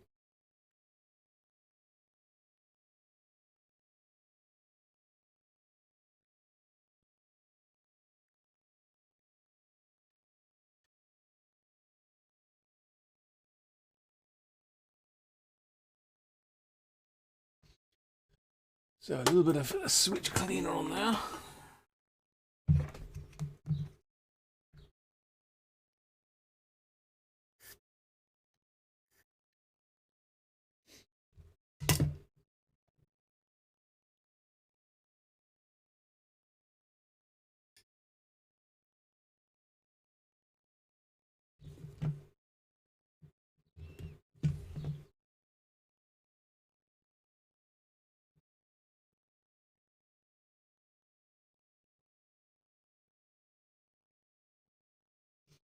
The switch cleaner on there.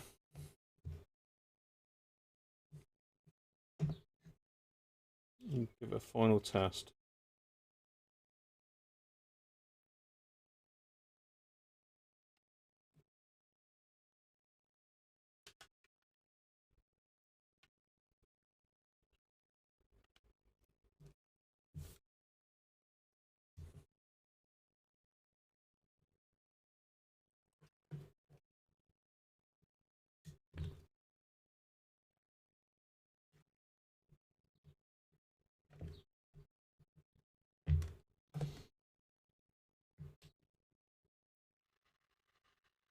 Yeah, I don't know if you saw that, but as soon as I turned it on, clear came up.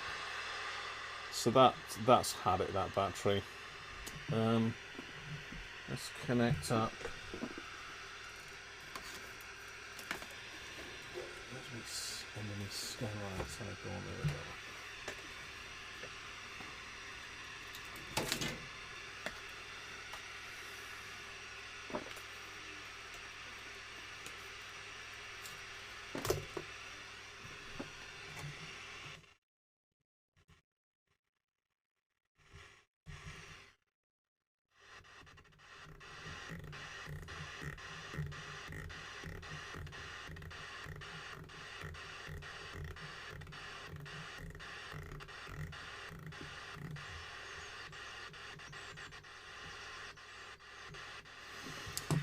Let's change the step a minute.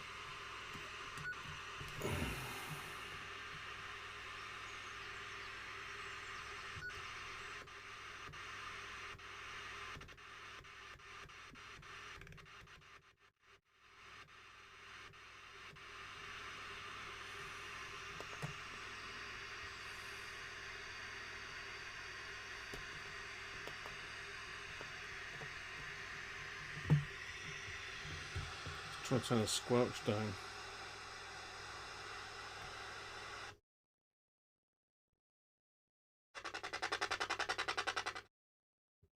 Yeah, as soon as I turn the volume up.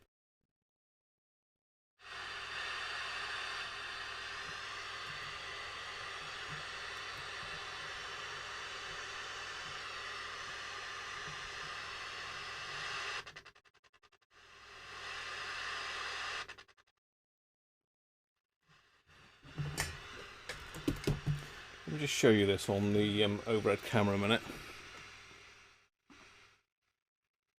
A bit close there, Graham.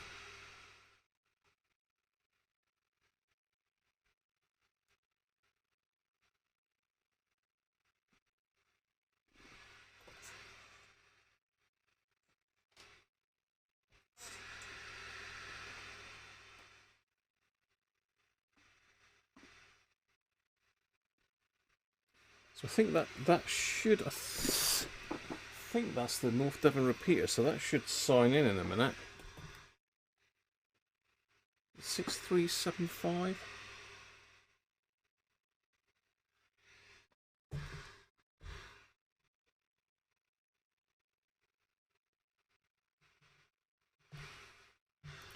Try to turn the squelch back.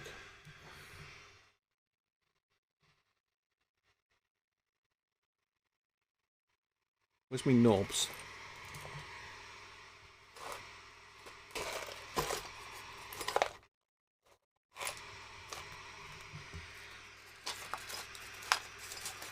Try to turn the squelch down a minute because it's annoying. It's the trouble with FM, that's why AMs are much nicer.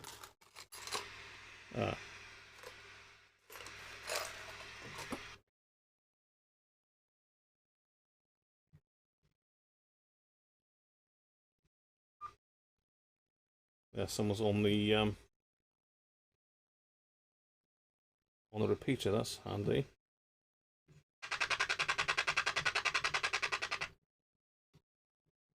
Okay. So basically when I turn the volume up, so just keep an eye on that display. Get to a certain point. That's not doing it now because the squelch is knocking the volume out.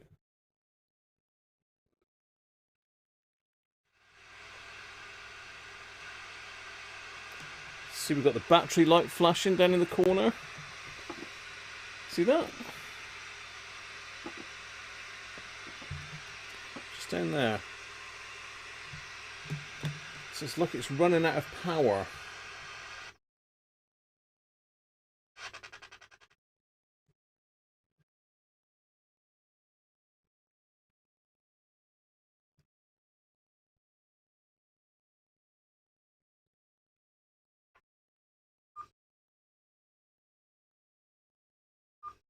So it is receiving. I think it could, Andy. Welcome, Andy. Yeah, I won't get Western Super Male repeater from here. This is on an area on top of my desk here.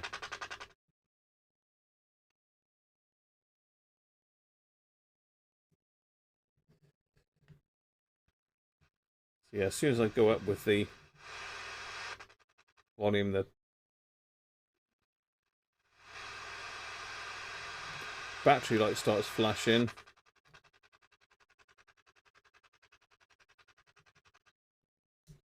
So obviously it's not, unless my power supply can't cope with it, but it should be because it's was 80 milliamps an hour, but to be fair, that should easily cope with that. Like poop, tripe is evil.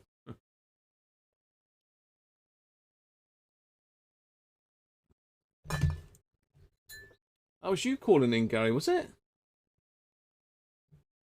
Go on then, do it again.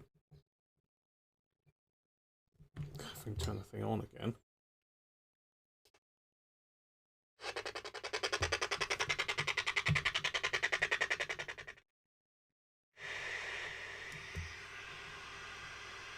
Try it again then, Gary.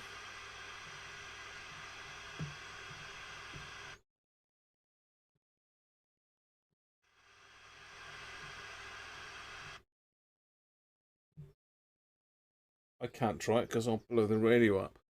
A bit close.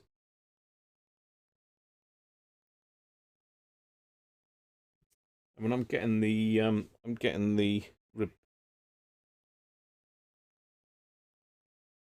yeah, very quiet, Gary. I can hear you there, mate. See the signals come right up there.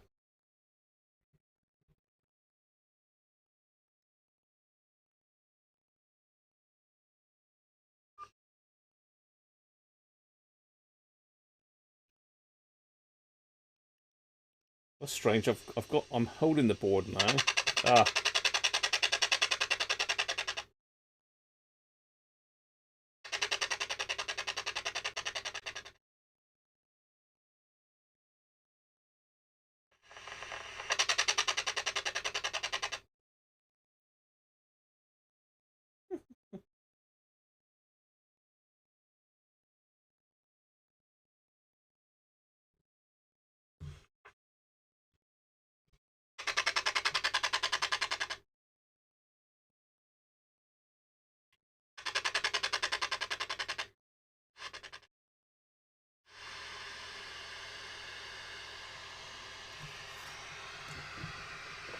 Try an extension speaker in it.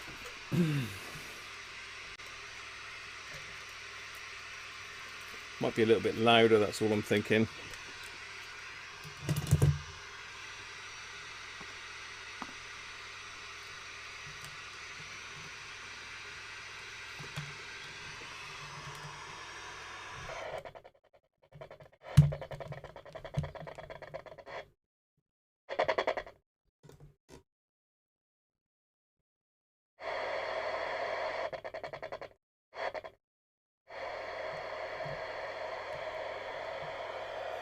That's a little bit louder, but still not very loud.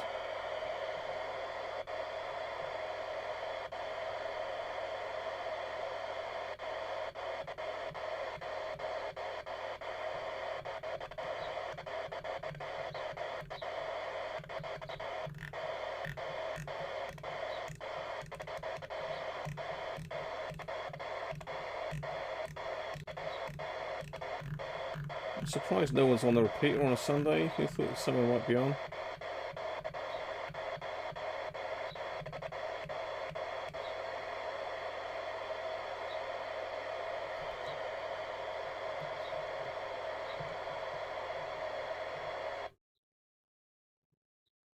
Oh well, I think it's that backup battery, you know.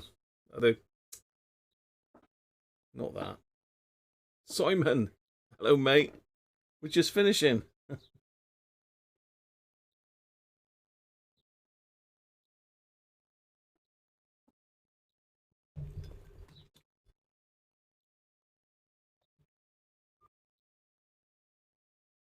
I can hear you, Gareth. That was you just called in, mate, but it's really quiet.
Well, I think that's it for today, people. Found some things wrong. You need a new super cap. I need to check those other caps. So it's a cap job again. So there we are. MVT 7100 taken apart. Fix the antenna jack. That's about it. That's about it. Right. Where are we? I'm back, look. I'm back with you. Just catch up with some of the chat then, and then I'm going to knock it on the head for today, I think. Because there's not much more I can do with that without ordering in the super cap, to be fair. So that's I'll get on that tonight, get that ordered in, and maybe that should be here by Tuesday. I think it's definitely something with the power supply there, Mr. Laser Sound. It could be the caps, could be a transistor gone, I don't know. It's been emotional, Sean, has it? It's been emotional. It's been good, actually. Oh, it's been fairly casual, hasn't it? No urgency to do anything there today. 7700's all wrapped up, so I don't know if Mr. Signal Hunter's still hanging about, but Brian, it'll be back. It'll be winging its way back to you next week. A roller coaster of the highest order. Emotional. Thanks again. Thanks, Derek. Yeah, so just managed to get back. How's it going? Well, it is working, Mike, up to a point. I mean, it wasn't working at all before I took it apart. But it is sort of working now. But as soon as you pull the power up on it, the volume, the audio board is the power is just dropping right out. The power supply is dropping out. So I've got to sort of try and get my head in the manual, and also I'm gonna have to change the caps. I know it's cliche, but I have probably got the surface mount ones in stock anyway. You're on the handheld, Gary, were you? Yeah, I couldn't hear it really loud. I mean, you're welcome to have another shout, and I'll stick the other radio on a minute, Gary, if you want to hear yourself. I can pop the proper radio on over there. 6375, excuse me. If you want to try it now, Gary, we'll definitely hear you. Let me just see if I can get the other camera over there a minute. Bear with me.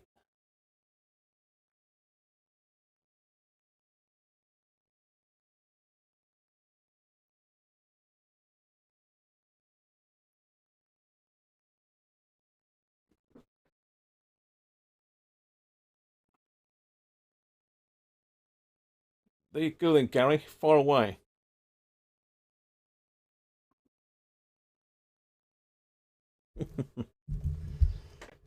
Far away. I can never remember your bloody call sign.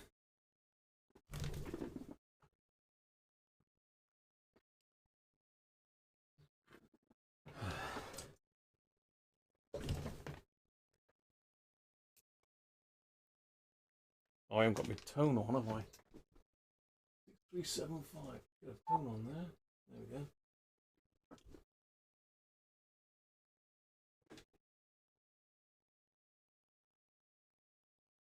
You'll not get it again. Go on, Gary. Give it a call in. I'll answer you.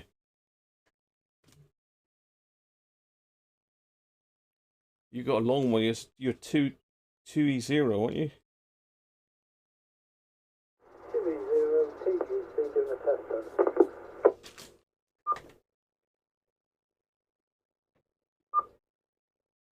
A 2E0 from... I didn't quite catch the end of your call. 2E0 Tango Golf something. From M1 GRA, Mike 1 Golf Romeo Alpha. Getting through fine. I believe that's you, Gary, over. Yes, good afternoon, 2E0 Tango Golf Charlie. Yeah, we're good.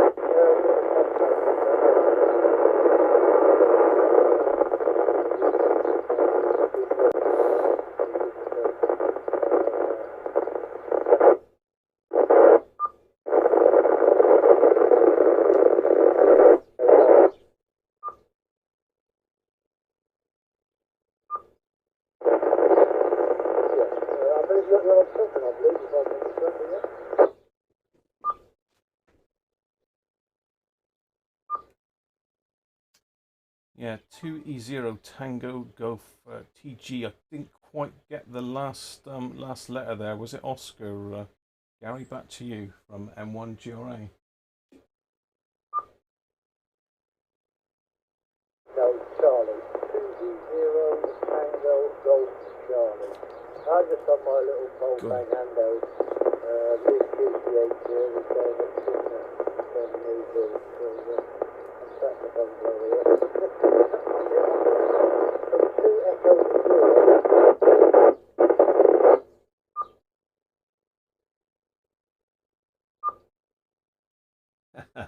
Zero. 2E0 TGC from M1 GRA. Got you now, Gary.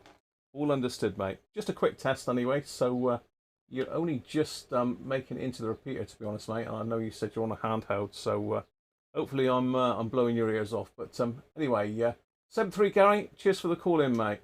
Back to you. 2E0 Tango Golf Charlie from Mike 1 Golf Romeo Alpha.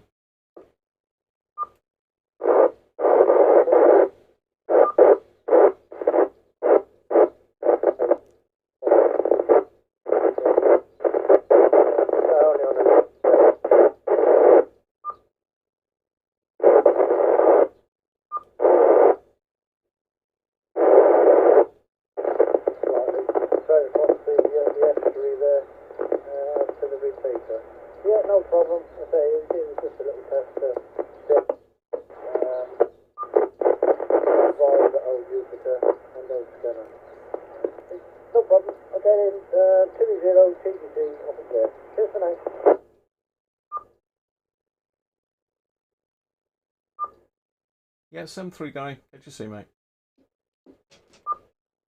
There you go. Live on the air chat with Mr. Gary. M1AOB mobile. Gary Cooper. And they've got someone else coming in now. I'm not going to call him back because we'll get I'm not going to call him back because we'll get bogged down in loads of chat then, and I need to tell people I'm recording them and all that stuff. At least Mr. Gary Cooper knows that it's me and he's being recorded. So there you go. Shows that my aerial works, doesn't it? Got ourselves a convoy. I think it's quite a convoy, is it? That's more of a train crash than a convoy. Anyway. Cheers, Paul. Catch you soon, mate. If you want CB, I'm sure I can rig up CB. I've got plenty of CBs in here. What's George saying? Lots of SMD ceramics. So there we are, Gary, live on the air. Cheers for that call in, Gary. It's I certainly couldn't make you out on the Yupiteru because I couldn't get the volume up enough.